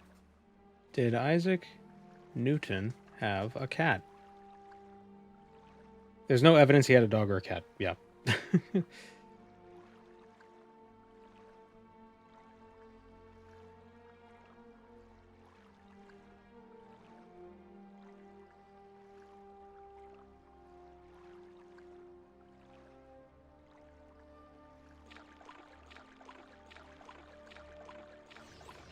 I know H.P. Lovecraft had a cat.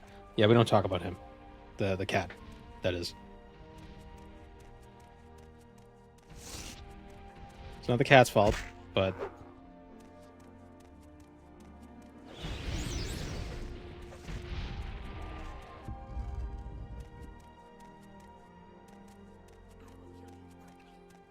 Mercury was a cure for syphilis back in the day.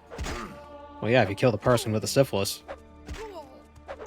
The syphilis doesn't make you go crazy. The mercury does. Welcome, Moon and Star. I have prepared a place for you. Thank you, Tim Dysky. Chipmunk, Jasper 59 Chipmunk, Jasper 59 Chipmunk, Jasper 59 Chipmunk, Jasper 59 Chipmunk, Jasper 59 Chipmunk, Jasper 59 Chipmunk, Jasper 59 Chipmunk. Just buff 59.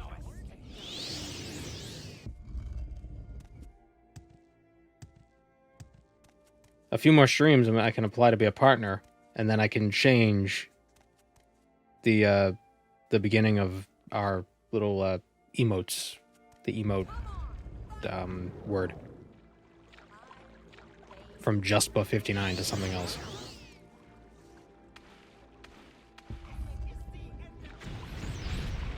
Does Gweeds get the zoomies, or is he too chill for that? Oh, he gets the zoomies all the time. Usually he'll run across the house, jump up onto a windowsill, and just start scratching at it.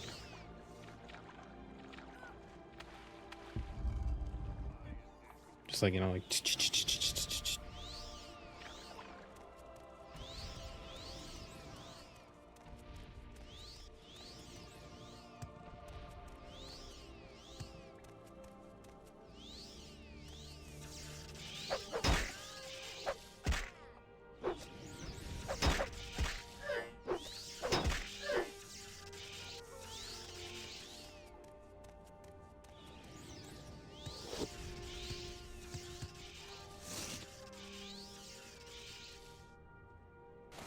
Gamble putty.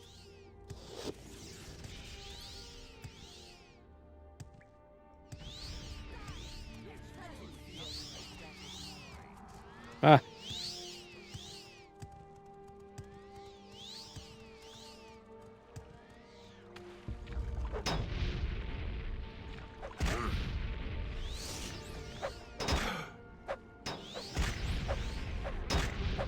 Thank goodness you're here is hilarious. Oh, that game.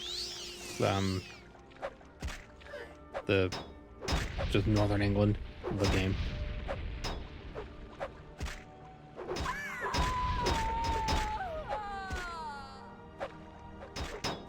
Lady.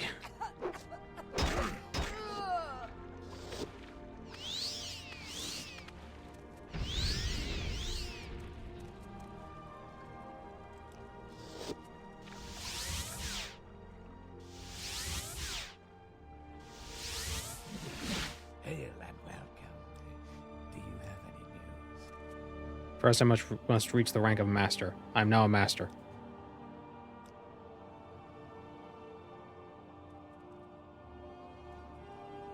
Go away. Go away, text box. Go away. Get out of here. Yeah, it's stuck. Get off.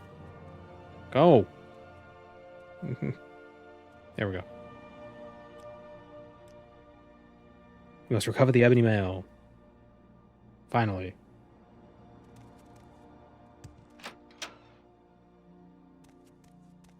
I think in the original game, you can just go to the shrine immediately. And just get the mail.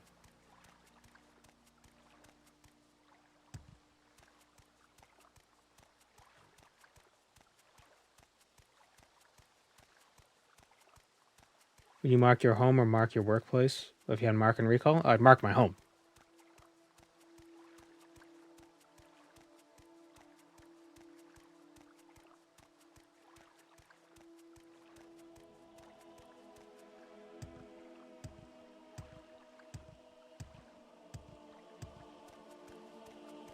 Yeah, workplace. They don't need me there. Well, my home is my workplace, so.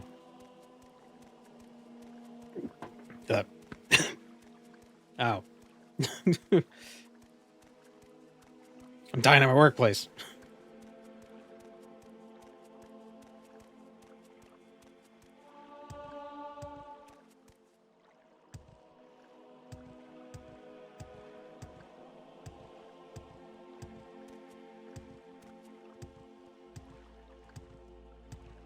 Being able to just go home from social interactions at any time. That would be nice. What if you could have mark and recall, but you couldn't choose where the mark location was?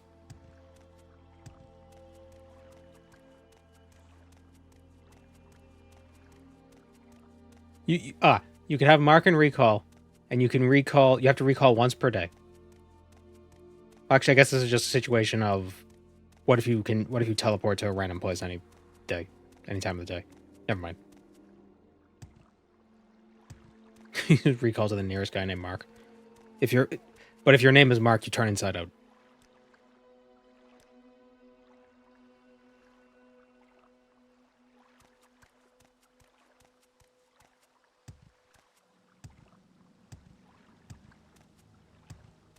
Just going, oh, hi, Mark. Every day. Yeah, a lot of Oreo. Hi, Mark. I did not hit her. I did not. Oh, hi, Mark.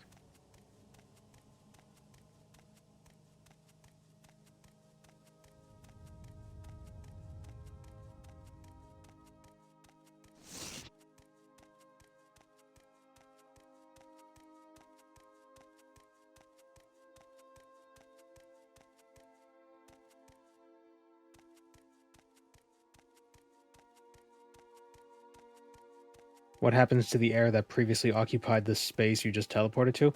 I would assume it switches. Like you swap places with whatever air was there. Or maybe teleporting, maybe it goes into your gut and you just get very gassy.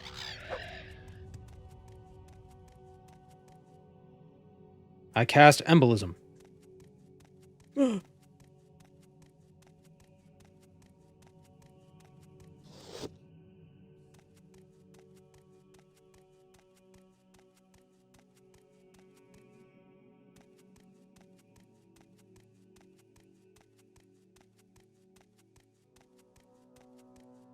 Teleportation for crop dusting people. Well, at that point, you just teleport farts.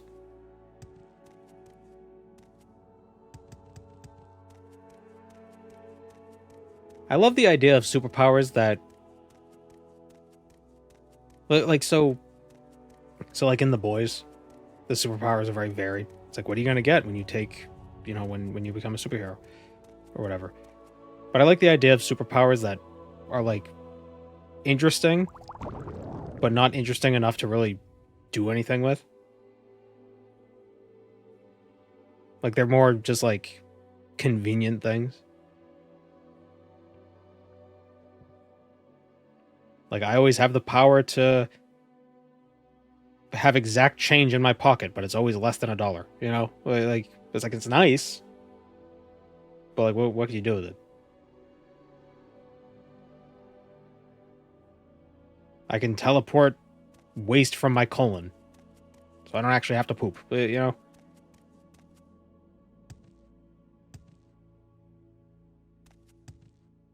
I like to think of boring superpowers. When your superpower is a cantrip, yeah.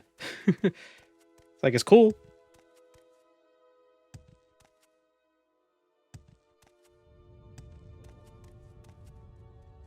Yeah, they all got superpowers making grow fingernails. Yeah, exactly.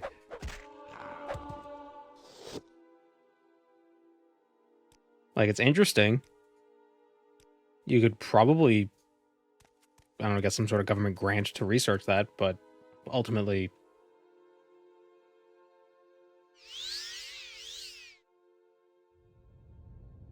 There's the ebony mail. Alright, let's return to... Who's his face?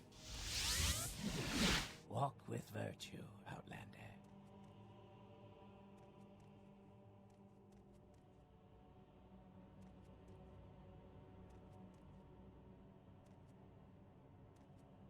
You could pause time, but you got pause too. I'm also thinking the powers wouldn't be catastrophic. So, like, you can't really use them wrong. Like, if something goes wrong with it, it's not going to be a big deal. Let's ignore the lore on that shrine. Yeah.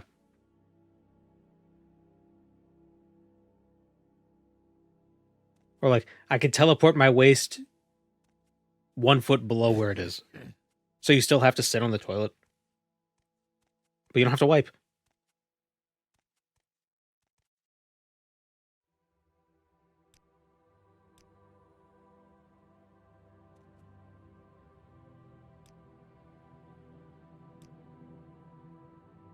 Wait, don't I get the stuff back? Oh, yeah. Okay. Alright, so we're going to take a little bit more fire damage, but we have 50 points of shield.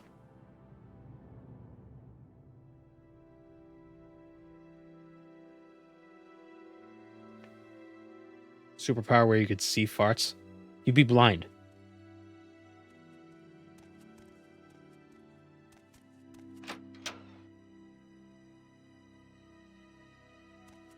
You could poop into someone's car with that. Yeah. Yeah, you could.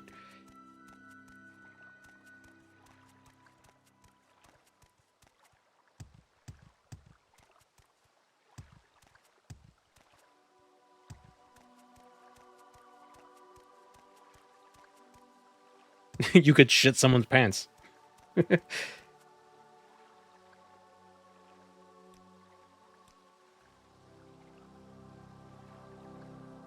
Maybe instead of a foot below you, it's just a foot from your anus.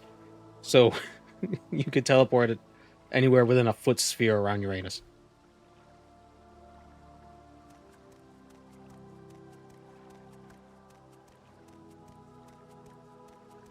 You have to aim it.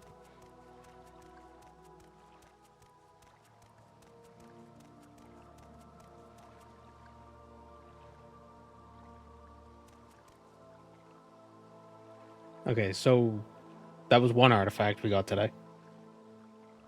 Let's go get the Staff of Magnus. I think that's nearby.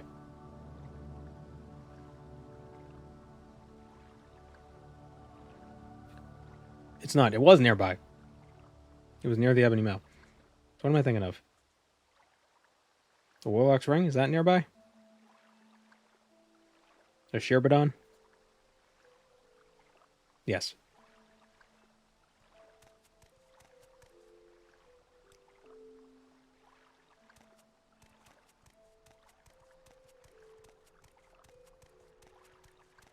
If you shit someone else's pants, I feel like they'd even think that it was somehow their own doing. How could you be blamed for this crime? Well, what if they test the DNA? The mysterious pants shitter. I almost said chance pitter. Never losing socks in the laundry. Well, I already have that superpower because I don't pair my socks. So if I do lose any socks, I never know about it.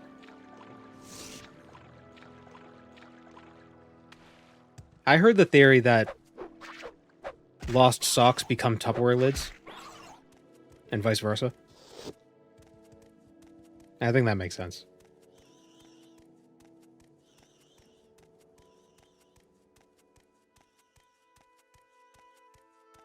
If Mer lives so long, why are they not completely outbreeding men by thousands?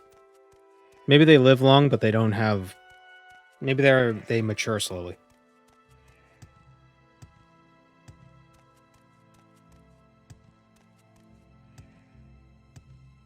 Or maybe their fertile years, at risk of sounding like a creepy incel, are the same as humans.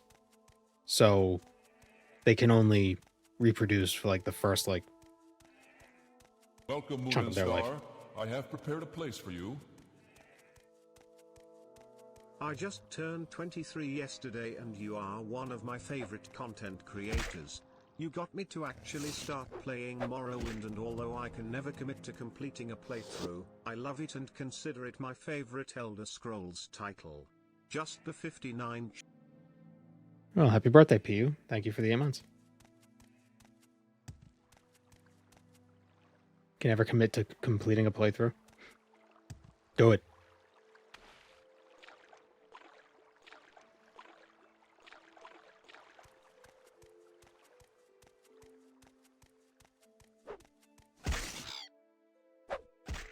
Yeah, I don't know the specifics of elven reproduction.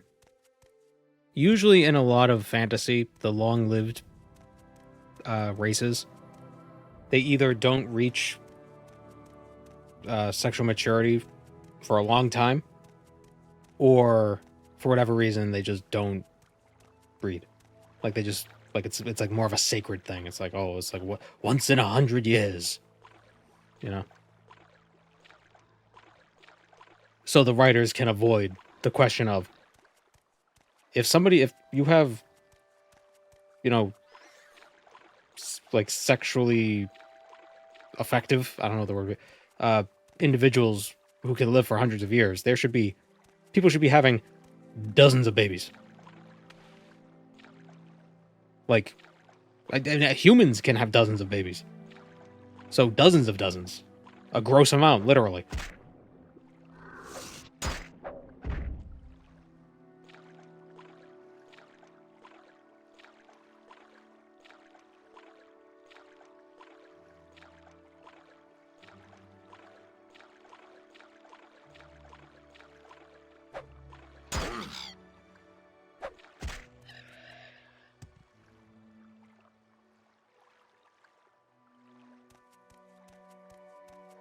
But there's also the fact that the universe isn't very old in the Elder Scrolls.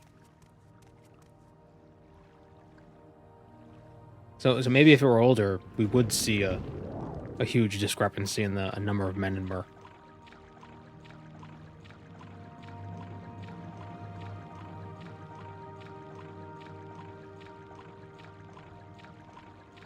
Oh, or maybe it's like in Spin, the book Spin, where they have this thing that makes people like doubles their lifespan. This medication that doubles their lifespan, but it makes you sterile when you take it. Like by design. So it's like if you want to live longer, you can't have more kids. Got to deal with the population thing.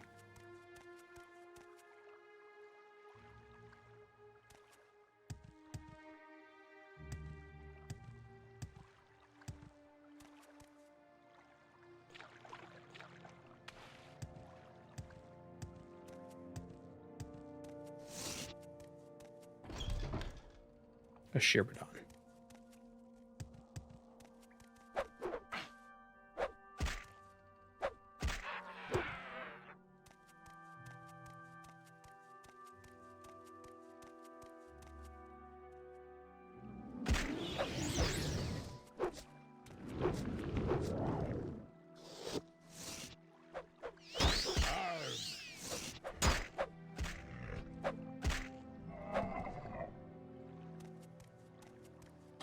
I wonder if there is an answer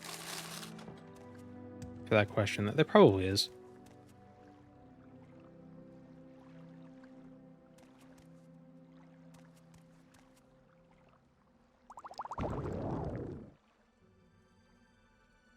I'm sure you get a really good answer on Trustal.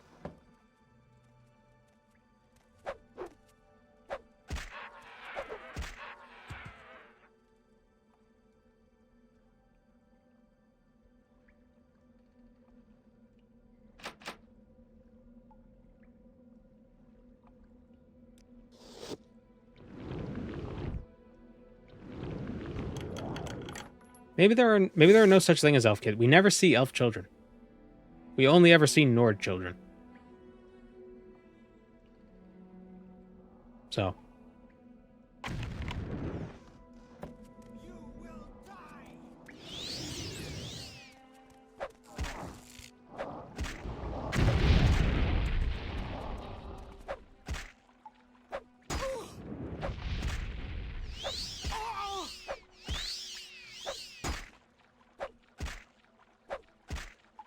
I can't take any more.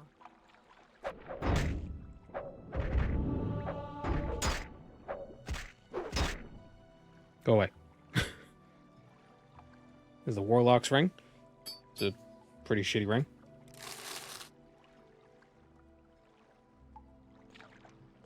There's some Breton and Redguard kids in Skyrim. Are there? Well, okay, fine. So, well, there's only human kids. Only man kids. That sounds weird. Skyrim is full of man children.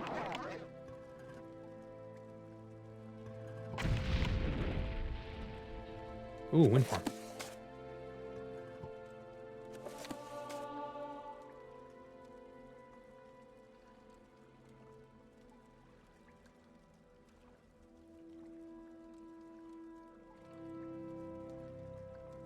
Aren't Bretons half-elves? Yeah.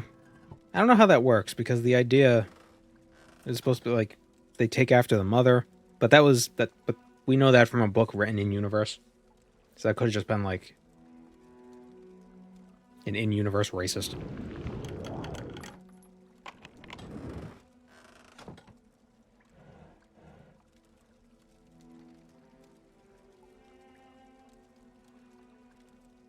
Oh, there's a package out front. Gotta go grab that.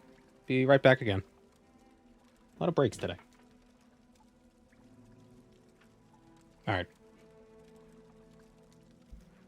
Like I mentioned last time, I finally bit the bullet and decided to order the parts for my network attached storage, my NAS. And one of the parts came.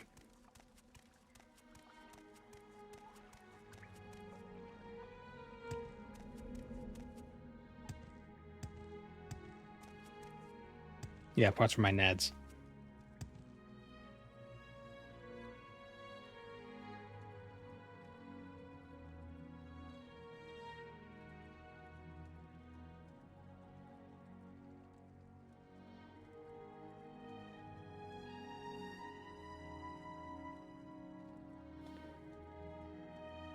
Read the Staff of Hasidoki.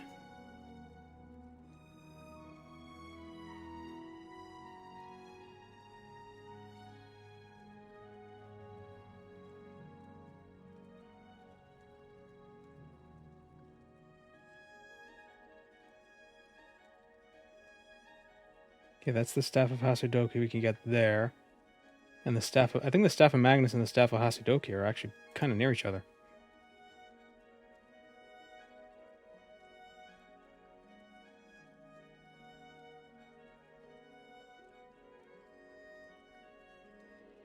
Well... Not kinda, but sorta. They're both in the southeastern part of the map.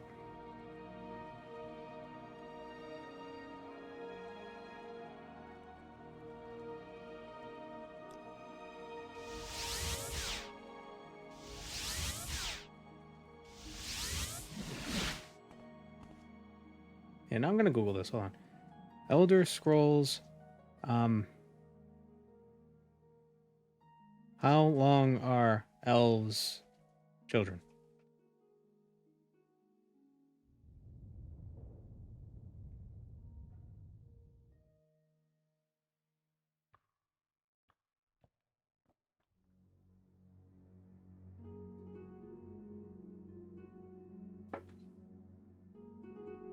So a quote from the real Baron Zaya, you appear to be with child, young as you are. Constant pairing with a human has brought you to early fertility.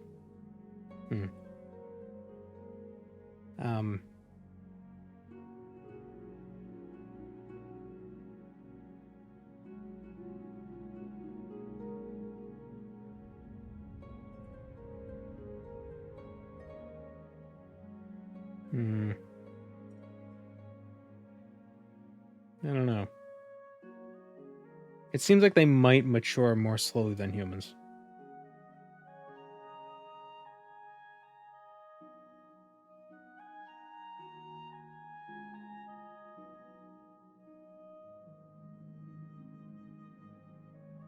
Baron Zaya sounds like she needs minor business. Said to Baron Zaya.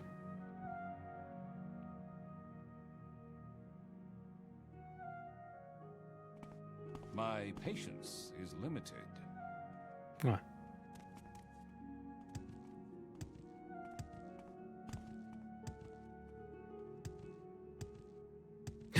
I'm sorry, Baron Zaya. That's great, or I'm sorry it happened to you.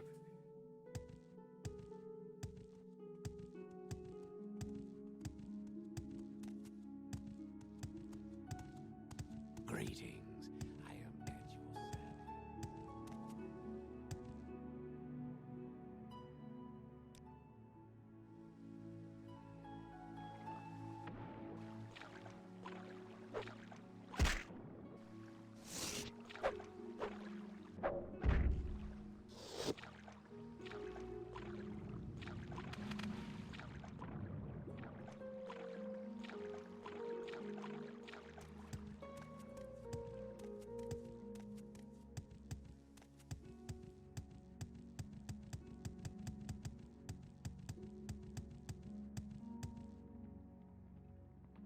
So Asu is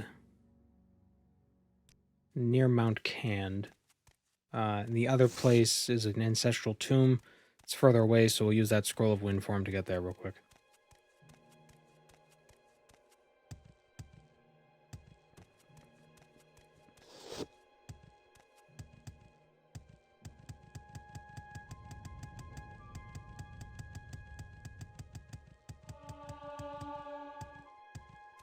Somebody told me about a mod that changes some sound effects in the game. I'm thinking about trying it out. It adds more variability to like footsteps and like armor hits. Could be interesting to play around with.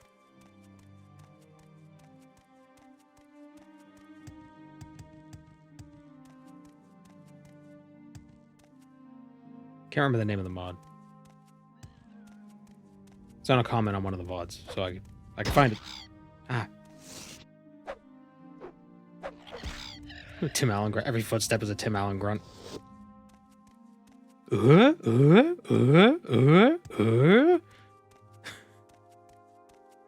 That's the Cliff Racer sound. I should do that. That'd be easy to do too. You just replace the file. You just rename the grunt.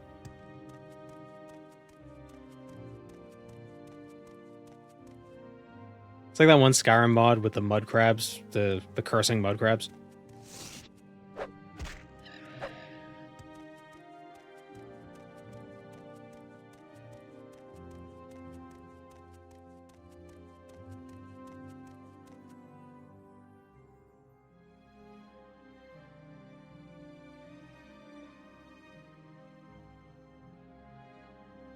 We could write a program that or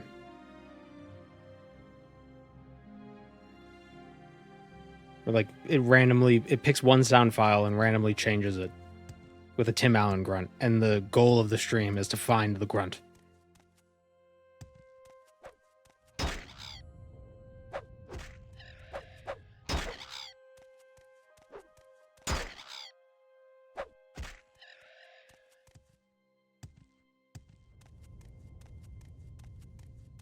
Actually, wouldn't be that difficult to write up real quick either. I should do that. That would be, yeah, for April Fool's. It's on a Tuesday. Yeah.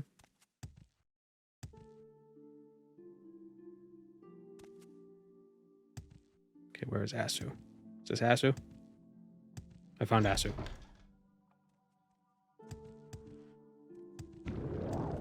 Are all the sound files in one folder? They're in... Well, it's a folder with subfolders, but basically.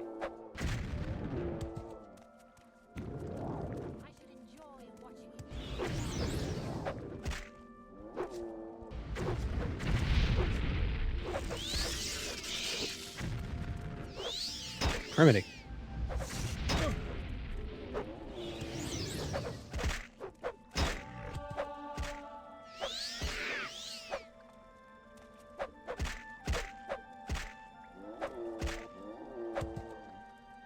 That would be great if the grunt was Dagothar dying. Damn this thing. Oh,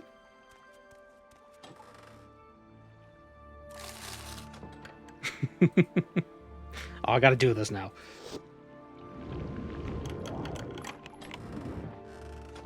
And have it so I could run it, so if we find it really fast, we could do another run. Tim Allen %.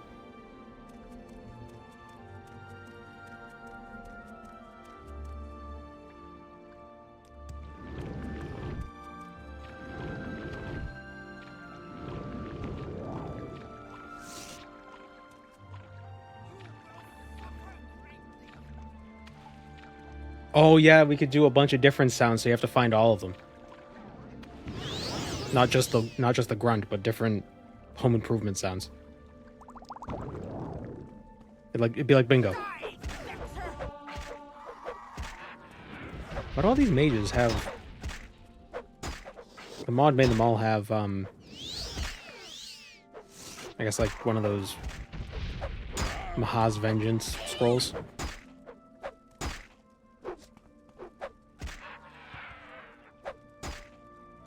Surrender your life to me and I will end your pain. Staff of Magnus. Restore health and spell absorption. Not bad. Could use it.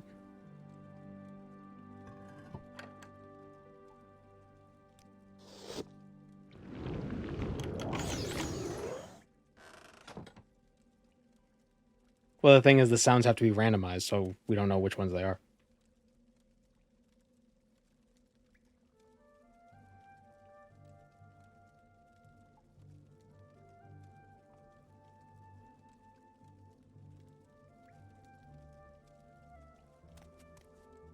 Morrowind, but every cliff racer is 2 cliff racers. The Hydra mod.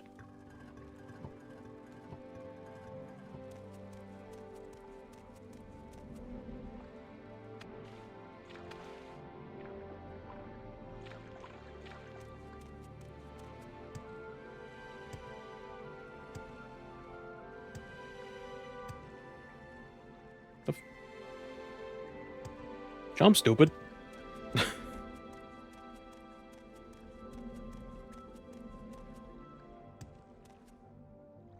Yeah. When you kill something, it splits into 2 smaller ones. There is a set skill command in the console, so there's probably a way to do that in the creation kit.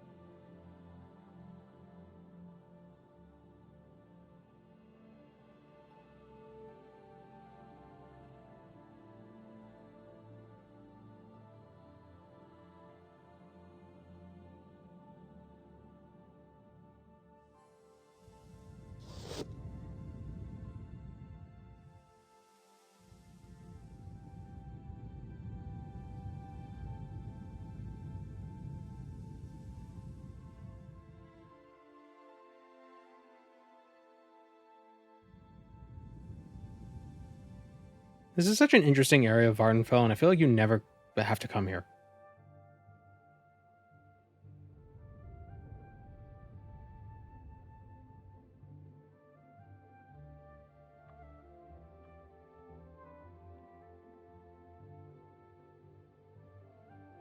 Wait, I think I passed what I'm looking for.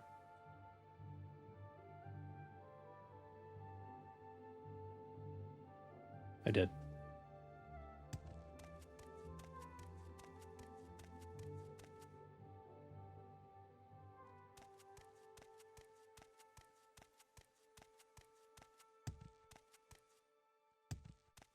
Molagmar, the Ashlands, like this lava area.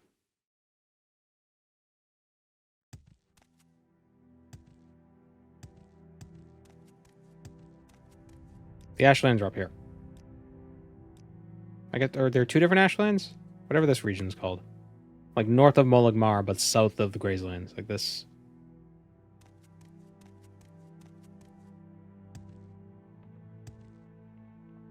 But yeah, you don't even have to go to Moligmar much. You go there for, what, like 2 Mages Guild quests? Maybe 3?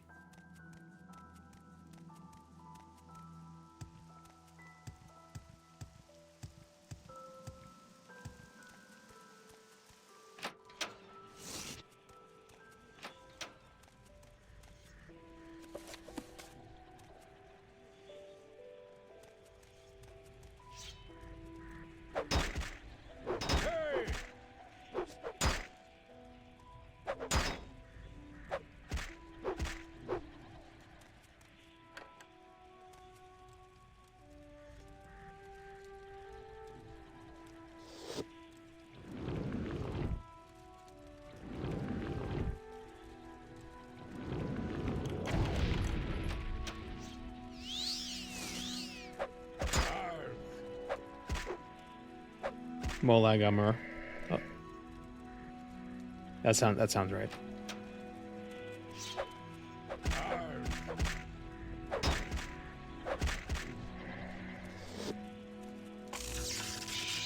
Uh-oh.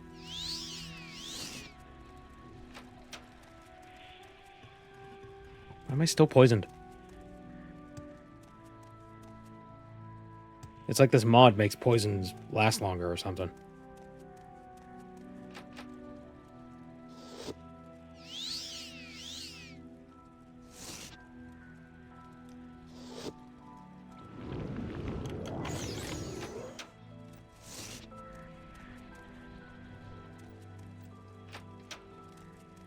Argonian's laughing in the chat.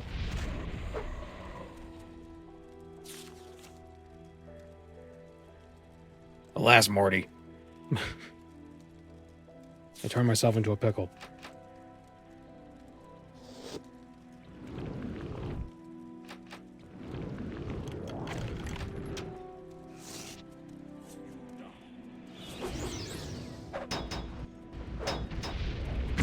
Another necromancer, I see.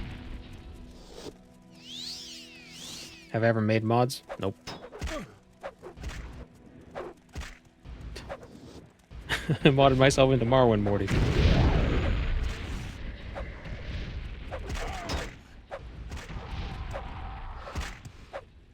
I will kill you quickly.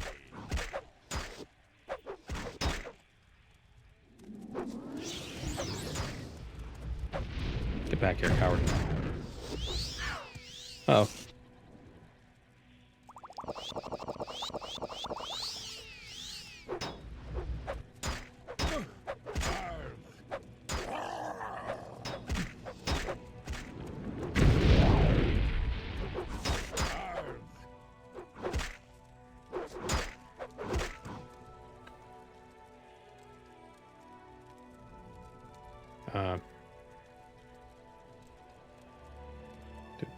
Where's my restore? There it is.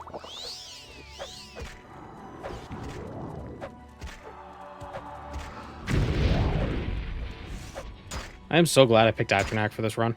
It's a little inconvenient sometimes, but man, has it saved my skin. Kofuto Gilgar. Oh, Pokemon. Gilgar. It evolves into Gilscar.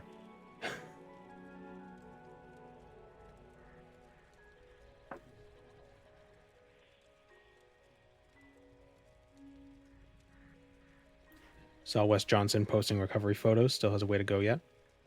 Yeah, I wonder what happened. I mean, he doesn't have to explain anything, but I'm curious.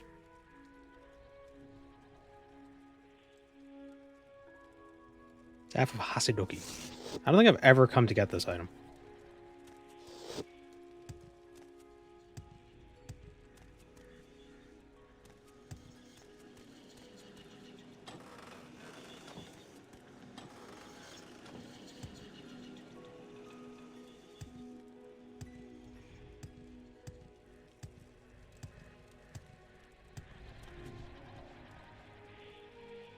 Save restore magic or resist. Resist. 30 to 40 for 30 seconds. Not bad. But, eh.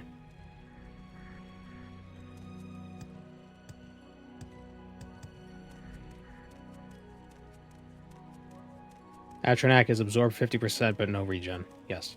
But by restore 50% or absorb 50%, that doesn't mean it absorbs half of all spells. It just has a chance to restore you have a 50% chance to absorb spells.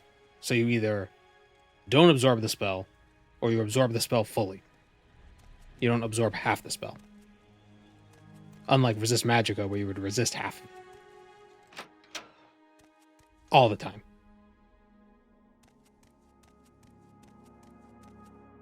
And it's not additive. So you can't have two 50% and then have 100. Because it would be 50%, then 50% of the 50%.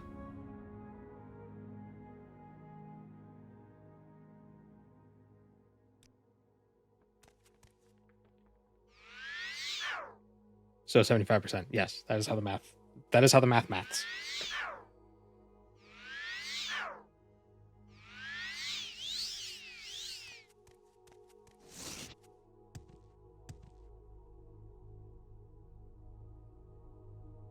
So if you want 100% absorption, you would have to get it from one item.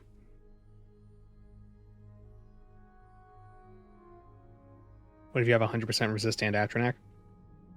So Atronak affects all spells. Magic resistance only affects magic damage. Magicka damage. So frost damage doesn't count as magicka damage. Magicka damage is like damage health or, drain speed, those sorts of things. Absorb magicka.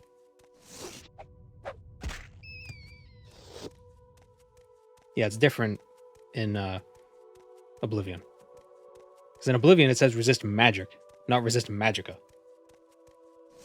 It's different.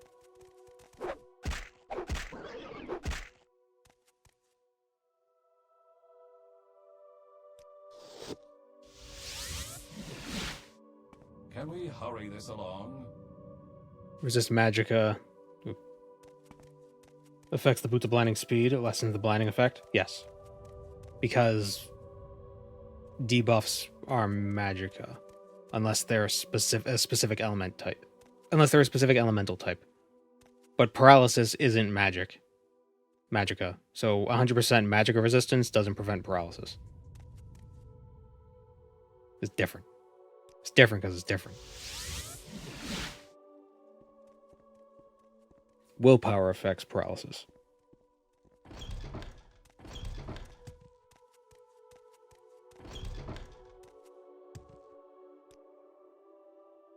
Okay, what else do we got? There's some rings we can get, I think. There's still like Den Stagmer's ring.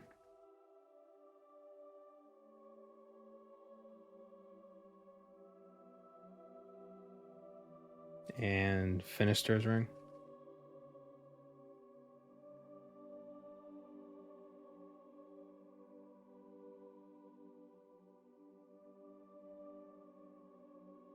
The Phallus ring. Phallus. We can get we can get the cock ring. We can get the ring from the Phallus ancestral tomb. And we can get the other ring from the Senum ancestral tomb. Yes, Nord. What do you want? The finest potions and elixirs in town. Can you ask your question quickly? I must be Gonna buy some potions real quick.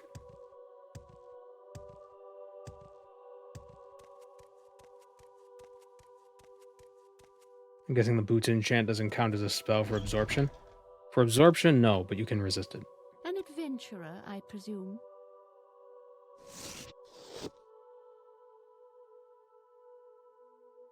I don't think Atronak absorbs spells you cast on yourself.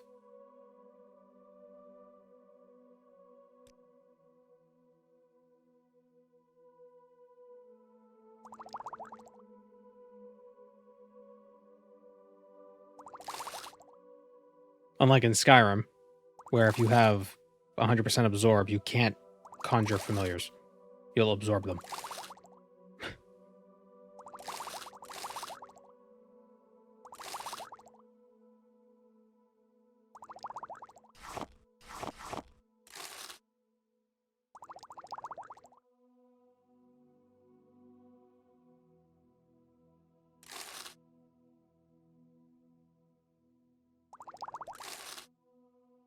She just have the one? Yep, she just has the one.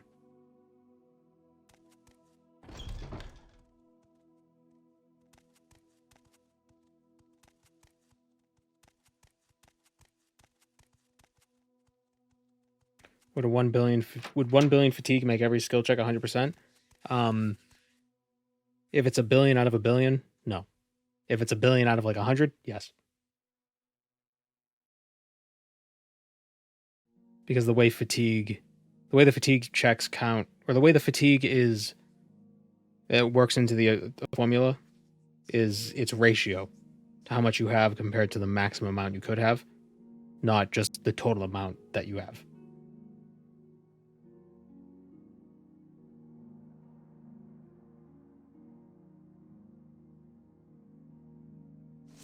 We've been using Scourge, we'll give him Scourge. He can have the bow. He can have Chrysamere. He can have the staff. And take his clothes off. So we can just have artifacts on him. He can keep his pants, though. He's like me.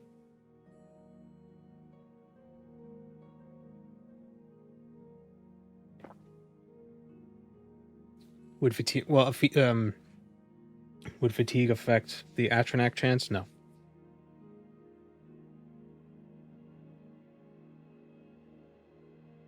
You should trade pants, his are nicer. Good point.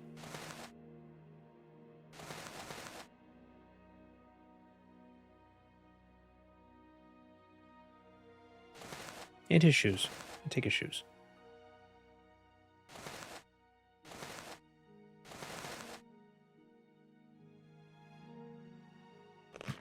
Yeah, a Dunmer with the Dragonbone Cuirass, that makes sense.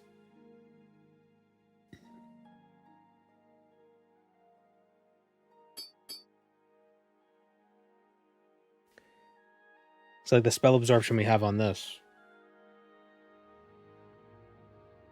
would be pretty good to go with the Atronach.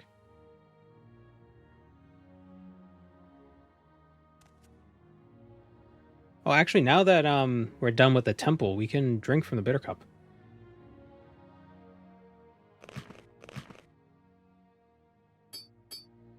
Yeah. Been holding on to this thing this whole time.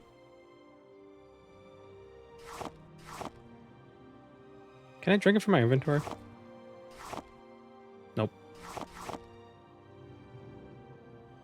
Nope, got a phone call. Hold on. How high was your highest stat? My agility was boosted to like 130 something, but I took off the gear, so it's not that. Yeah, 126 strength and 138 agility. Very nice. These artifacts are good.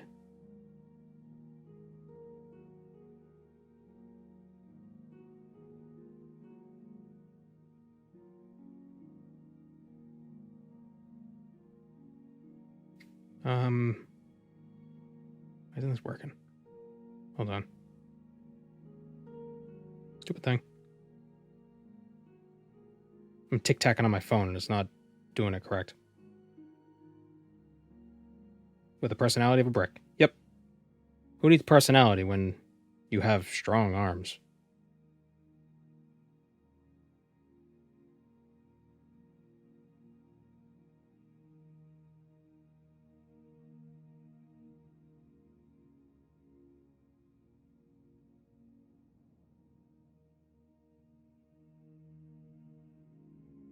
Why talk when punch good?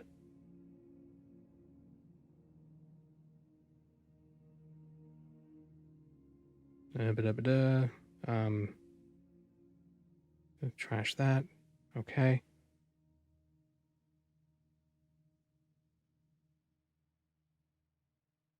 Yeah, we're gonna get a bunch of insults. I mean, 34 versus 14. I mean, they're all pretty rude to begin with. These times when I hit the road.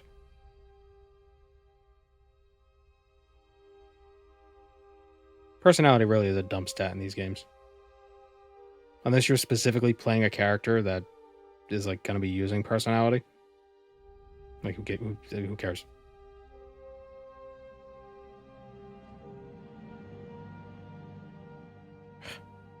Freaking.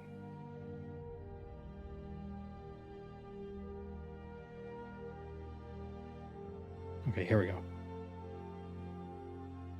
Starting with the lady sign so I can ignore personality most of the game. Yeah, that works too. Lady sign's not bad. And you also get the extra health from endurance.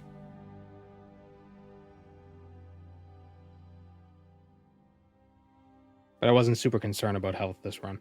Because I'm not trying for the back path. So I don't really care about getting 200 health. Is there a personality alchemy potion? Well, there's Telvanni Bug Musk.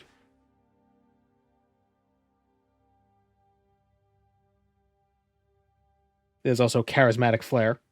Just fortify personality, 100 points for 1 second.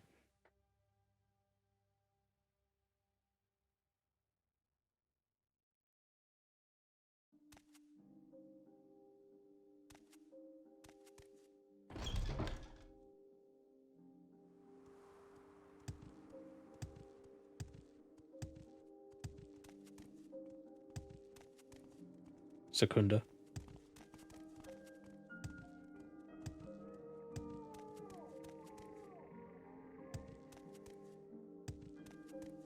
Do we have the Boots of the Apostle? We don't. And we're going to Nissus. So.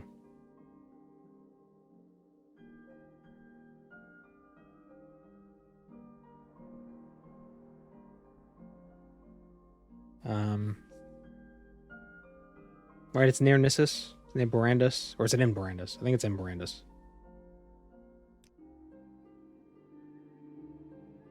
Probably should have gotten those boots a long time ago. Now that I think about it.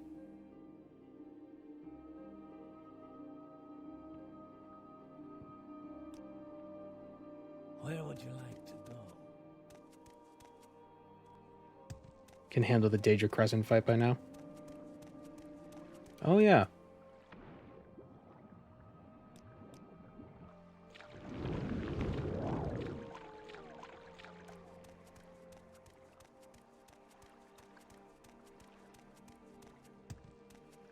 If you could have one idle music that plays when you're idly walking, what would it be? The Oblivion NPC dialogue song. Because that's how I feel 90% of the time.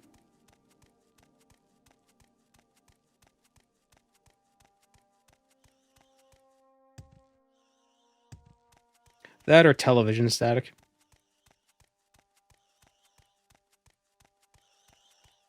Television static isn't a thing anymore, is it? Have I just have I dated myself?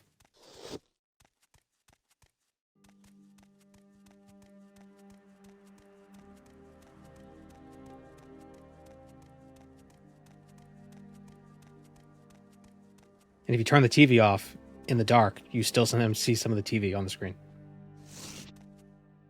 And you'll see the last image. And it goes like... And there's like crackles. Then you could touch it and wipe away the crackles. It feels the way... It feels the way sparkling water tastes.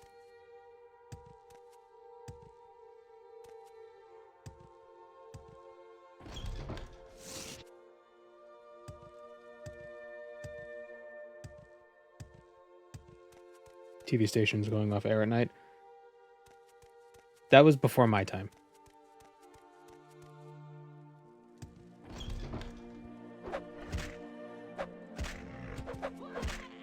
You know, we had Nick at night.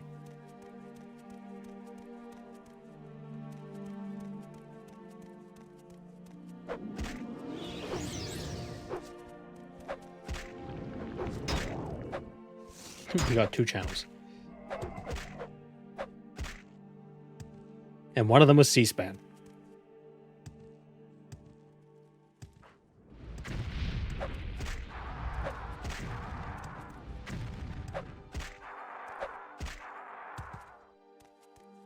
CBS and ABC.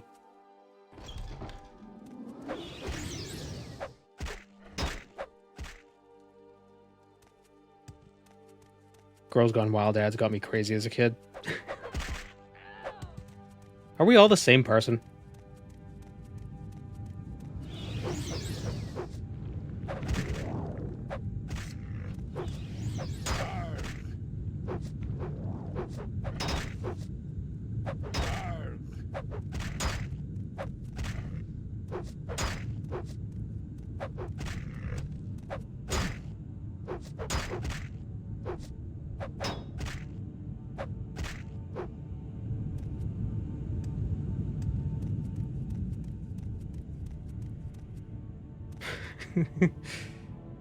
Those did nothing for me and probably should have realized it was an early indicator. I can't even read. Early indicator that I am a homosexual. Yeah, yeah. I don't get it.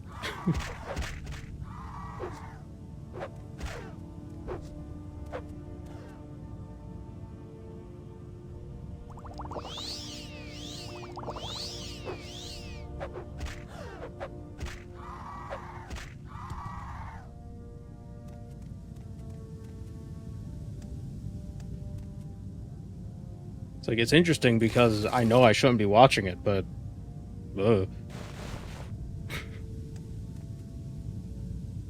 Boots. Finally have boots. Perhaps with the fur.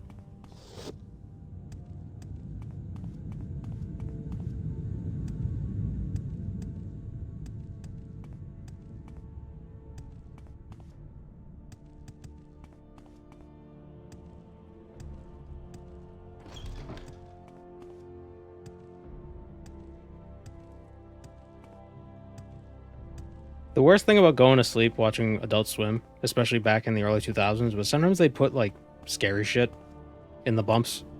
And it would always happen when you wake up in the middle of the night.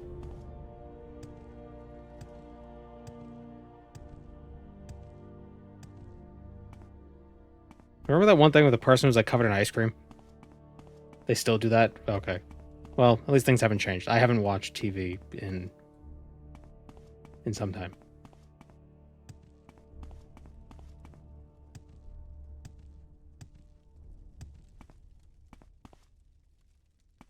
Don't even own a TV. Ooh, la di da. I have like one of those Roku TVs. How the hell do I get out of here? Just teleport.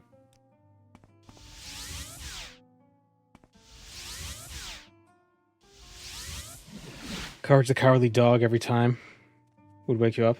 Give me a scarier impression of the show than it really was. It is a creepy show. It was a creepy show.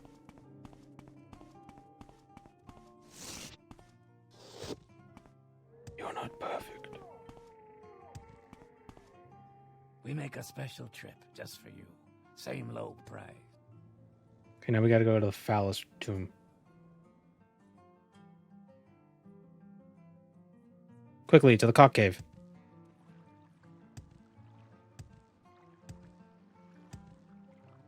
It was very naughty. I still like that. I still do that sometimes. I say naughty that way because of that. That was such a weird. The part of that episode that bugged me the most was when he was using the razor and he was shaving the pancakes out of Courage's mouth. I don't know why that bugged me so much.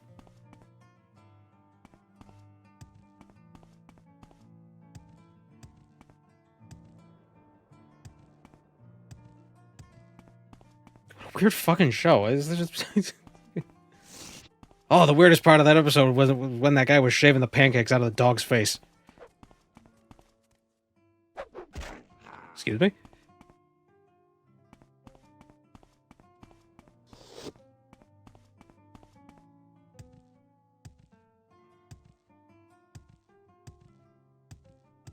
One scene that I could never watch, always have to look away.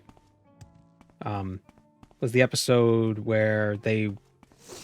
I can't remember what the episode was about. There was the giant cockroach guy. Schwick. Not Bushwick, Schwick. Just Schwick. And Courage was going through this apartment building. And he opened a door and there was a girl in there playing the violin. And then she turns around and she's got like a spooky face. I always had to look away.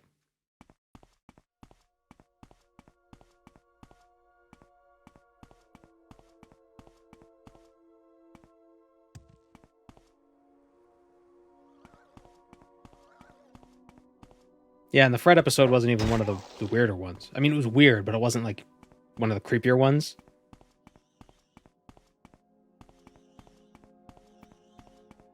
Or rather, it wasn't upsetting in the same way some of the other ones were. How many seasons did that show have?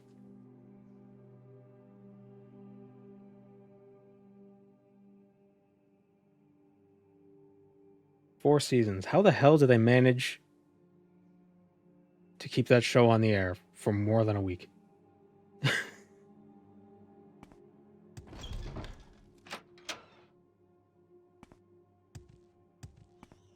It was one of the better shows of 2010's Cartoon Network. Oh, Gumball. They were talking about Courage. I was about to say, you're about 10 years late. Yeah, Gumball is funny. Hello. Chowder was a funny show.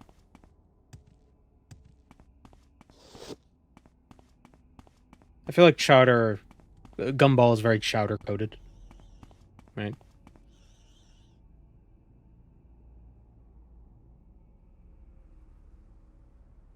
Is that fair to say?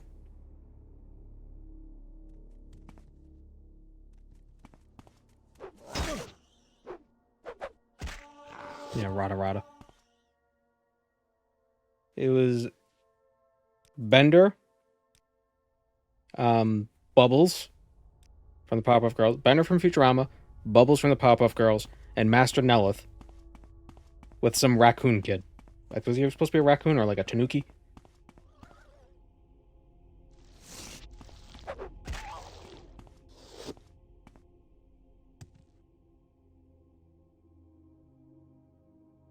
Rigby? No, I'm talking about Chowder. What was Chowder? I think Chowder was supposed to be like a raccoon tanuki or something. I don't know. He had a raccoon tail, if I remember correctly.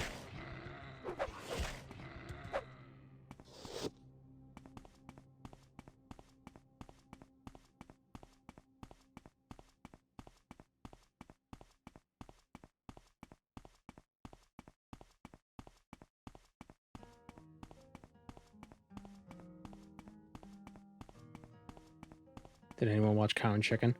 Oh, that was a weird show. Chowder is a cat, bear, rabbit. What, like Panini? I thought Panini was a rabbit. That's why I think Chowder might have been a tanuki. Because a tanuki is kind of like a raccoon, bear, dog thing. I know it's a real animal, but... yeah, the nonsensical hybrid. I mean, what was Schnitzel? He was a rock man or something?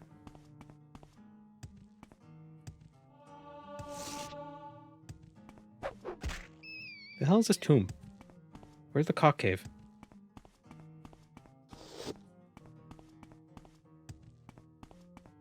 Did I start the gold brand process yet? I did not.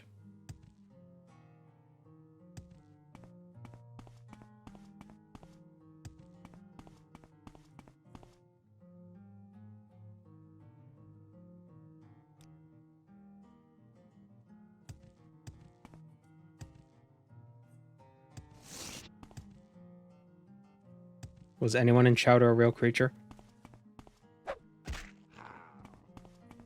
I think there was a chicken man. I remember there was like a side scene. Like I think there was a chase going on, and then there were just two guys leaning against the wall. And one guy says, "That thing on your nose is gross." What, my snood? My wife likes my snood. Then something goes by. It's like, yeah, man, it's gross.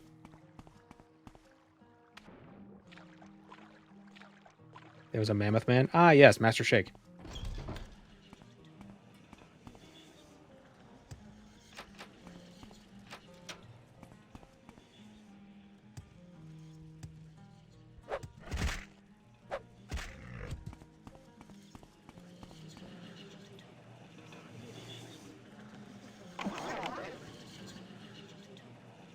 There's Den Stagmer's ring. That would finish up our fire resistance.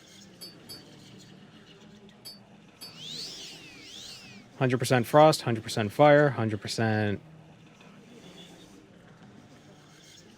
Nope. 80% shock. I've only ever seen Chowder from the out of context clips on YouTube. The show was pretty out of context. But it wasn't like, lol, so random. Kind of funny. But it was pretty... A lot of stuff was out of pocket.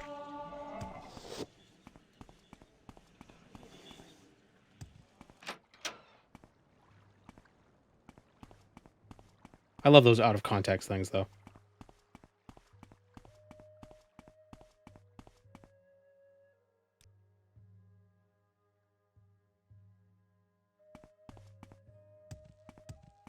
If you notice in a lot of my videos, I try to frame them in a way where shit would sound absurd out of context, because I think that's funny.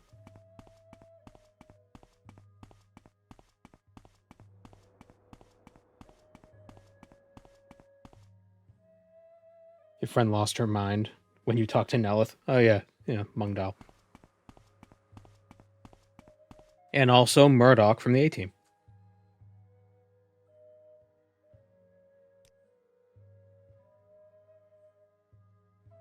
The May is near here. We can get the Fang of Hanix Namet.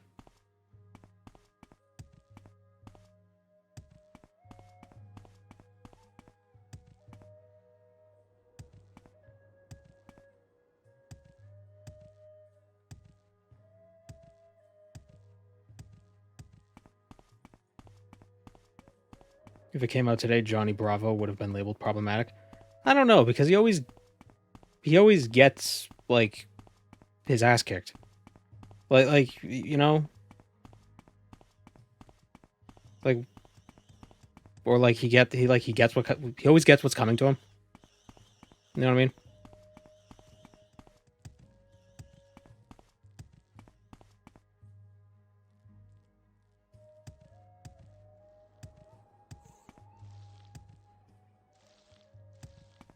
Because he's always hanging out with the little girl. Yeah, okay, I guess that is kind of weird.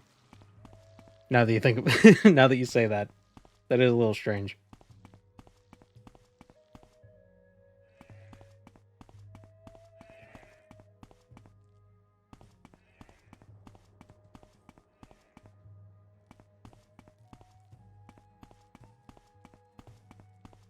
I remember him trying to get her to go away most of the time.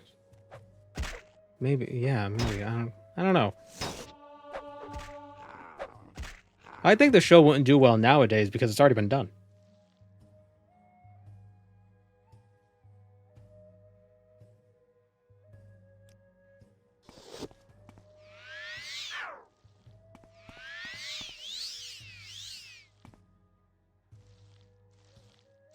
What was her relation to him?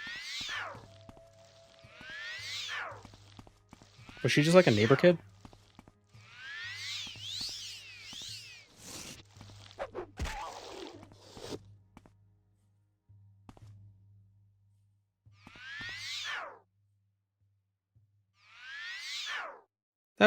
That is one of those things that always irks me, though. People are like, oh, they would never make something like this nowadays. It's like, well, yeah, no shit. They already made it. Of course it wouldn't work nowadays. It's not original. I mean, nothing's original, but you can't just copy shit.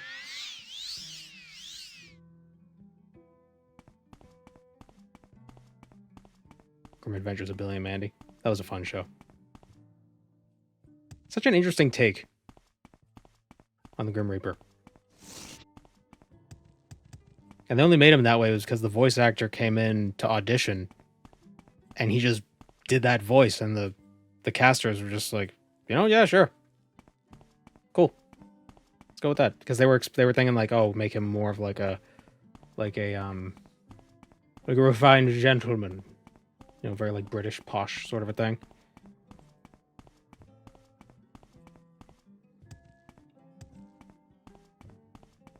Definitely unique. The show did have its moments of being a little grating, though. Specifically Billy.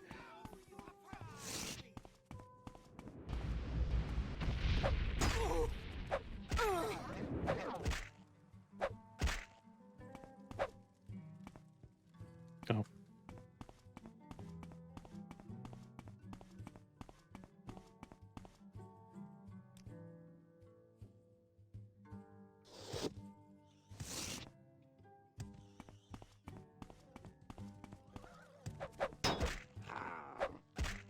I remember when it was Grim and Evil. Oh yeah, Evil Con Carne. Mm.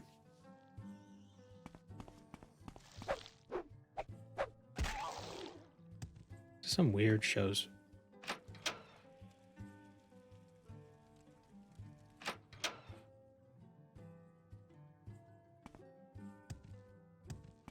I wonder what the weird shows 10-year-olds are watching now are going to be talking about in 20 years when they're VR streaming.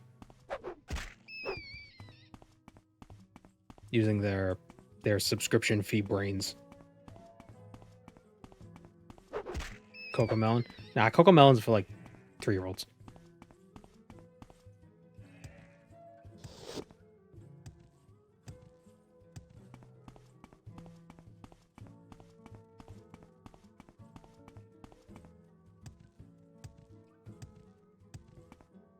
Where's Mamea?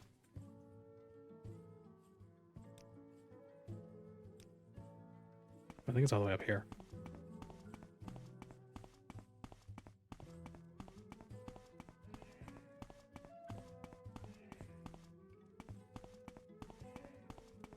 Does anyone remember a show where a clown woman had a big couch and did a human clock routine? No. What?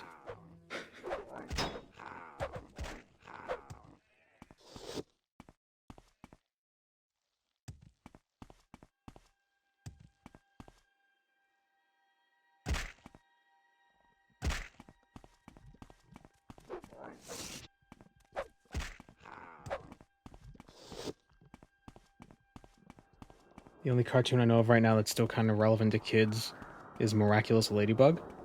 I've never heard of it.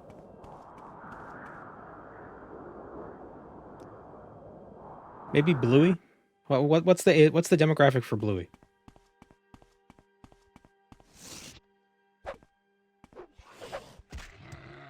Paw Patrol? I think Paw Patrol's more enough for like 10, 11, 12. Paw Patrol's more like 6, 7, 8. I know there are a lot of adults who like Bluey. I've never seen any of it.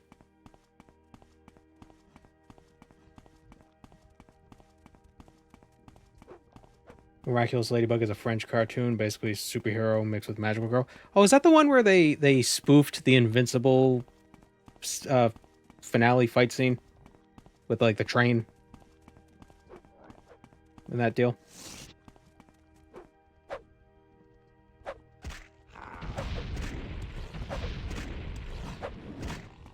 Oh my god, Vvardenfell.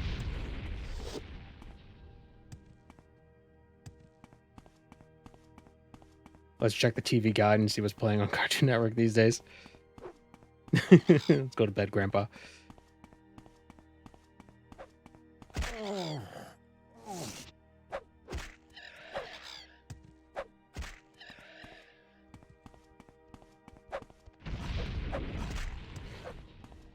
Kind of tough though, because I remember watching a lot of SpongeBob when I was a kid, and they're still making new episodes.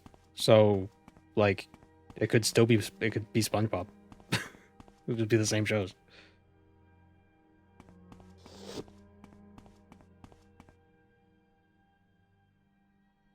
The hell is Mamea? Did I pass it again? Oh, it's down. Okay, yes, I did.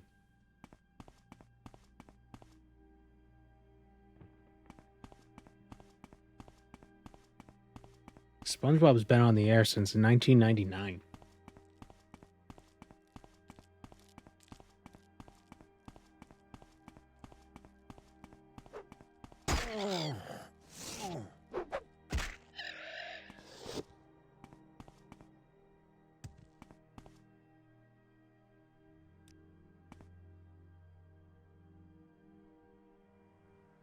What is happening?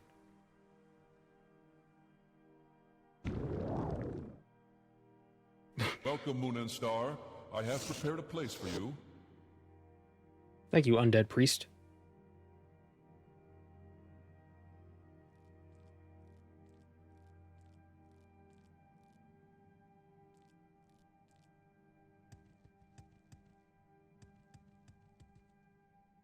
I remember seeing the first episode of SpongeBob when it first aired. It was the Kids' Choice Awards, if I remember correctly. Was the first episode...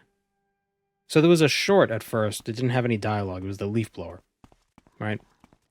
But the first episode was the anchovy one, where he had to go get the spatula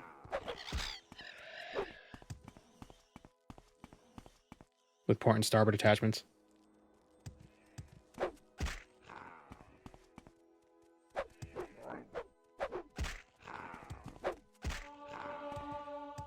It was a good show. It was Hey Arnold. That was an interesting one.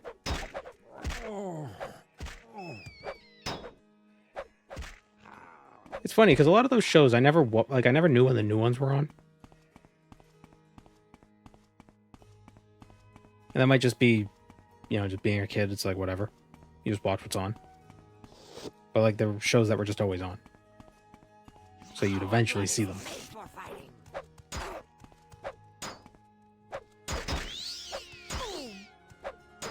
So I couldn't tell you like, oh, these seasons were the best seasons because I don't know which seasons were which. And I haven't looked into it.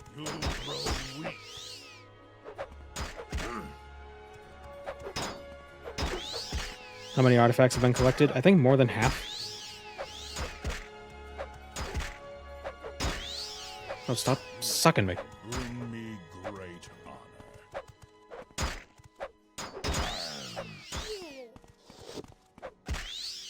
I'm dying. Oh, oof. Got the vampiric ring off just in time. How did he die? Oh, did I hit him with the ring?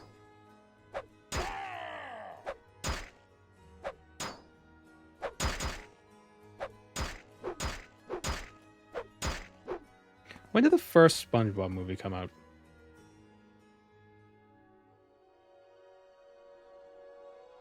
I think I stopped watching 2004. Yeah, I think I stopped watching a lot of those shows around that time. Well, no, I would have probably still been watching them.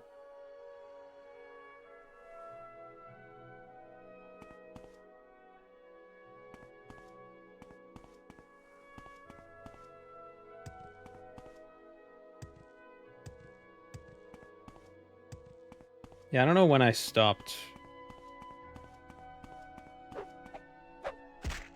I didn't watch Phineas and Ferb until like I was in my 20s. And it was only because that was what was on at like 3 in the morning and there was nothing else on, so I was like, oh, I'll just throw this on. It's a good show.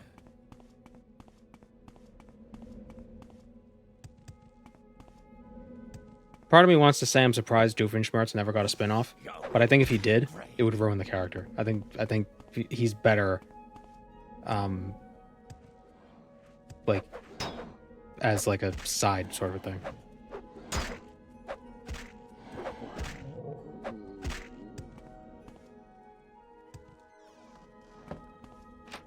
Like if you destroy the mystery of certain characters, then they stop being interesting.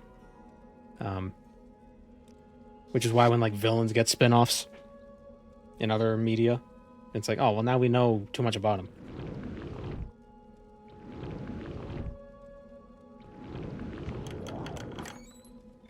Malcolm in the Middle was a great show. It was. The Breaking Bad spin-off was fun.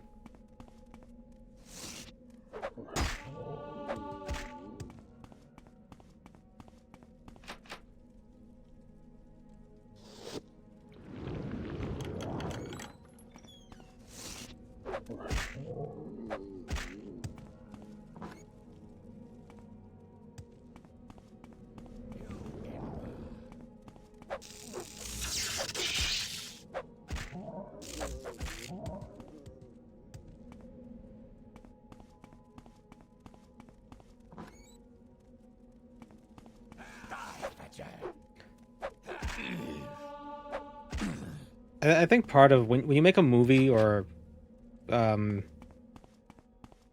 when you try to make a spin-off of the villain, the problem is you need like the protagonist doesn't have to be likable, but it's hard to make a protagonist if they're not likable, you know? Like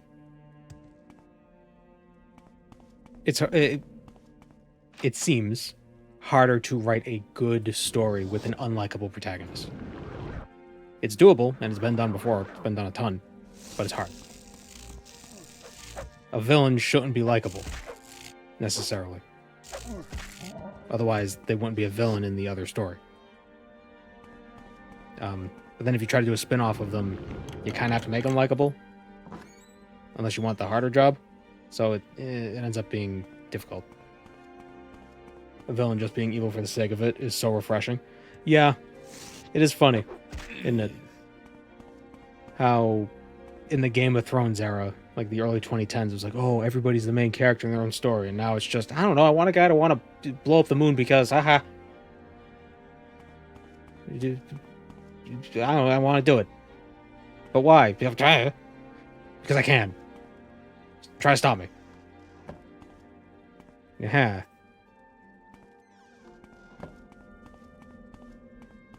Kind of satisfies the need to be able to fight a force of nature.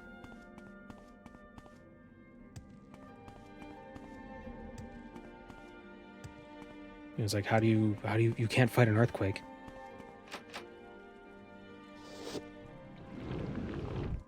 What if we just have a bad guy who's just a bad guy because he's a bad guy?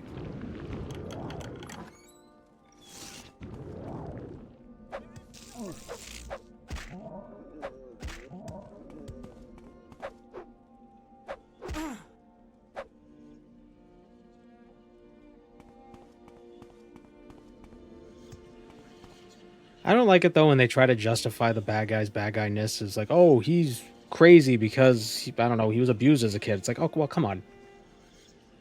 Well, now you're making it too like you don't got to give a reason. Just let them be a piece of shit. Like why?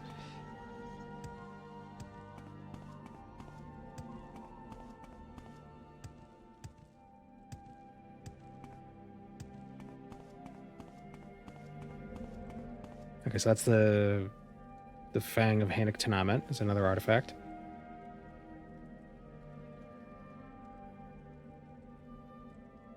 Trying to think of a villain that's just evil for the sake of being evil, who was really fun. Like fun, like was a fun character.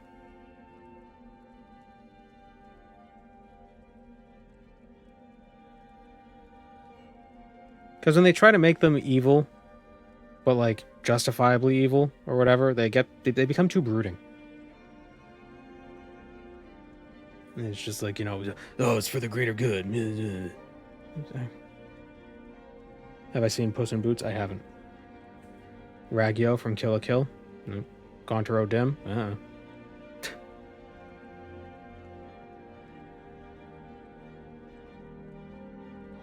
Gontaro Dim, is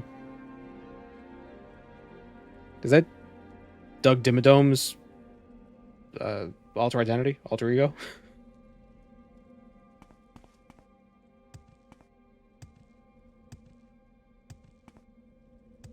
Witcher 3. I always thought DBZ had good villains. Maybe. They all become good guys eventually, though. Like, every single villain, it becomes Goku's friend.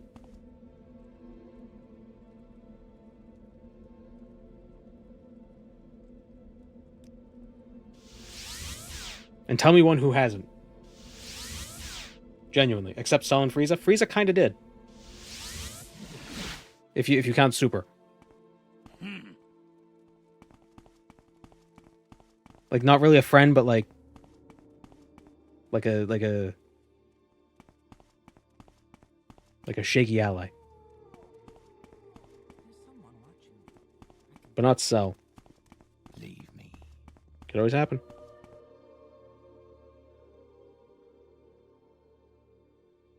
Ally of convenience isn't a friend. Yeah, but I could see, I don't know. I guess. Okay, fine. Except for Frieza and Cell. Keep moving, scum. But like Vegeta, Piccolo, Tien, Yamcha, Boo, Find someone else to bother. I'm mostly Dragon Ball. Well, if they're dead, they don't count.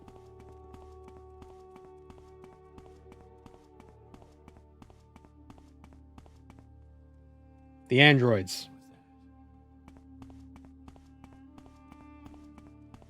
If they're dead, they don't count, so Nappa doesn't count.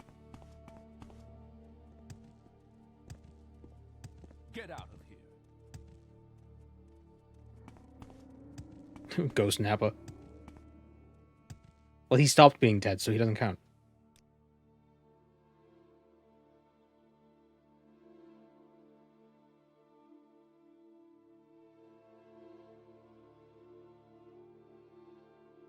Okay. Only counting the characters who fit. Only counting the characters who make me right.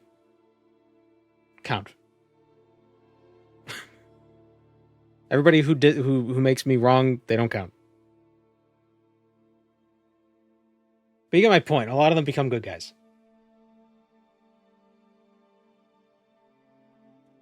We make a special trip just for you. But yeah, I like Frieza. Same low price. Like, why is he cruel? I don't know, because he's a prick. Why is he a prick? Because...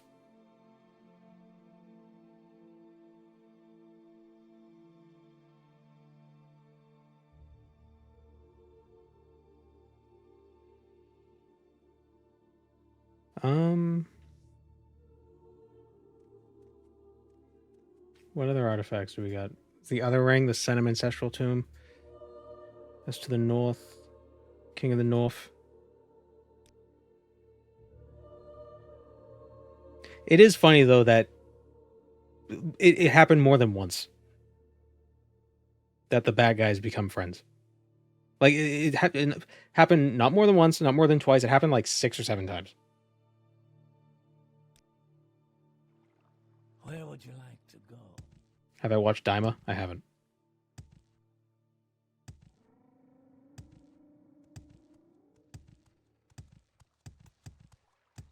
It's a classic shonen trope. Oh.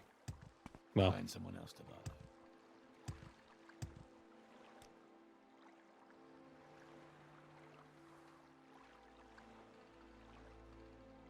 It's weird that it happens in Dragon Ball at all, because Goku is bloodthirsty in Dragon Ball.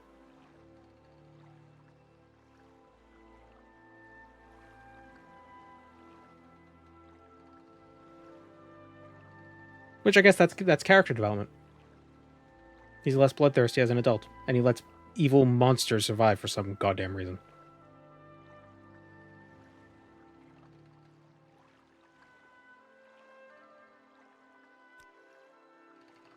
Goku just likes fighting.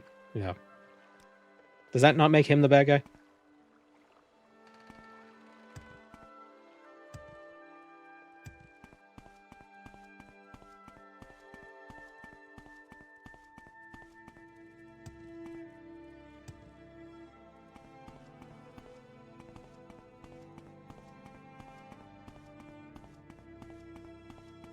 Better than Naruto, where 2 villains died during the battle to an unrelated fatal disease. That happened to Goku. In a different timeline.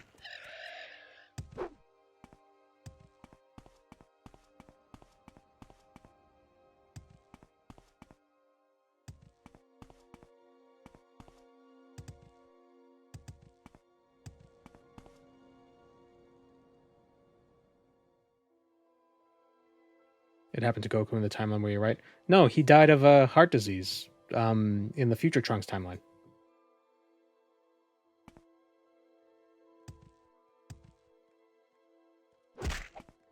Or like a heart virus or whatever that was.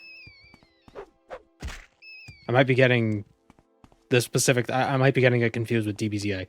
But it was a heart thing.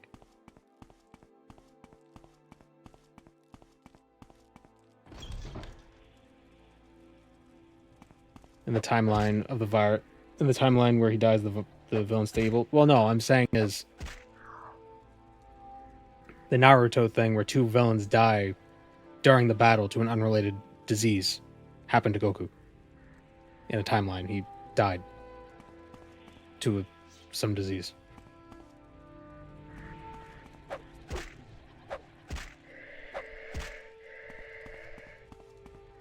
And the Dragon Balls can't bring people back if they die of like an illness, right?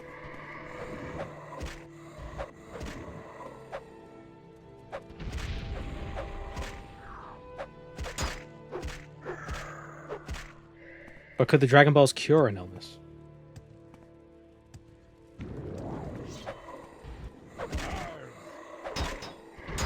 So they can cure an illness, but they can't bring you back from the illness. That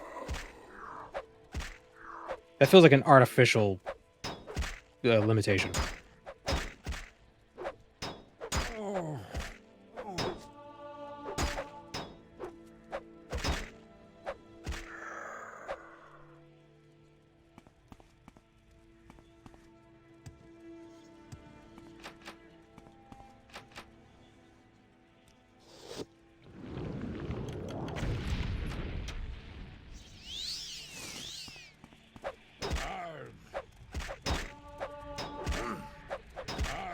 Can't wish for more wishes, but you can wish for more dragons.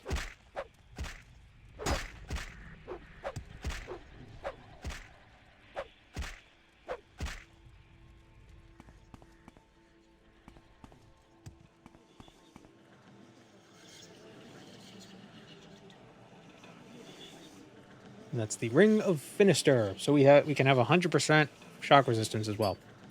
But I think 80% is fine. I'd rather have the Ring of the Winds. That is a cartoon ass bone.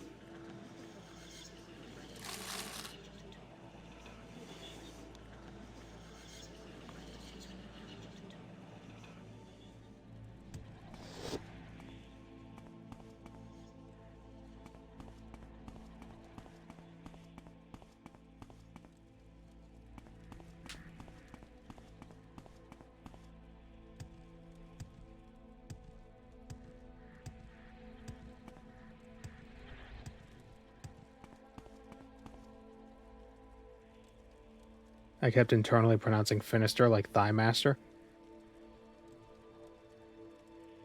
The Ring of Thigh Master. Hello. That's not how you say it. Finister. Or Finaster. Finestra. Defenestrate. I'm going to jump out a window. Next time on next stream. Because we're ending it here. Thanks for joining me, everyone. We're almost through with all the artifacts. I think getting that friggin' ebony mail takes so goddamn long.